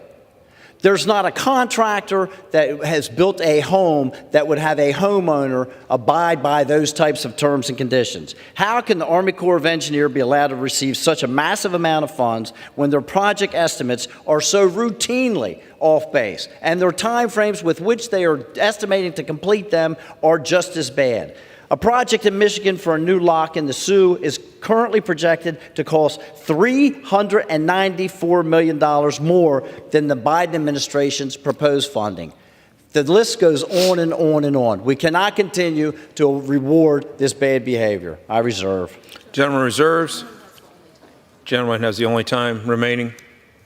Thank you, Mr. Speaker. Mr. Speaker, once again, we've seen these projects go over budget, over time. The Corps of Engineers should not be rewarded. I hope that Gentleman's my colleagues time has expired. Thank you. Question is on the amendment offered by the gentleman from Montana. Those in favor say aye. Those opposed say no. Opinion of the chair, the noes have it. Vote, Mr. Speaker. Gentleman requests a recorded vote pursuant to Clause 6 of Rule 18. Further proceedings on the amendment offered by the gentleman from Montana will be postponed. It is now in order to consider amendment number 60, printed in Part B of House Report 118-242. For what purpose does the gentleman from Montana seek recognition? Thank you, Mr. Speaker. I rise as the designee of the gentleman from Texas, and I have an amendment at the desk. Clerk will designate the amendment. Amendment number 60, printed in Part B of House Report number 118-242, offered by Mr. Rosendale of Montana. Pursuant to House Resolution 756, the gentleman from Montana, Mr. Rosendale, and a member opposed, each will control 5 minutes. Chair recognizes the gentleman from Montana. Thank you very much, Mr. Speaker. Mr. Speaker, this amendment prohibits any of the funding in the Energy and Water Appropriations Bill from being used to carry out President Biden's executive orders on climate change. These executive orders served as the catalyst for some of the Department of Energy's most radical actions, including Justice 40 Initiative, a radical environmental justice initiative that directs 40% of federal clean energy and energy efficiency spending based on race, migrant status, and other characteristics. A moment ago, you heard me speaking about relying upon the marketplace and the free market to develop the most effective, efficient, and technologically advanced methods with which we can fuel everything that we have now, whether that's electric turbines or motor vehicles, and to base it upon race, migrant status, and other characteristics demonstrates why exactly the federal government should not be involved in this type of action. The Department of Energy's transition to a carbon pollution-free energy sources, a zero emissions fleet, and a net zero building portfolio. The power grid from Canada to Mexico around the country cannot sustain pushing everything to renewable energies when they're only operating at solar about 18% and wind energy at the very most efficient 40% of full power when we happen to have wind blowing. This is not the way for us to go, and I would ask that we prohibit those funds from being used for such purposes. I reserve. Gentleman reserves. For what purpose does the gentleman from Tennessee rise? Oh, excuse me. For what purpose does the gentlelady from Ohio seek recognition? Mr. Chair, I rise in strong opposition to this amendment. Gentlelady is recognized. All right. As of the end of this August, there have been more than 23 disasters in our country just this year, costing at least $1 billion each. That exceeds the previous record set in 2020, and we've not even finished this year yet. This morning as I drove to work, I was listening to the representative from Hawaii, Maui, talk about the recovery in Maui and ongoing efforts there and the struggle and the positive attitude of the people to try to rebuild. So don't try to tell American citizens who've lost businesses or homes and loved ones from hurricanes, wildfires, other natural disasters, and who continue to face unrelenting flooding in the middle part of the country that there are no costs from climate change. Disaster costs, talk to any insurance company, property insurance company. Disaster costs have risen substantially across this country, and they are growing. In fact, they've tripled. The Federal Disaster Assistance Office, just the federal side, it's billions and billions and billions more dollars. So it's already past time for aggressive action to address climate change and its impacts, and pretending that it doesn't exist won't make it go away. We must maintain American leadership for our clean energy future and not cede all of the economic opportunity that Congresswoman Castor just talked about when she was here on the floor to China and other countries who surely want to be right at our ankles and try to dump product into this country. We have to stand on our own 2 feet and be as great a nation as we really are and seize the horizon. I strongly urge my colleagues to vote against this harmful amendment, and I yield back my time. Back. Gentleman from Montana is recognized. Thank you very much, Mr. Speaker. Mr. Speaker, building on the coast does not cause climate change, but it certainly exposes you to incredible risk of having your house washed away. Now, I'm not a genius, nor am I a climatologist, nor am I a weatherman, but even I know that simple fact. In 2021, the Strategic Petroleum Reserve had a total of 610 million barrels of crude oil in it. Here's what our Department of Energy has done: reduced it down to 347 million barrels of crude, lowest level since 1983. The emissions in our country have gone down, and it is demonstrated very clearly that by placing us more entitled, obligated to purchase our energy overseas, all we are doing is creating more pollution problems around the earth. We do it cleaner, we do it safer, we do it with the strongest environmental standards, and we do it with the best labor practices around the world. I reserve. Gentleman reserves. You only have the remaining time.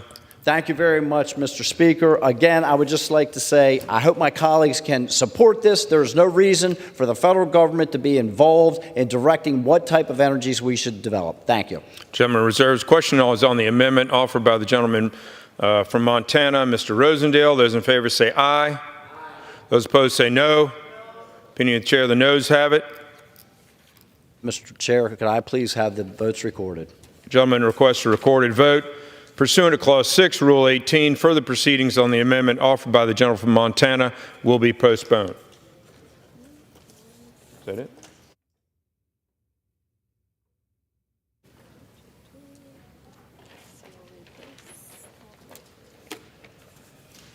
Pursuant to Clause 6, Rule 18, proceedings will now resume on those amendments printed in Part B of House Report 118-242, on which further proceedings were postponed in the following order. Amendment number 43, Luna of Florida. 47, Norman, South Carolina. 50, Norman, South Carolina. 51, Norman, South Carolina. 56, Pfluger of Texas. 57, Pfluger of Texas. 58, Rosendale, Montana. 59, Rosendale, Montana. 60, Rosendale, Montana. The chair will reduce 2 minutes the minimum time for any electronic vote after the first vote series. The unfinished business is a request for recorded vote on amendment number 43, printed in Part B of House Report 118-242 by the gentlewoman from Florida, Ms. Luna, on which further proceedings were postponed and on which the ayes prevailed by a voice vote. Clerk will redesignate the amendment. Amendment number 43, printed in Part B of House Report number 118-242, offered by Mrs. Luna of Florida. Recorded vote has been requested. Those in support of the request for recorded vote will rise and be counted. Sufficient number having arisen, the recorded vote is ordered. Members will record their votes by electronic device. This will be a 15-minute vote.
This vote, the yeas are 120, the nays 291. The amendment is not adopted.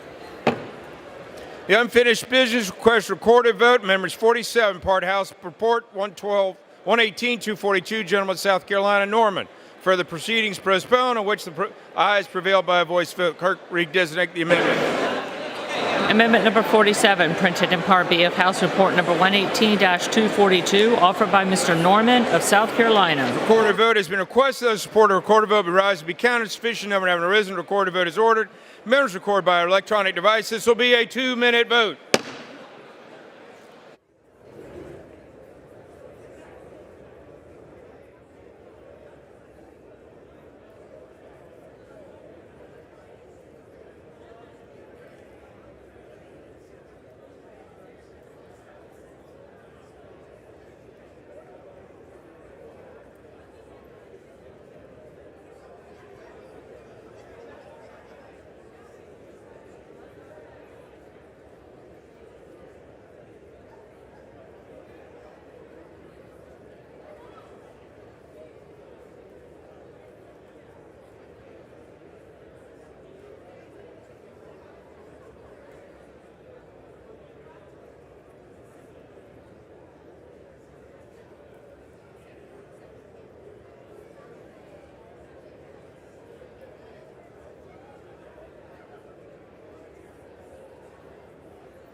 On this vote, the yeas are 207, the nays are 204.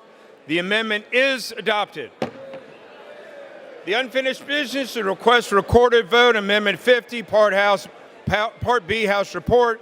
Gentleman from South Carolina, Mr. Norman. Further proceedings postponed, which the ayes prevail by a voice vote. The clerk redesignate the amendment. Amendment number 50, printed in Part B of House Report number 118-242, offered by Mr. Norman of South Carolina. Recorded vote requested. Those in support will rise and be counted. Sufficient number having risen. Recorded vote is ordered. Marriage recorded by vote by electronic device. This will be a 2-minute vote.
The yeas are 208.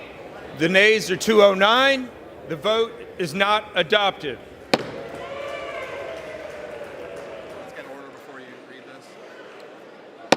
I'm just going to read the first line before you, just the first line.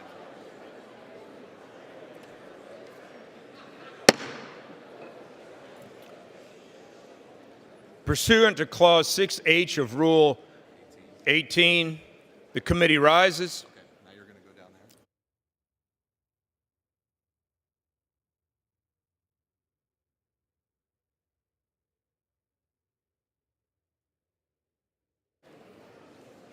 Mr. Chairman. Mr. Chairman.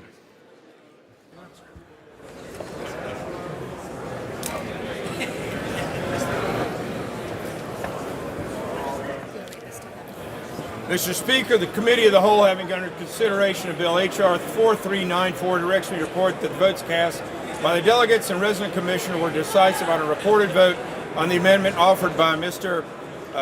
Norman from South Carolina. Chair of the Committee of the Whole House on the State of the Union reported to the House that during consideration of the bill H.R. 4394 pursuant to Resolution 756, the votes cast by the delegates and resident commissioner on a recorded vote on the amendment offered by the gentleman was decisive. The clerk will designate the amendment.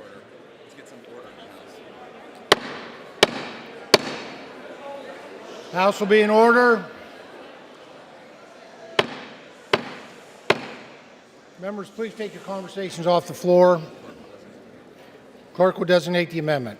Amendment number 50, printed in Part B of House Report number 118-242, offered by Mr. Norman of South Carolina. This is the bill number? I just know. Pursuant to Clause 6H of Rule 18, the chair will put the question to the House de novo. The question is on the amendment. All those in favor say aye. All those opposed say no. The ayes have it. The amendment is agreed to. Yeas and nays, please. The gentleman asked for the yeas and nays. Yes. The yeas and nays are requested. Those favoring a vote by yeas and nays will rise. Sufficient. Make them earn it. All right. A sufficient number having arisen, the yeas and nays are ordered. Members record their votes by electronic device. This is a 2-minute vote.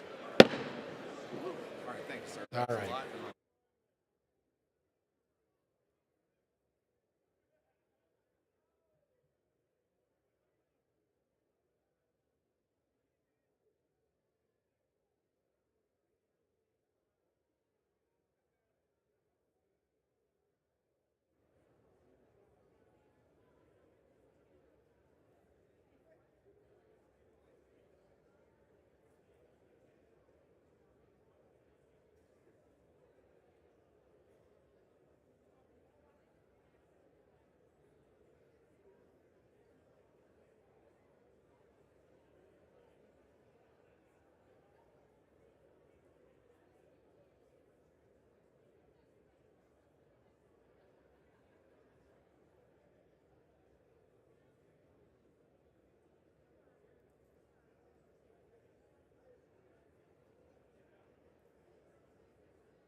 On this vote, the yeas are 207, the nays are 204. The amendment is adopted. Pursuant to Clause 6H of Rule 18, the committee will resume its sitting.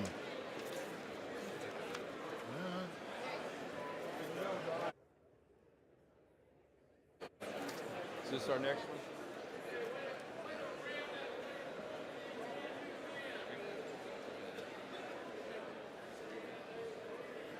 Is this our next one? First this, Okay. starting with the House is in the Committee of the Whole. The House is in the Committee of the Whole on the State of the Union for further consideration of Bill H.R. 4394. Clerk will report the title of the bill. A bill making appropriations for energy and water development and related agencies for the fiscal year ending September 30th, 2024, and for other purposes. Committee of the Whole rose earlier today. The amendment offered by the gentleman of South Carolina has been rejected, agreed to on a recorded vote, on which the votes were cast by the delegates and resident commissioner were decisive. That result has since been rejected by the House.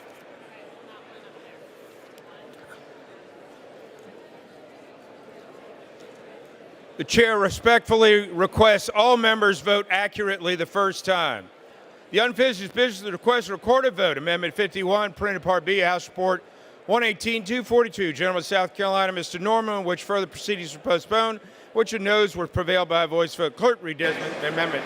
Amendment number 51, printed in Part B of House Report number 118-242, offered by Mr. Norman of South Carolina. Recorded vote requested. Those support recorded vote rise to be counted. Sufficient number risen. Recorded vote is ordered. Members recorded vote by electronic device. This will be a 2-minute vote.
This vote, the yeas are 166, the nays are 247. The amendment is not adopted. Unified business, the unfinished business request recorded vote, Amendment 56, Part B, House Report 118-242, Gentleman of Texas, Pfluger, which further proceedings were postponed. The ayes prevailed by a voice vote. Clerk, redesignate the amendment. Amendment number 56, printed in Part B of House Report number 118-242, offered by Mr. Pfluger of Texas. Requested the support of recorded vote be rise, be counted, sufficient number risen. Recorded vote is ordered. Members recorded vote by electronic device. The 2-minute vote.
On this vote, the yeas 160, nays 250. The amendment is not adopted. The unfinished business request recorded vote Amendment 57, printed Part B, House Report 118-242, General of Texas, Pfluger. Further proceedings postponed, on which the ayes prevail by voice vote. Clerk will designate the amendment. Amendment number 57, printed in Part B of House Report number 118-242, offered by Mr. Pfluger of Texas. Recorded vote requested. Those who support a recorded vote rise to be counted. Sufficient number arisen. Recorded vote is ordered. Members record the vote by electronic device. 2-minute vote.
To 164, nays or 249.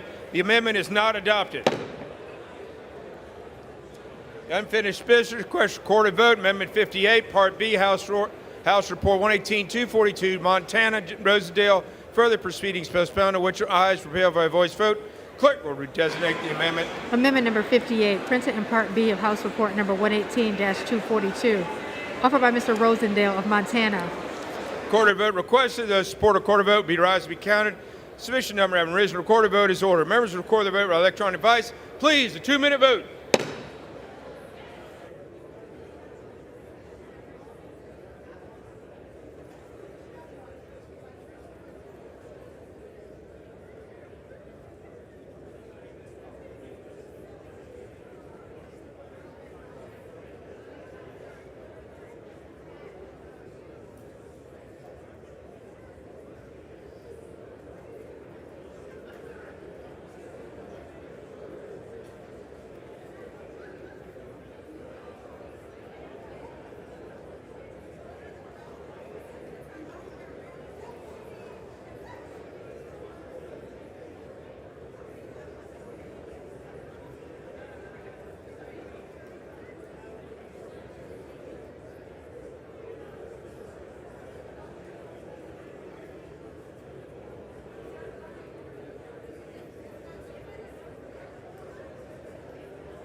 All members voted. Any member wish to change their vote?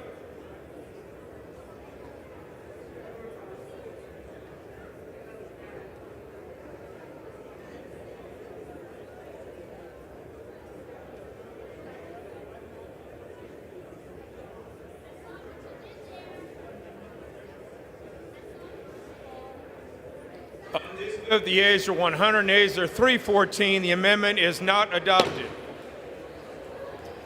Unfinished business, request recorded vote, Amendment 59, printed Part B, House Report 118-242. General Montana, Mr. Rosedale. Further proceedings postponed, which the noes prevail by a voice vote. Clerk, read the designate amendment. Amendment number 59, printed in Part B of House Report number 118-242, offered by Mr. Rosendale of Montana. Request for recorded vote. Those in support of request for recorded vote rise to be counted. Sufficient number arisen. Recorded vote order. Members record their vote by electronic device. 2-minute vote.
Seconds.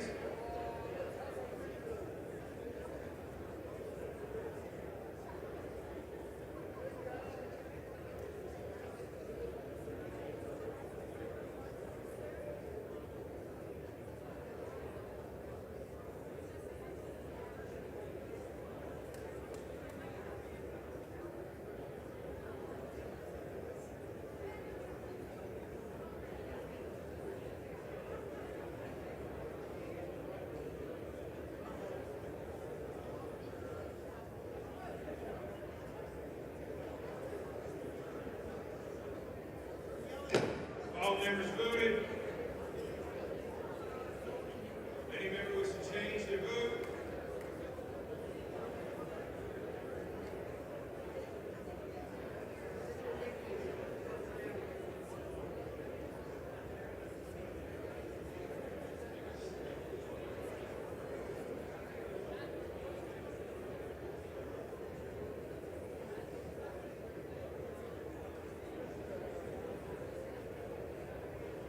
On this vote, the yeas are 76, nays 335.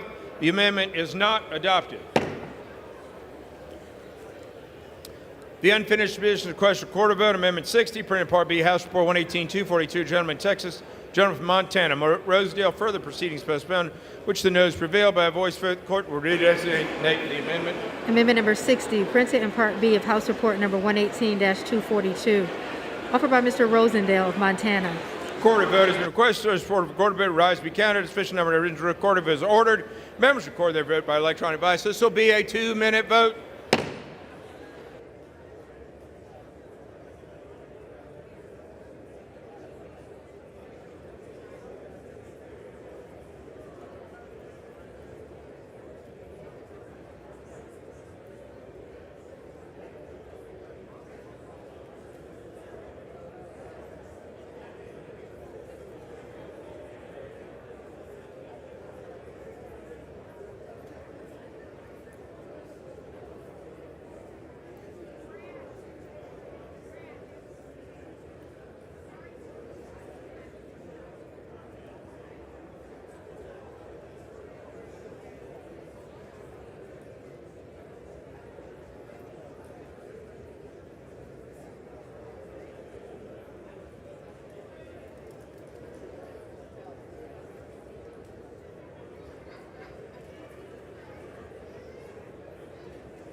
The yeas are 192, the nays are 222. The amendment is not adopted. There being no further amendments pursuant to the rules, the committee rises.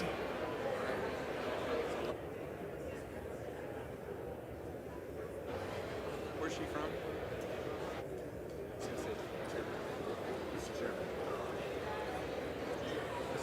Mr. Chairman.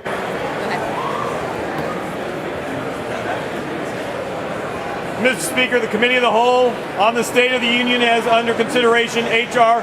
4394 and pursuant to House Resolution 756. I report the bill as amended to the resolution back to the House with a further amendment adopted by a Committee of the Whole. Under the rule, the previous question is ordered in a separate vote demanded by any amendment reported from the Committee of the Whole. Again? Chair of the Union of the whole House and the State of the Union reports the committee has been under consideration H.R. 4394 pursuant to House Resolution 756. Report the bill as amended by that resolution back to the House with further sundry amendments adopted in the Committee of the Whole. Under the rule, the previous question is ordered. Is a separate vote demanded on any amendment reported from the Committee of the Whole? If not, the chair will then engross. Question is on the adoption of the amendments. Those in favor say aye. Those opposed say no. The ayes have it. The amendments are agreed to. I'm sorry? Question is on the engrossment and third reading of the bill. Those in favor say aye. Those opposed say no. The ayes have it. Third reading. Clerk reads the bill.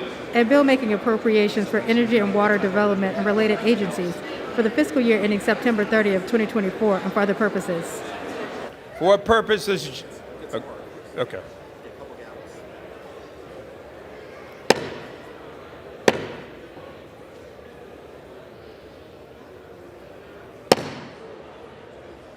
Can't go home. Can't go home till y'all are quiet.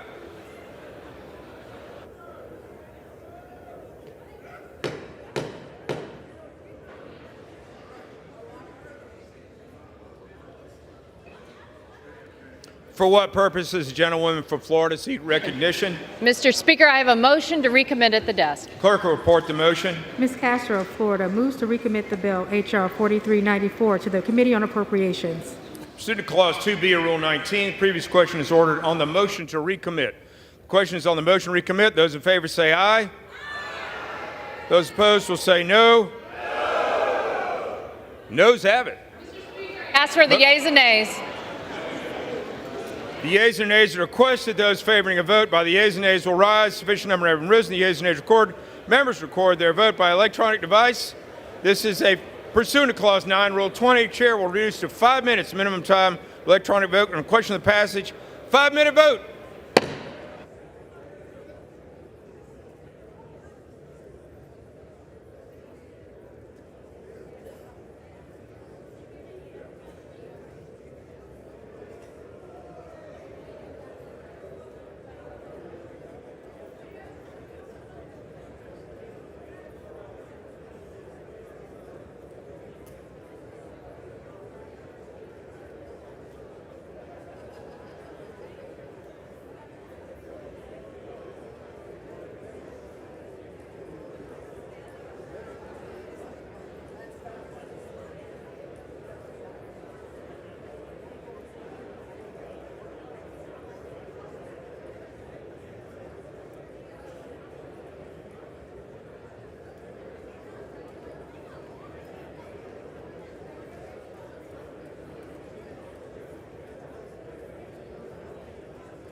The yeas on this vote are 199, the nays are 210. The motion to recommit is not adopted. The question is on the passage of the bill. Pursuant to Clause 10, Rule 20, the yeas and nays are ordered. Members record their votes by electronic device. This is a 5-minute closing vote.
On this vote, the yeas are 210, the nays are 199. The bill is passed without objection. Motion to reconsider is laid upon the table.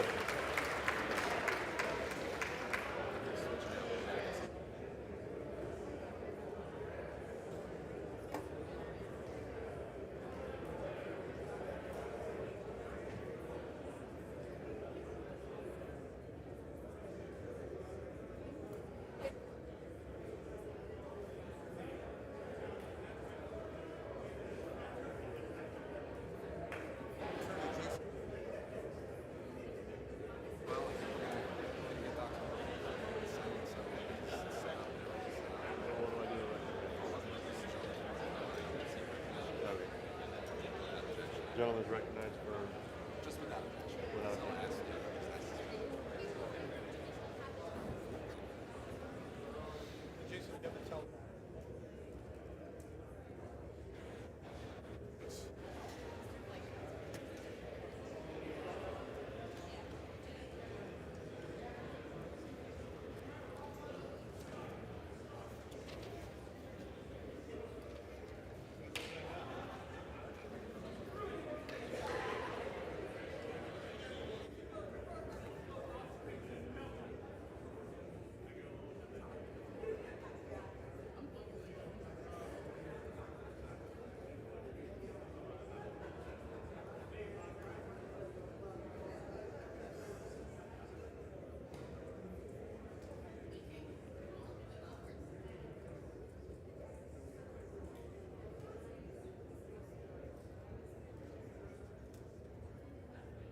Tennessee?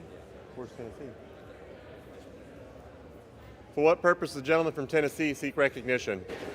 Mr. Speaker, I ask unanimous consent that the clerk be authorized to make technical corrections in the engrossment of H.R. 4394 to include corrections in spelling, punctuation, section numbering, and cross-referencing, and the insertion of appropriate headings.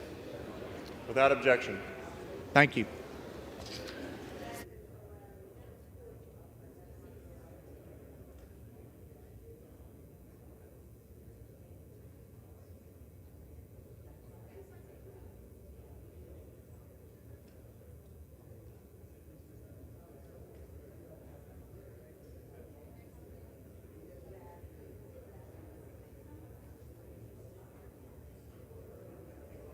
Can seek recognition. Mr. Speaker, I ask unanimous consent to remove myself from co-sponsor of H.R. 3347. The gentleman's request is granted. Mr. Speaker, I ask unanimous consent to speak out of order. Without objection.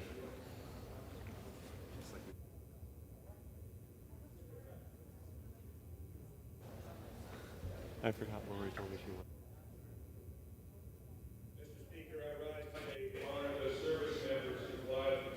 Tragic Beirut bombing 40 years ago. On October 23rd in 1983, two suicide bombers took the lives of 220 Marines, 18 sailors, and 3 soldiers at the Marine barracks in Beirut, Lebanon, wounding another 128 Americans. A few minutes later, in a coordinated attack, another suicide bomber blew up the French barracks about 4 miles away, killing 58 French paratroopers. On Monday, my good friend and Congressman Greg Pence, who had been stationed in these barracks not a week prior to the attack, and I attended the 40th anniversary memorial service in my district, Jacksonville, North Carolina. Jacksonville is home to the world-renowned Camp Lejeune, for which the 24th Marine Amphibious Unit deployed to Beirut under the direction of President Ronald Reagan. Their mission was a peacekeeping one, and today, etched in the stone of the Beirut Memorial in Jacksonville, is a line that reads, "They came in peace." Eastern North Carolina continues to grieve today for the loss of life and the loss of loved ones in the devastating attack 40 years ago today, 40 years ago. In honor of these fallen heroes, I ask the House observe a moment of silence.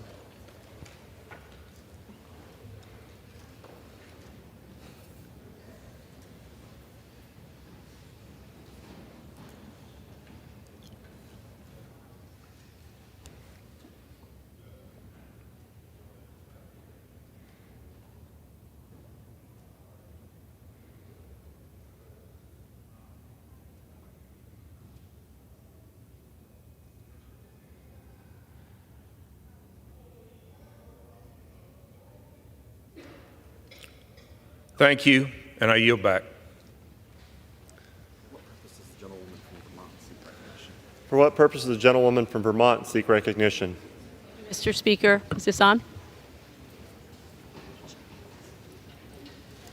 Pursuant to Clause 2A1 of Rule 9, I rise to give notice of my intention to raise a question of the privileges of the House. The form of the resolution is as follows. House Resolution 610, censuring Representative Marjorie Taylor Greene.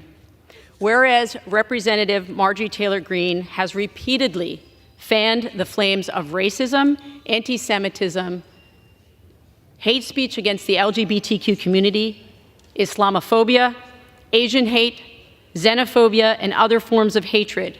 Whereas Marjorie Taylor Greene has repeatedly debased the memories of thousands of victims of the terrorist attacks on September 11, 2001, by perpetuating conspiracy theories to shift blame and responsibility for mass murder.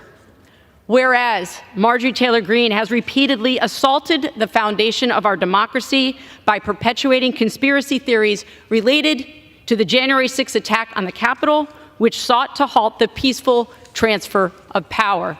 Whereas Marjorie Taylor Greene has repeatedly called for violence against elected officials and their families.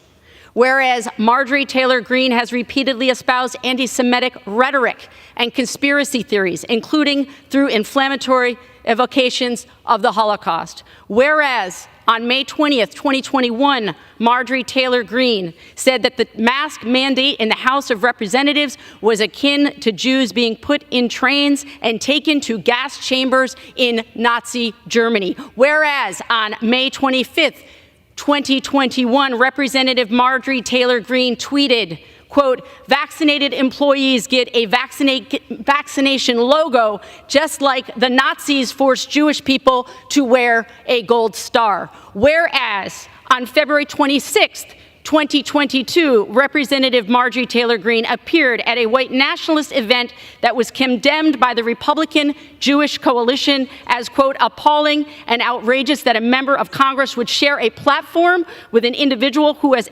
actively spread anti-Semitic bile, mocked the Holocaust, and promoted dangerous anti-Israel conspiracy theories." Whereas on September 1st, 2022, Representative Marjorie Taylor Greene posted a tweet comparing President Joe Biden to Adolf Hitler that said, quote, "Joe Biden is Hitler, hashtag Nazi Joe has to go," unquote. Whereas on September 1st, 2022, Marjorie Taylor Greene posted another tweet of a doctored video showing President Biden speaking with audio of Hitler, swastikas in the background, and a mustache akin to that of Hitler. Whereas on July 21st, 2021, Representative Marjorie Taylor Greene said that if she was, quote, "in charge," she would kick out every single Chinese in this country that is loyal to the CCP. They would be gone. Whereas on December 19th, 2021, while at a Turning Point USA conference, Representative Marjorie Taylor Greene referred to Asian Americans as, quote,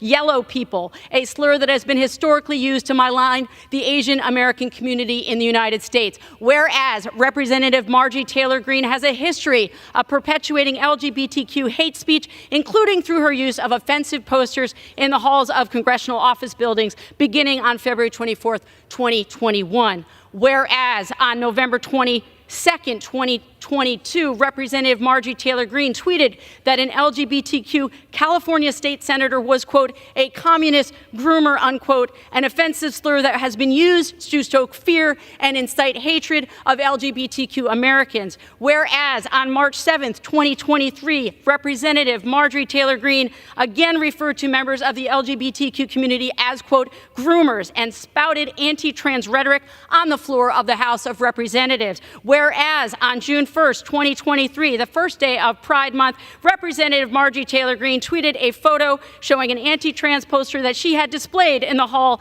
outside of her congressional office. Whereas on February 22nd, 2019, Representative Marjorie Taylor Greene posted a video on Facebook claiming that the Muslim American members of Congress were not, quote, really official because they didn't take the oath of office on the Bible. Whereas on June 17th, 2020, Politico reported that Representative Marjorie Taylor Greene repeatedly engaged in Islamophobic rhetoric and suggested that Muslim Americans do not belong in the United States government. Whereas on May 10th, 2021, Representative Marjorie Taylor Greene yet again referred to fellow Muslim American members of Congress as, quote, the Jihad Squad. Whereas on June 17th, 2020, Politico reported that Representative Marjorie Taylor Greene referred to Black Americans as, quote, slaves to the Democratic Party and said that they should be proud to see Confederate monuments. Whereas on June 17th, 2020,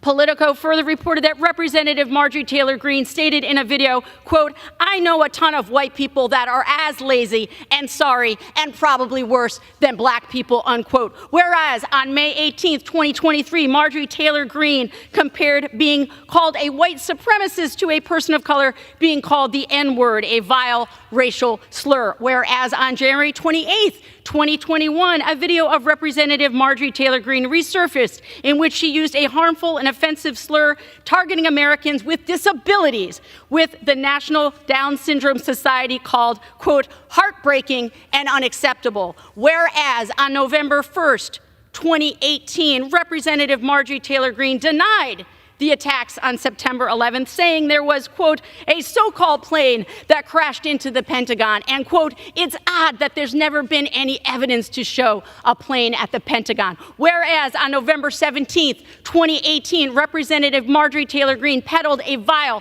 anti-Semitic trope when she claimed that wildfires in California were caused by space lasers operated by members of the Jewish community. Whereas on August 17th, 2020, a video of Representative Marjorie Taylor Greene resurfaced in which she stated that the mass shooting at the Country Music Festival in Las Vegas, Nevada, where 60 people were murdered, was perpetuated in order to pass anti-gun legislation. Whereas on January 19th, 2021, Media Matters published a screenshot of Representative Marjorie Taylor Greene on Facebook, where she emphatically agreed that the mass shooting at Marjorie Stoneham Douglas High School, where 17 American students and teachers were murdered, was a false flag event. Whereas on January 21st, 2021, Media Matters published a screenshot on Facebook, a comment that Representative Marjorie Taylor Greene posted that claimed 9/11 was, quote, done by our own government, to which she responded, that is all true. Whereas that same comment, liked and agreed to by Representative Marjorie Taylor Greene, further claimed that the mass shooting at Sandy Hook Elementary, where 26 people, including 20 precious children, were murdered, was staged. Whereas on September 3rd, 2020, Representative Marjorie Taylor Greene posted an image of herself holding a gun next to images of 3 members of Congress with a caption encouraging, quote, going on offense after them. Whereas on January 26, 2021, CNN reported on posts, comments, and likes by Representative Marjorie Taylor Greene from 2018 and 2019, in which Representative Marjorie Taylor Greene liked several posts and comments on Facebook demonstrating her support for the execution of several members of the Democratic Party, including the Speaker of the House, Nancy Pelosi, Secretary of State Hillary Clinton, and President Barack Obama. Whereas on January 26, 2021, CNN further reported that Marjorie Taylor Greene liked a Facebook comment on January 2019 that stated, quote, a bullet to the head would be quicker, in reference to the removal of Speaker Nancy Pelosi. Whereas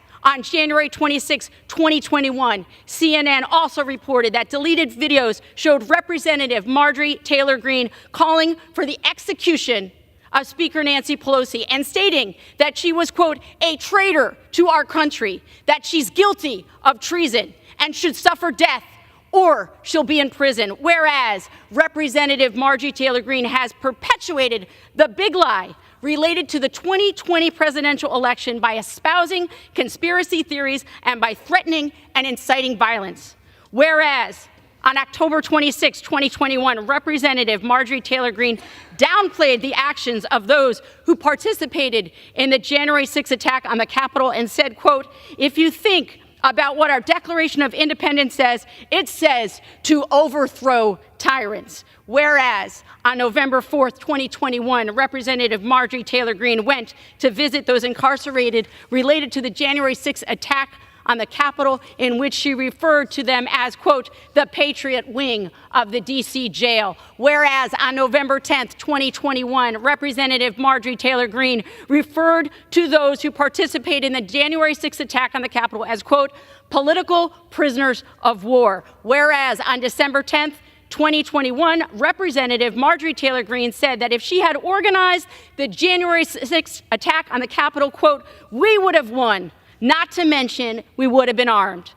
Whereas on July 19th, 2023, Representative Marjorie Taylor Greene displayed pornographic images during an official committee hearing that she claimed depicted a member of President Biden's family. Whereas on July 19th, 2023, Representative Marjorie Taylor Greene sent an official press release and posted to her official congressional website a public hearing commentary featuring pornographic images she claimed depicted a member of President Biden's family.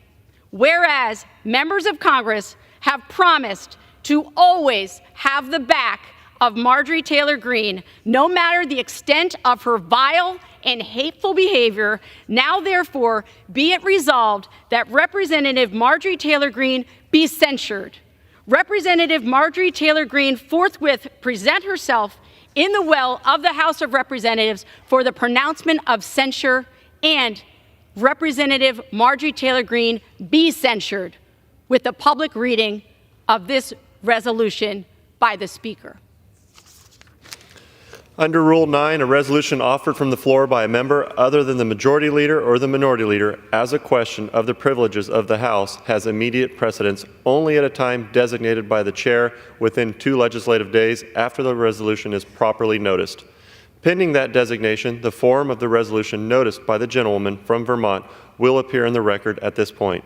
The Chair will not at this point determine whether the resolution constitutes a question of privilege. The determination will be made at the time designated for consideration of the resolution. For what purpose does the gentleman from New York seek recognition?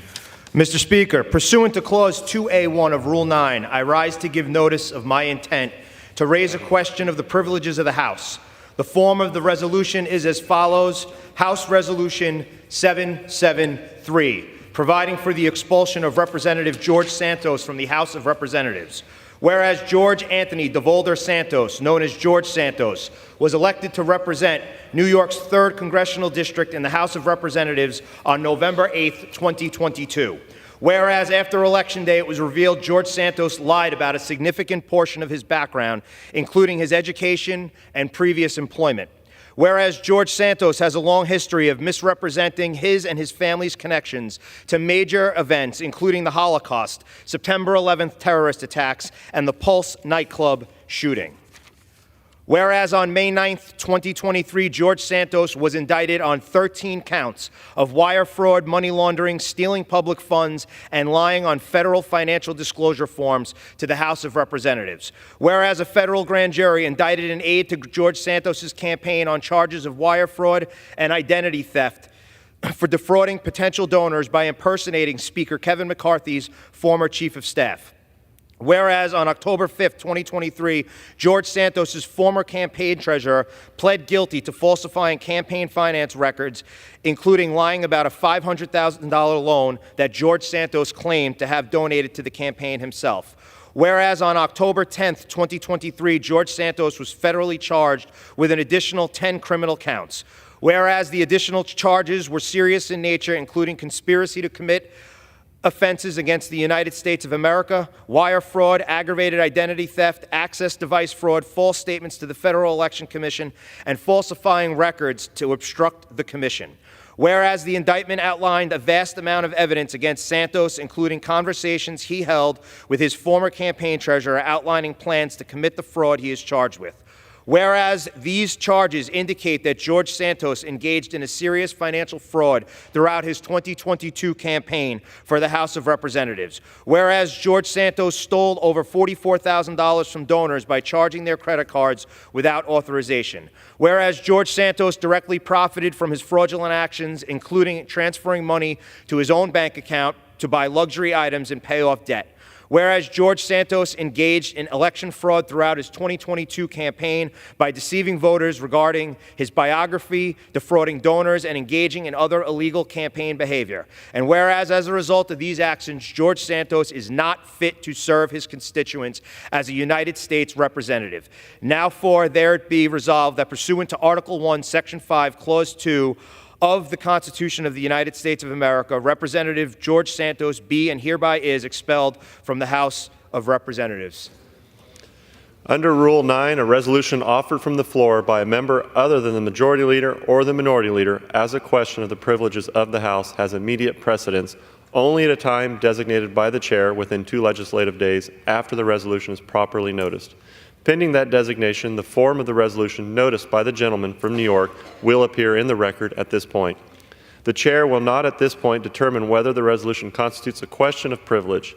That determination will be made at the time designated for consideration of the resolution.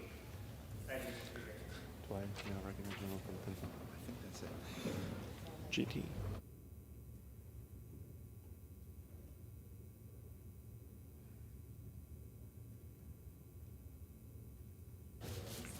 The chair will now entertain requests for 1-minute speeches. For what purpose does the gentleman from Pennsylvania seek recognition? Mr. Speaker, request unanimous consent to address the House for 1 minute and to revise and extend my remarks. Without objection, the gentleman is recognized for 1 minute. Thank you, Mr. Speaker. Mr. Speaker, I rise to acknowledge the remarkable history of the Nittany Valley Volunteer Fire Company located in Clinton County. Their story is one of courage, dedication, and community spirit. The story begins in 1948 as a group led by Jim Wolfe made history by bidding $300.01 to purchase a retired 1916 Aaron's Fox pumper from the Citizens Hose Company in Lock Haven, Pennsylvania. Over the years, they acquired essential equipment, including a tank truck with a mounted pump and a 1952 International truck. Their commitment to the community has never wavered, and they are always ready to respond to emergencies. The Volunteer Firefighter Department has evolved over time.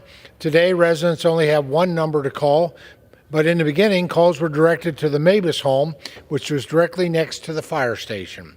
The Nittany Valley Volunteer Fire Company stands as a testament to the unwavering dedication of its members, past and present, to safeguarding their community. Their history is one of resilience and community support. Thank you to the Nittany Valley Volunteer Fire Company on their 75th anniversary for your enduring commitment to safety and well-being of our community. Thank you, Mr. Speaker, and I yield back the balance of my time. For what purpose does the gentleman from New Jersey rise to seek recognition? Without objection, the gentleman is recognized for 1 minute.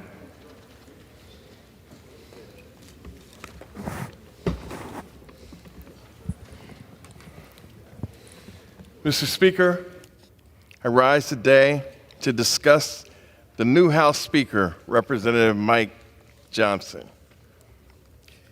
In doing some research, not knowing the gentleman very well, I've come to find out that he's not the moderate unifier that we need right now.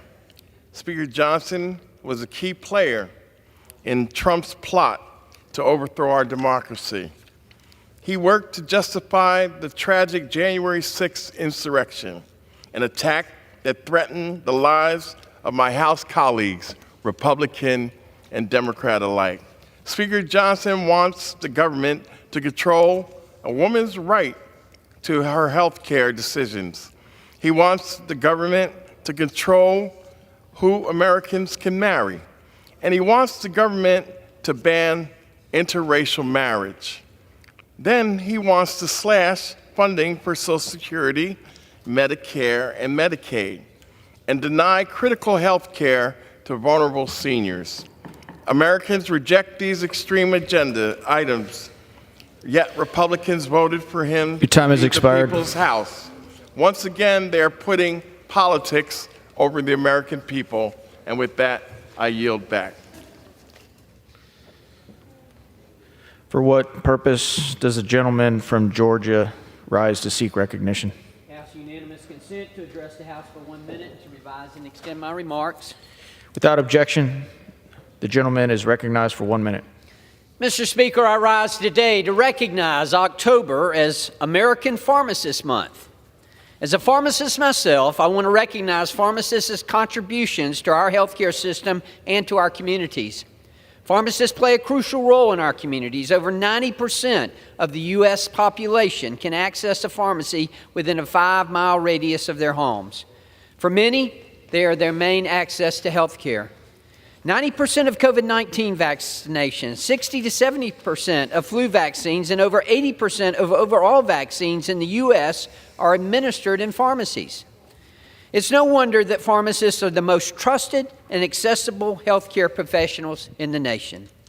I could talk for days about the importance of pharmacists in the American healthcare system, and I'm proud of my own time as a pharmacist. So during this month of October, make sure to thank a pharmacist, as they truly are the backbone of our healthcare system. Thank you, Mr. Speaker, and I yield back.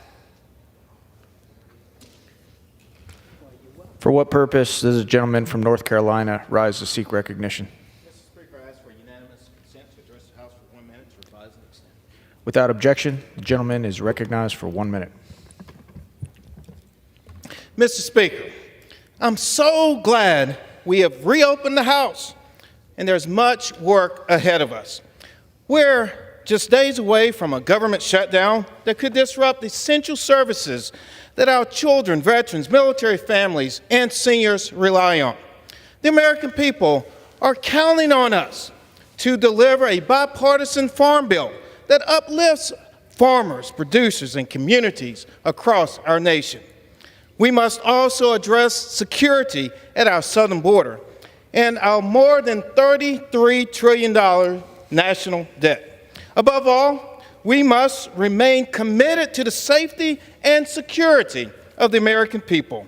Our ally, Israel, is engaged in a war against Hamas fighters. Meanwhile, we must stop Putin in his tracks. And yes, there's Iran and China. A threat to democracy anywhere in the world is a threat to democracy here in the United States of America. Mr. Speaker, I yield back. For what purpose does the gentleman from California rise to seek recognition? A minute to revise and extend my remarks. Without objection, the gentleman is recognized for 1 minute. Mr. Speaker, I rise today to raise awareness for Creutzfeldt-Jakob disease, or CJD. CJD is a rare brain disease that causes a rapid decline in a person's cognitive health and often leads to death within only a few months to 1 year following the onset of symptoms. There are about 500 new cases in the United States each year. Though rare, every CJD patient and thousands of people in their communities have a story of how their lives have been impacted by this disease. I personally have dealt with the loss of a dear friend and mentor, the former mayor of Bakersfield, Harvey L. Hall. Harvey Hall was a passionate man with great love for life, his family, his community, and his country. He was a beloved member of our community and the longest-serving mayor in Bakersfield's history. Mayor Hall lost his life from CJD just 2 weeks after diagnosis. His sudden death was a shock to our community and devastating for all who knew him, including his wife of 28 years, who is here with us today, LaVon Hall. Today, I'm introducing a resolution that would designate November 12, 2023 as CJD Awareness Day to honor Mayor Hall's memory and help raise awareness for CJD patients and their families across the country. I urge my colleagues to join me in supporting this bipartisan resolution. Thank you, and I yield back. For what purpose does the gentlewoman from Oregon rise to seek recognition?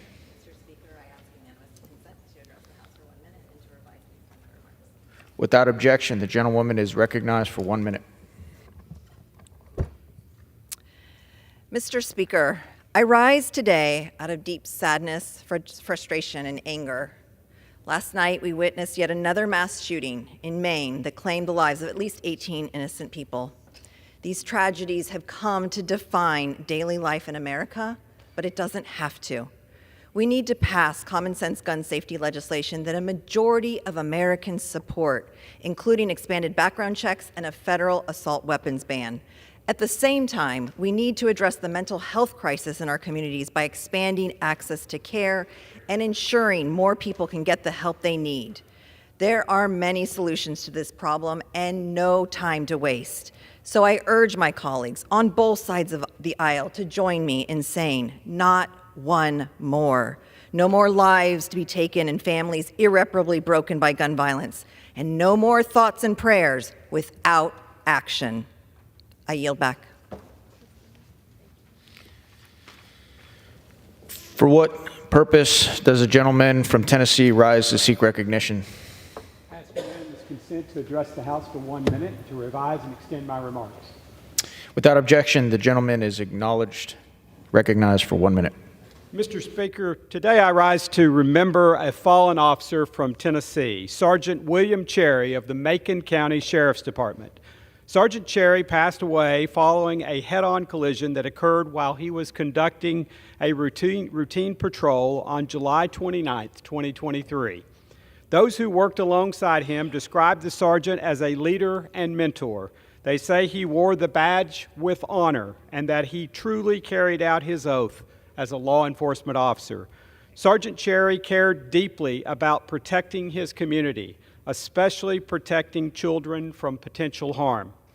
The outpouring of support shown to his family since his passing is a testament to his impact on the community he cared so much about, an impact that will be felt for some time to come. We lost a truly dedicated public servant and a great example of what it means to be a Tennessean.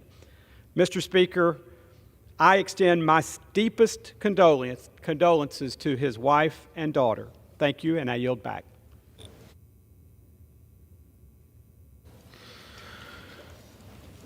For what purpose does the gentlewoman from New Mexico rise to seek recognition? I ask for unanimous consent to address the House and to revise my remarks. Without objection, the gentlewoman is recognized for 1 minute. Mr. Speaker, I rise today to honor the life of Cynthia Vernon Warren. Cynthia came to New Mexico in 1958 and fell in love with our beautiful state. While she lived in Albuquerque for over 50 years, Cynthia had a soft spot for the village of Truchas and frequently visited the awe-inspiring Sangre de Cristo Mountains. It is also where many of her dearest lifelong friends lived. Cynthia was an educator. She worked hard to support communities in the South Valley. She taught English and reading and started English as a second language program at Rio Grande High School. She was a leader and served our kids as the chair of the Reading and Languages Department. Cynthia has also had a passion for politics, especially social and environmental justice issues and civil rights. Along with her husband, Bill, who served in the state legislature, Cynthia believed that she was here on this earth and in our communities to work for a better future. When Cynthia passed away last July, we lost a beloved wife, mother, aunt, and member of the community. Today, it is an honor to pay tribute to a woman who touched so many lives and so many New Mexicans with love, care, and a passion for service.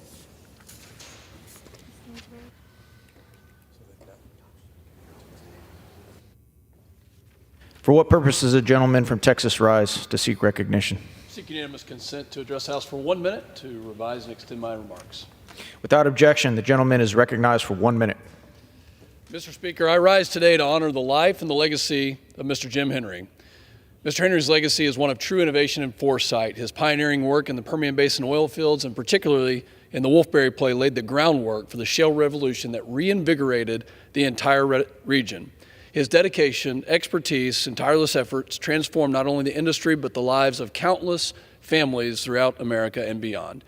But beyond his professional accomplishments, Mr. Henry was known for his generous spirit and his philanthropy. He understood the importance of giving back to the community that had given him so much. As a prominent businessman in Midland, Texas said, he was a legend and a sweet man at the same time, a rare combination. His legacy will be forever woven into the fabric of the Permian Basin, a testament to the power of vision, hard work, and dedication. Mr. Henry's family and loved ones are in my prayers and in my thoughts. Our community will continue to honor Jim's remarkable achievements and his positive impacts on the world. And I yield back. For what purpose does the gentlewoman from Pennsylvania rise to seek recognition? Seek unanimous consent to address the House for a minute and to revise and extend my remarks. Without objection, the gentlewoman is recognized for 1 minute. Thank you, Mr. Speaker. My heart is breaking for the parents, children, friends, and neighbors in Lewiston, Maine, who woke up today to the unfathomable grief of yet another mass shooting. We do not have to live like this. My constituents know it, and Mr. Speaker, your constituents know it too. Americans are disgusted by Congress's failure to check the gun violence that is so rampant across our country, and they should be. Gun violence now impacts all of us in urban areas, in rural areas, and in red states and blue. We must work together to address the gun violence crisis. The House can and must act now to consider the numerous gun violence prevention bills that are waiting to be brought to the floor, and that a majority of Americans, Democrats, Independents, and Republicans, support. We call on Speaker Johnson to bring these common sense and constitutional bills to the floor as soon as possible. Our constituents, our children, deserve to know where their representatives stand on these bills. The very least you can do is have the courage to show them. I yield back.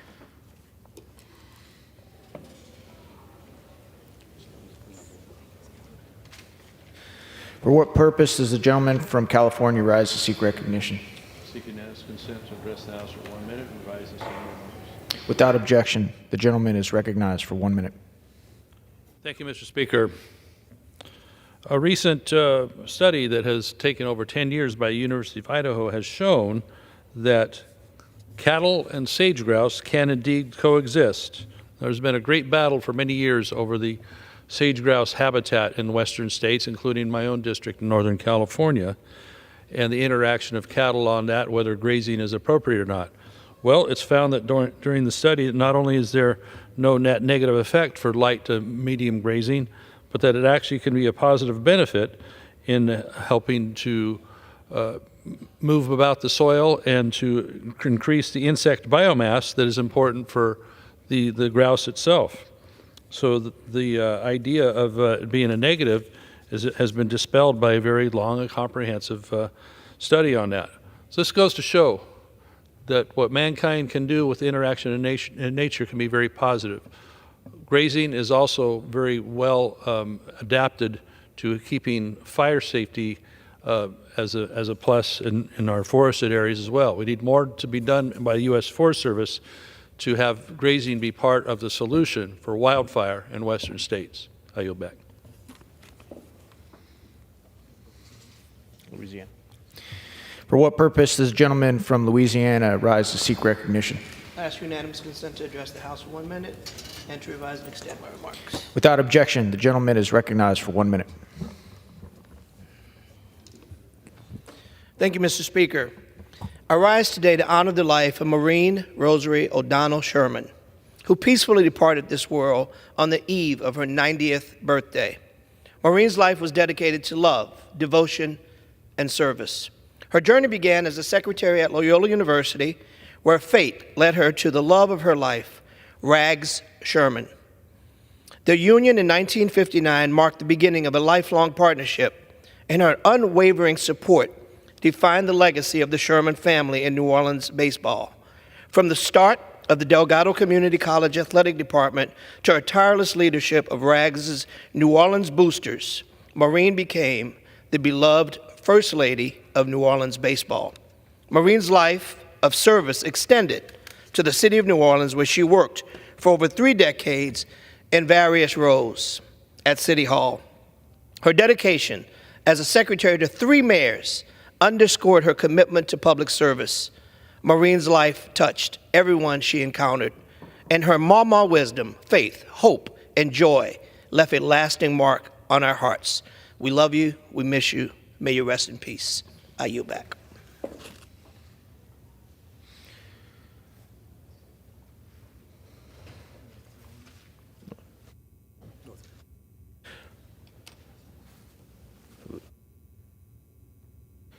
For what purpose does the gentleman from North Carolina rise to seek recognition? Said to address the House for 1 minute, revising some of my remarks. Without objection, the gentleman is acknowledged for 1 minute. Thank you, Mr. Speaker. Yesterday, the North Carolina General Assembly voted to pass an extreme partisan gerrymander of our state's congressional map. To be clear, this is Republican legislators trying to handpick their own voters and predetermine the outcome of elections before they ever happen. This is not a new practice. In nearly every state, partisan gerrymandering has been used as a tool by politicians to manipulate electoral outcomes with surgical precision. It doesn't matter who's doing it, Democrats or Republicans. Gerrymandering is bad for democracy. It's time to end gerrymandering and implement a nonpartisan, independent redistricting commission in every state. We need to pass the Freedom to Vote Act now. By taking politicians out of the redistricting process, we can restore fairness and ensure that voters are the ones choosing their politicians, not the other way around. No matter what happens, I'm going to keep fighting for North Carolina. It's time to restore faith in our government, end gerrymandering, and protect the right to vote for every single North Carolinian. Mr. Speaker, I yield back. For what purpose does the gentleman from Nevada rise to seek recognition? I ask to address the House for 1 minute and to revise and extend my remarks. Without objection, the gentleman is recognized for 1 minute. Mr. Speaker, I rise today with great pride to congratulate our own Las Vegas Aces on their remarkable achievement of back-to-back WNBA championship wins. This team has done it again. Their hard work, talent, and teamwork have demonstrated what a never-give-up attitude can achieve. Battling past setbacks from injuries, including star and last year's finals MVP Chelsea Gray. I want to recognize this year's finals MVP Asia Wilson, and to the Aces coach Becky Hammond. Mr. Speaker, it's not every day that a city gets to celebrate 3 championships in just over a year, 2 from the Las Vegas Aces. That's why I was proud to join Vice President Kamala Harris in recognizing the team at the White House in August. Las Vegas is a city of champions. For the second straight year, the team finished with the best regular season record. Congratulations to everyone on this achievement, especially the players and coaching staff. Southern Nevada is excited to see more of what this team has, and we look forward to many more successes. Mr. Speaker, I yield back. For what purpose does the gentleman from Texas seek recognition? Mr. Speaker, I ask unanimous consent that when the House adjourns today, it adjourn to meet at noon on Monday, October 30th, 2023. Without objection. Under the Speaker's announced policy of January 9, 2023, the gentleman from Texas, Mr. Roy, is recognized for 60 minutes, as the designee of the majority party. I thank the Speaker. I'm sure it was a slip of the tongue to say I'm recognized for 6 minutes instead of 60 minutes. I have no doubt the floor staff is overjoyed to be returning to the floor and having business getting back to normal. And so I'll be sure to try to make sure I use the entirety of the 60 minutes and regale our fine staff. I do want to take a moment to thank the staff, as the Speaker did when he was voted into office and sworn in yesterday. We have great staff who work hard here on the floor and keep this institution functioning, even when sometimes we're not functioning so much as a body. So I'm grateful for the staff. As a former staffer, I know how hard they work, and I'm deeply appreciative for it. And, you know, we've had an interesting few weeks, and a lot of people around the country were asking questions about what we were doing and having a debate about the Speaker of the House. And my response has largely been, we're doing our job. We're having a debate in this body about the future of the country. And that's actually what we're supposed to do. And choosing a Speaker of the House following a Speaker of the House, removing a Speaker of the House. All of those are things that are part of our job to figure out what we need to do to make sure that we're doing the people's work in the people's house. And all of this will be forgotten in a matter of hours, days, and certainly in the history books. The only thing that's going to matter is what we do with our power in this institution in the House of Representatives to represent the people. That's all that's really going to matter in the end. All of the noise, all of the debate, all of the reporters scurrying around, all of the interviews and 24/7 news shows, none of that will matter. None of that will be remembered. None of our kids, none of our grandkids are going to be wandering around in 10 years or 40 years or 100 years saying, well, man, what about that interview on Sean Hannity or on MSNBC or something? They're not going to know anything about that. The only question that will matter is, are they living in a free and strong country? That's the only thing that's going to matter. Are they able to carry out their God-given rights that are protected under our Constitution and under the laws of the United States, or are they not? And one of the things that I think is really important that I've observed throughout this process, as I sit here in a largely empty chamber with 2 members of Congress, a lot of my colleagues, are catching their flights home after a few weeks of drama surrounding the Speaker. One of the things that I've observed in this debate about who should be the Speaker and what House Republicans want to do with the majority is that my Democrat colleagues are nowhere to be found on any of the issues that matter to the people I represent and the vast majority of the American people. That is the simple truth. With all due respect to my Democrat colleagues, some of whom I consider friends and I've worked to move legislation with, happy to have debates with, they are utterly missing in action when it comes to anything that matters to the people that I represent.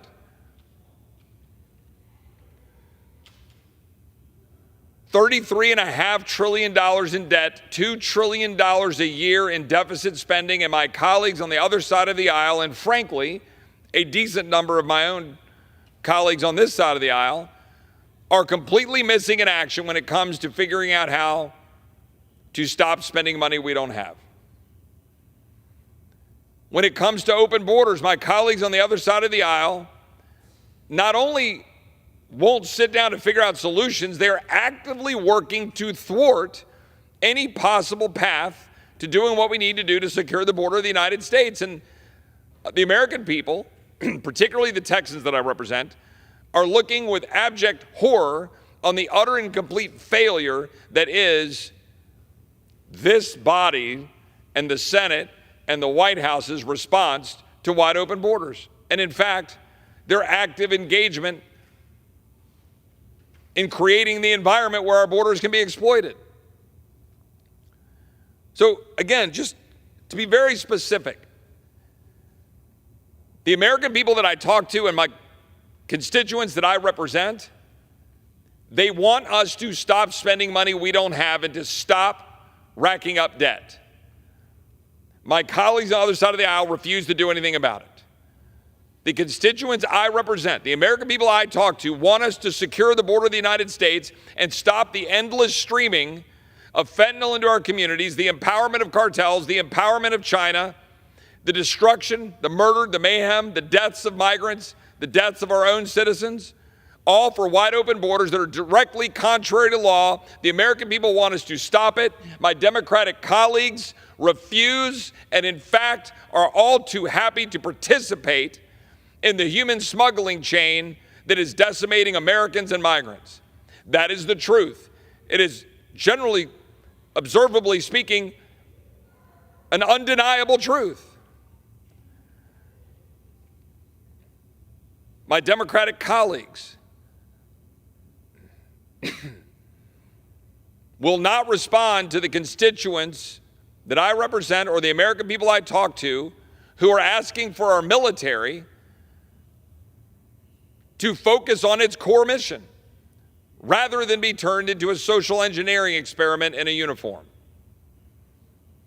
The American people don't want that. They don't want to destroy the culture of the military. They don't want to undermine the ability of the military to perform. They don't want recruiting to be in the basement. They want their military to be very good at killing people and destroying things when called into action to do so. They want it to be used sparingly. They don't want to be involved in endless wars. They don't want us to be engaged in foreign entanglements, to use the wording of President Washington, endlessly. They want us to stop that. My Democratic colleagues have no interest in ensuring that our national defense, that our military, is focused on its mission rather than on funding transgender surgeries, funding offices of so-called diversity, equity, inclusion, and chief diversity officers, and all of the things that divide us up by race, that divide us up instead of making us unified. All of the things that the people that I represent, all of those things, the weaponization of government against the people, concerned about an FBI targeting parents, concerned about an FBI that is politicized, a ATF that wants to undermine your ability to defend yourself and your communities, even while my Democratic colleagues refuse to stand by law enforcement and ensure that our communities are safe. Even as I saw San Antonio police officers, again last week, shot on our streets with a district attorney, Democrat district attorney, Soros-funded district attorney, utterly incapable and refusing to do his job to ensure those criminals are locked behind bars, and instead they are out on the streets shooting our police officers. Everybody in this country knows the state of affairs, that our communities are not safe because we allow criminals to roam them. They know that our border and our country is not safe because people affiliated with terrorist organizations and gangs and cartels are coming across our border. They know that fentanyl is streaming into our communities. They know that the Chinese are exploiting our border and working with cartels to do it. They know that we are catching people from Iran, from Lebanon, from Indonesia, from places all over the world at our border. People affiliated with dangerous organizations in Colombia and South America. But they also know that there are hundreds of thousands, millions who are gotaways that get into our country. And again, I want to say this because it's really important that our Democratic colleagues refuse to work with us on any of those issues, period, full stop. Happy to engage in any debate with any of my Democratic colleagues anytime on any of these issues and have them bring forward any meaningful policies that will make a difference on any of those things. Now, why is that important? Why is it important to make very clear to the American people that my Democratic colleagues have no interest in working with us on any of the issues to deal with debt, deficit spending, open borders, a military that's not focused on its mission, crime on our streets, cutting spending to stop inflation so the American people are no longer suffering? Why is it important to make that crystal clear? Because the American people are wondering why Washington is broken. And I'll tell you, it's been decades of rot, decades of institutional powers that be making decisions in this town. And they don't like it if you change it. They don't like it if you're fighting back. And so that matters in the context of the debate over the Speaker of the House.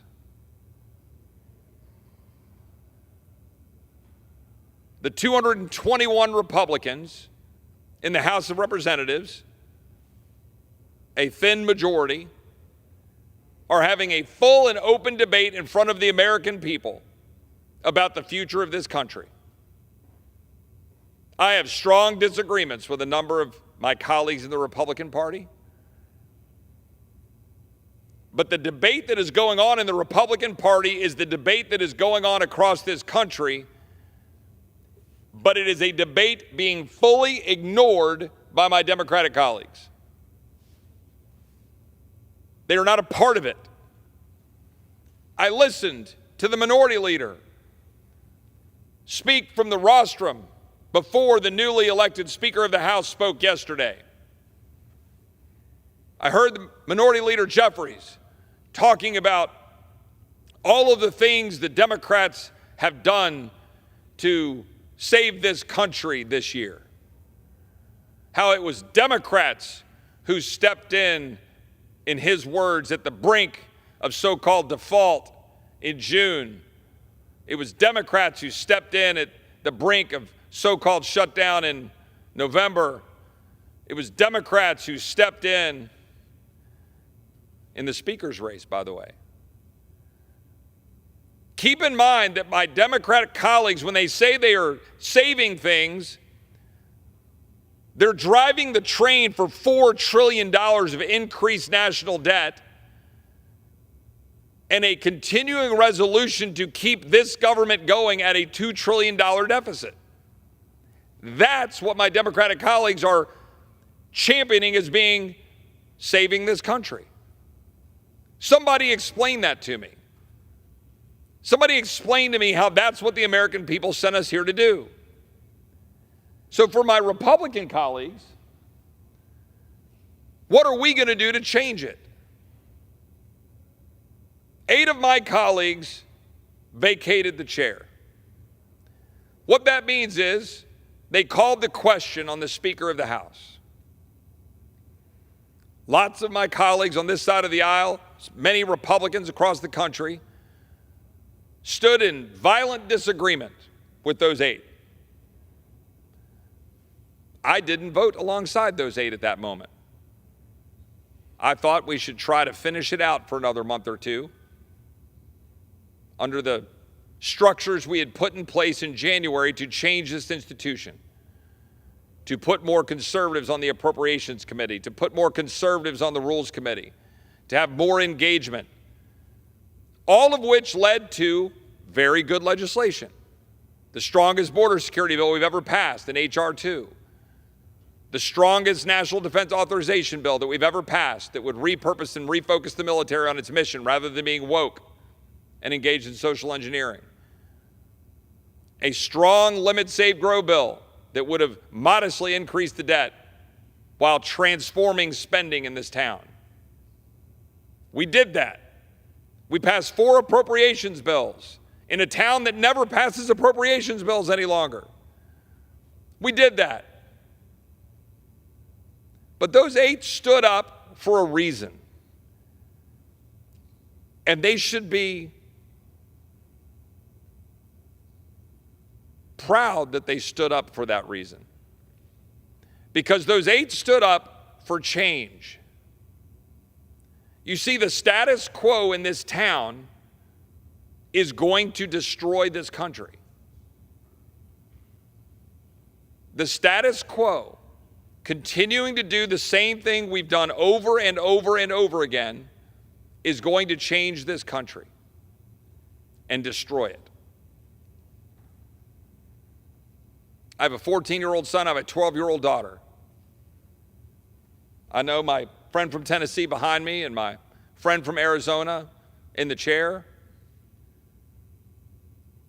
Proud fathers, family men, a veteran.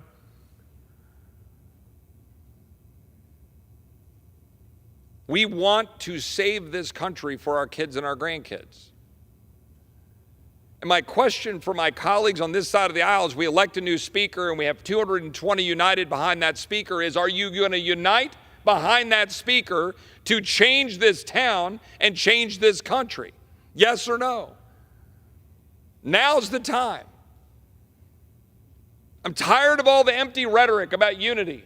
I'm tired of all the empty rhetoric about what we need to do and that whatever the majority of this conference says goes. No, I didn't swear an allegiance to the Republican Party. I didn't swear an allegiance to the majority of Republican colleagues. I took an oath to the Constitution of the United States under God and representing the people who sent me here to represent them. Nothing more. I have for my entire life, I am 51 years old, been watching a majority of this body and often a majority of this Republican conference destroy this country day in, day out.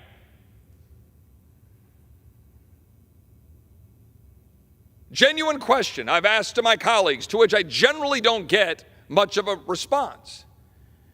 Do you believe that the majority of the Republican House of Representatives, the Republican conference, has done a good job over the last half century in my 51 years?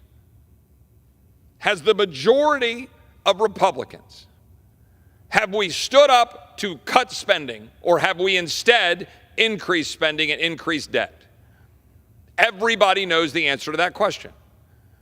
Have we increased the size and scope of the federal government, or have we decreased it? Everybody knows the answer to that question. Have we as Republicans, the majority, making decisions and selecting the speaker and doing the same thing over and over and over again? Have we led to open borders and an unsecure border, or have we created a secure and sovereign border?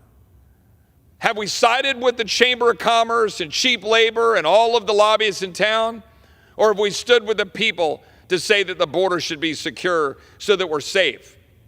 And importantly, that the rule of law is being enforced? Everybody knows the answer to that question.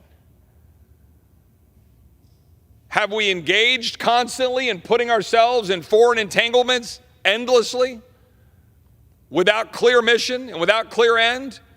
Or have we had a very specific and concrete mission that we use our military discreetly, powerfully, limitedly, and come home? I think everybody who has eyes can see the answer to that question.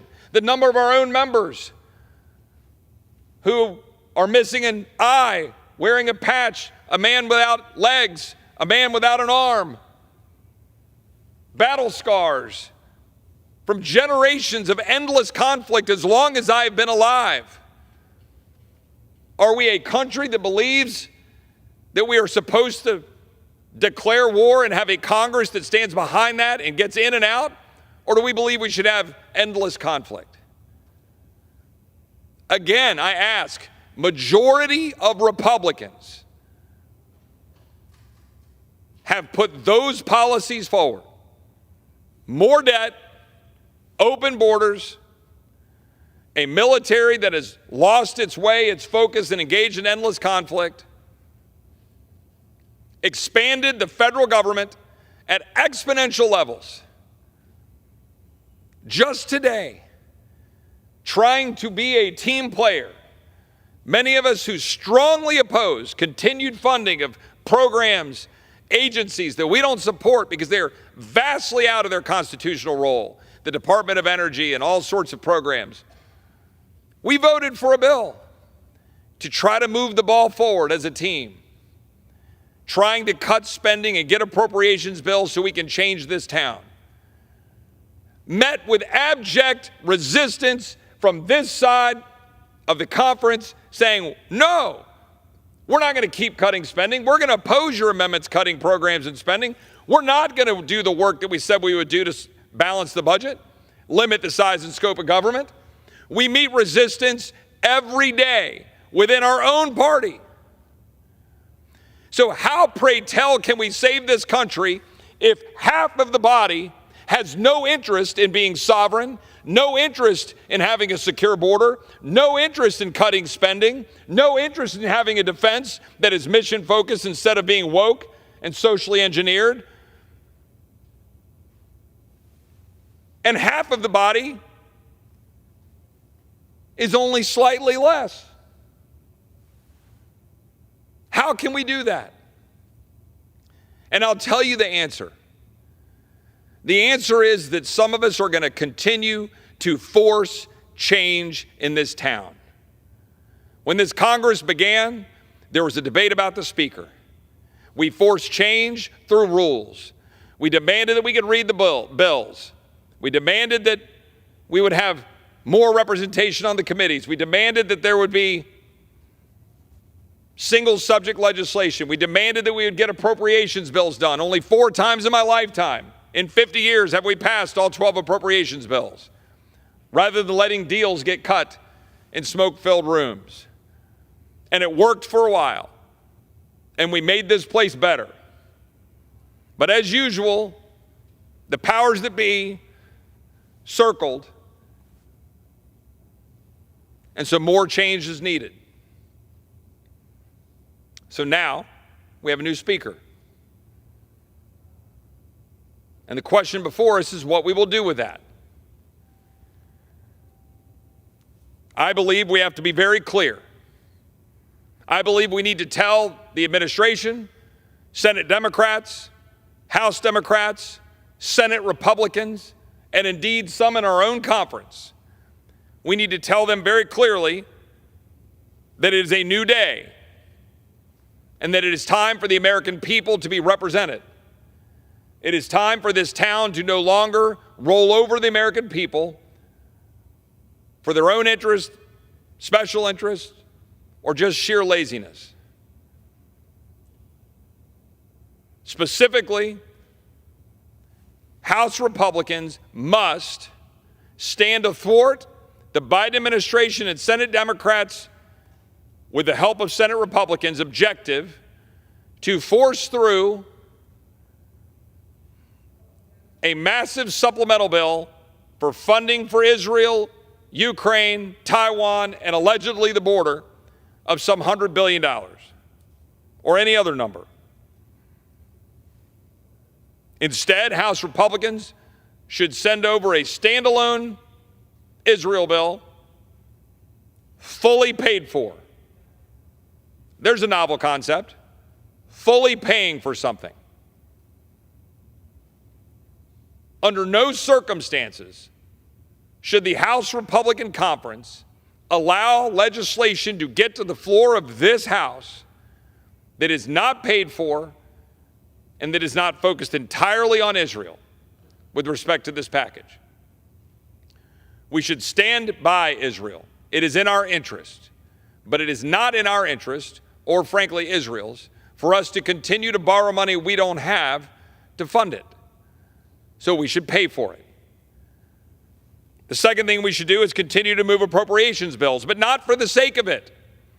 With all due respect to some of my colleagues who think it is an end into itself to move appropriations bills, it is not. We must move appropriations bills that are responsible, that pull back on the abuses of this administration, and importantly, reduce spending. We are not there yet. We have more to do. Thirdly, when it comes to November 17th, this House Republican Conference must not blink.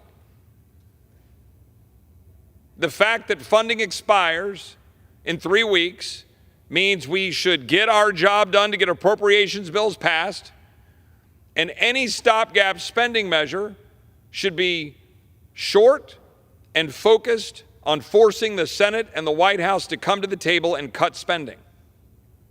It cannot be that we're going to continue to do what we've always done, which is to kick the can down the road, spend money we don't have, rack up debt, and do the same old thing we've always done. Fourth, and this is probably the most important thing that needs to be said, I don't care who's in charge. I don't care who the speaker is. I don't care what this Republican conference puts out, doesn't put out.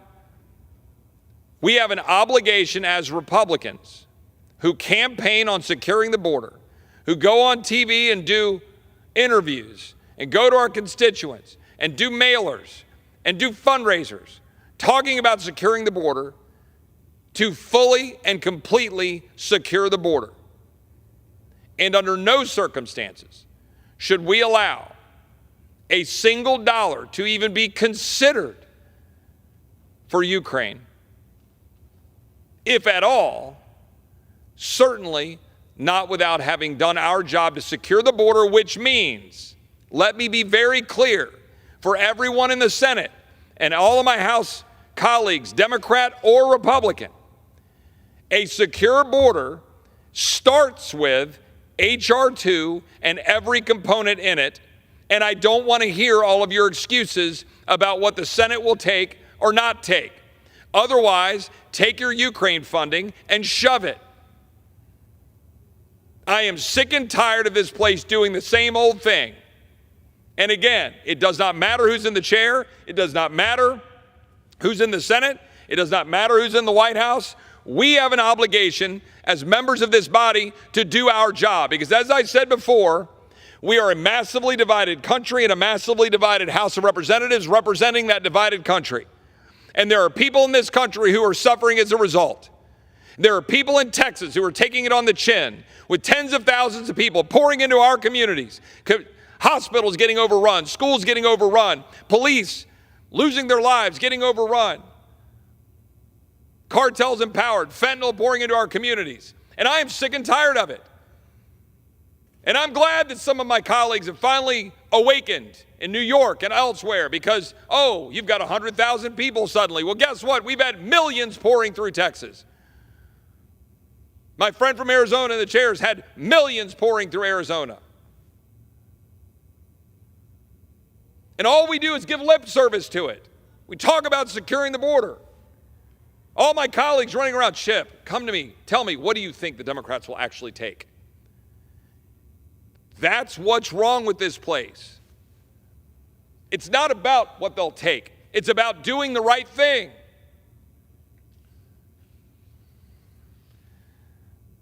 I know the people that I represent. I know the people that my friend from Tennessee represents.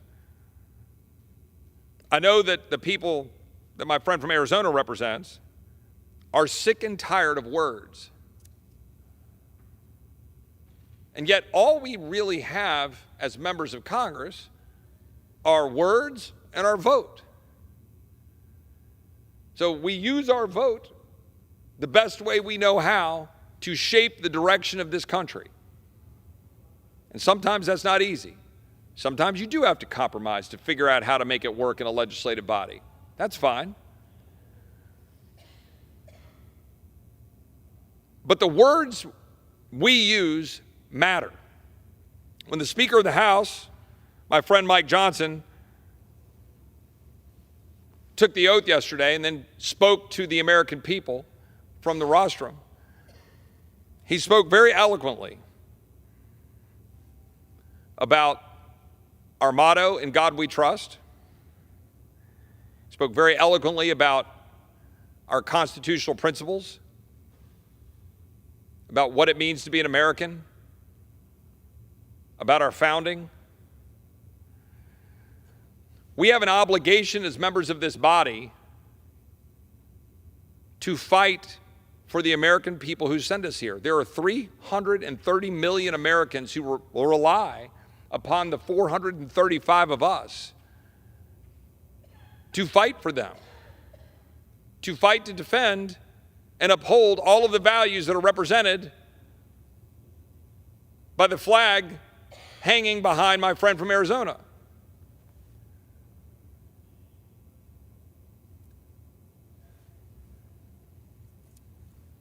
Whenever we come to the floor, whenever we give speeches, by the way, I'm happy to yield to my friend from Tennessee if you'd like any time. Whenever we come to the floor, whenever we give speeches to an empty chamber, you ask, well, what's the point? The point is actually to try to highlight that we're supposed to use this chamber to debate and be deliberative. We set out to change this place almost a year ago, and we've made some pretty good strides, but we are far from it. Because I would ask my friend from Tennessee, or I'd ask my friend who's in the chair, what are the great debates we've seen on the floor of the House? Where are the great engagements we've seen? Or is it rather that all we see are the rote procedures of coming down and standing at the mic and offering an amendment for 3 minutes, and then 3 minutes, and then back, and it's all set up, and then the votes are set up, and then we're done? Or are we actually debating the future of the country? because that's what's at stake. We can talk about debt commissions. We can talk about whatever things that we might do in the future one day. But the country is hurting while we're sitting here in this chamber not getting it done. So my main hope with having a new speaker, my friend Mike Johnson, who is a man of faith, a family man, a father of 5, who gave a moving accounting of the loss of his father right before he became an elected representative. My hope is that the hand of God is at play with the current makeup of the leaders of this country in this body to have the courage to stand up and follow where the Lord is opening the door for us to go, if we'll have the will to do it. I don't pretend to have all the right answers or know every right play or move on a spending bill or a piece of legislation. What I do know is that we cannot continue to do what we've been doing. What I do know is that if we have any single responsibility as members of Congress, it is to follow the Constitution of the United States, defend the rule of law, secure the blessings of liberty as we're called upon to do in the Constitution of the United States. And we cannot do that if we continue the lie that we can print money, spend money we don't have, to create programs that cannot be funded, to drive up the cost of health care, to drive up the cost of housing, to drive up the cost of energy, to utterly fail to do our actual responsibilities to secure the nation and to secure our communities. Those are the things that failed states do. And we are dangerously close to the cliff. And the question becomes whether Republicans are going to do what they said they will do. I, for one, am ready to be here all day, every day, until we get this right. I think I've seen my wife, my son, and daughter maybe 5 or 6 days over the last 45 days. We have an obligation to do our job. And I got to say something to my colleagues, a couple of whom left today had some medical reasons, and that's all fine. But if I hear another one of my colleagues talk about needing to be home for Halloween, if I hear another one of my colleagues talk about I need to fly out so I can get home to a fundraiser, or another one of my colleagues talk about needing to make it home for, oh, I got to see my newborn, all right. What do you think our men and women in uniform want to do when they're deployed for a year? You run for Congress, mean it. If you run for Congress, come up here and be willing to work. I'm sick and tired of my friends and my colleagues who run around campaigning on doing the hard work of shrinking the government, cutting spending, securing the border, making our defense strong, and then abandoning duty, walking out, fly in on Monday, fly out on Thursday at noon. What in the hell is that? We should come in next week after Speaker Johnson has been able to get his office set up, and when we're in here next Wednesday, we should not leave. We should stay here. We should pass the appropriations bills. We should pass responsible legislation to support our friend Israel, but pay for it. We should pass legislation, if necessary, as a stopgap measure to deal with the appropriations process. but we shouldn't leave town.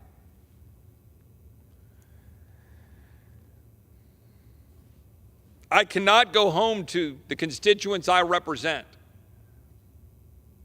and look them in the eye and say we did our job when I have to meet another mother who lost their son or daughter to fentanyl, another spouse of a Border Patrol agent who lost their husband or wife in the line of duty, or a spouse of a police officer lost in the line of duty because we failed to do our job. The American people expect us to do ours. All of this drama about the Speaker is utter nonsense. Footnote in history. All that matters is what we do as a body. And for the 220 Republicans who united around Speaker Johnson and voted for him yesterday,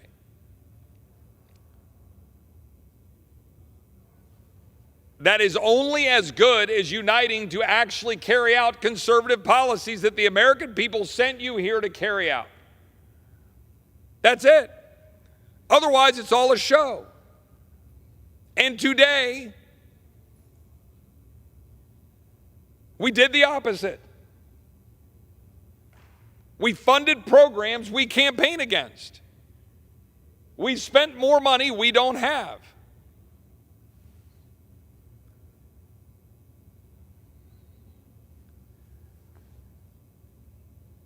So my question for my Republican colleagues is, are we going to do what we said we were going to do? It's a pretty simple question. And I hope my colleagues will go back and look at what they campaign on and then actually do it.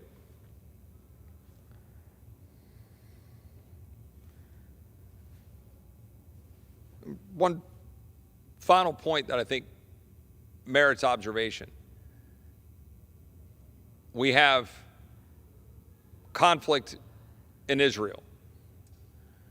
Around this country, we have protests by a generation of Americans who don't have the first clue of what actual sacrifice looks like.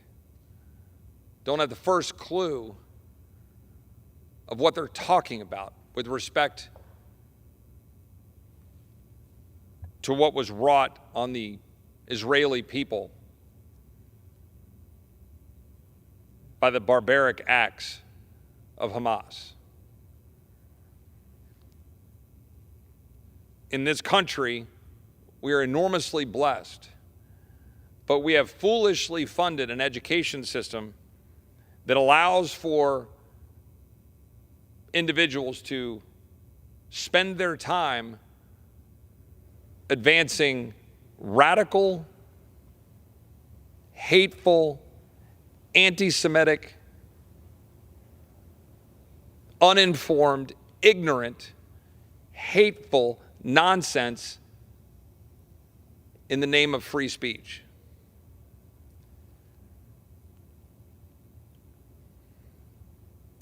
Our friends in Israel were attacked violently and barbarically. The vast majority of Americans recognize that and proudly stand alongside Israel. But we have a problem in this country when there are people taking to the streets in support of a violent, terroristic organization, Hamas,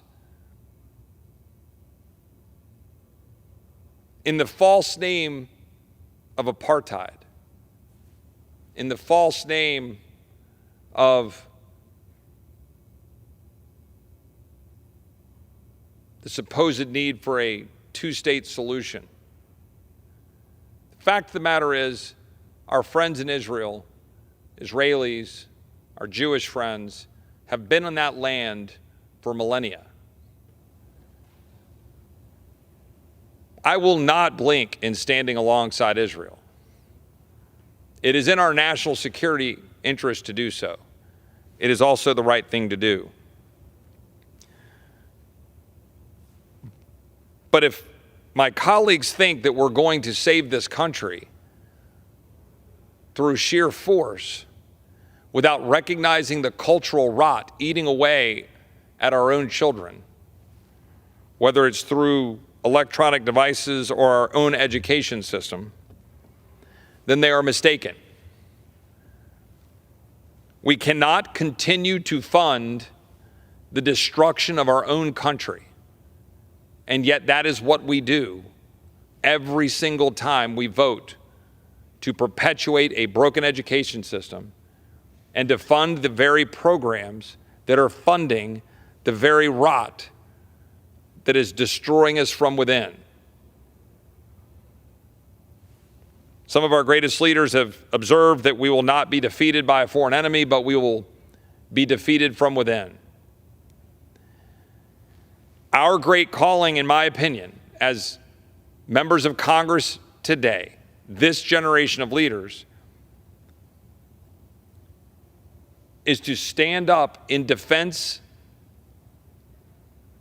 of our core values, proudly in defense of our Western civilization values, of our belief in God, our Constitution, our belief in limited government, our belief in the rule of law, and not shudder, not walk away in fear, but to proudly stand up in defense of that and to stop perpetuating the very cultural rot that undermines it. It is the only way that we will save this last great hope for mankind. I'm endlessly optimistic for the future of the country because of the people who love to live free. The Riley Gaineses of the world who dared to say no, the Scott Smiths of the world who dared to say no, the Chloe Coles of the world who dared to say no, the Mark Houcks of the world who dared to say no. The strength of this country is with the American people. It always has been and it always will be. Our calling is to make sure that this government that represents them empowers them and protects their liberties and nothing more. And that is our calling, and that is what I believe that our Speaker Mike Johnson, will enable us to do, because I know he believes in those principles. But the only way that Mike Johnson can be successful as Speaker is if 221 Republicans rally around him in defense of the Constitution of the United States and the rule of law and actually do what they campaigned on doing, rather than coming here and doing the same old thing and advancing the status quo and everything in this town that has been destroying our country from within for as long as I've been alive. It is time for Republicans to stand up. It is time for Republicans to actually defend the Constitution of the United States. It is time for Republicans to cut spending. It is time for Republicans to secure the border. It is time for Republicans to stand up in defense of our military. And it is time for Republicans to do their damn job. And with that, I yield back. The gentleman yields back. Mr. Speaker. Gentleman from Texas. I'd move to adjourn. The question is on the motion to adjourn. Those in favor say aye. Aye. Those opposed, no. The ayes have it. The motion is adopted. Accordingly, the House stands adjourned until noon on Monday, October 30th, 2023.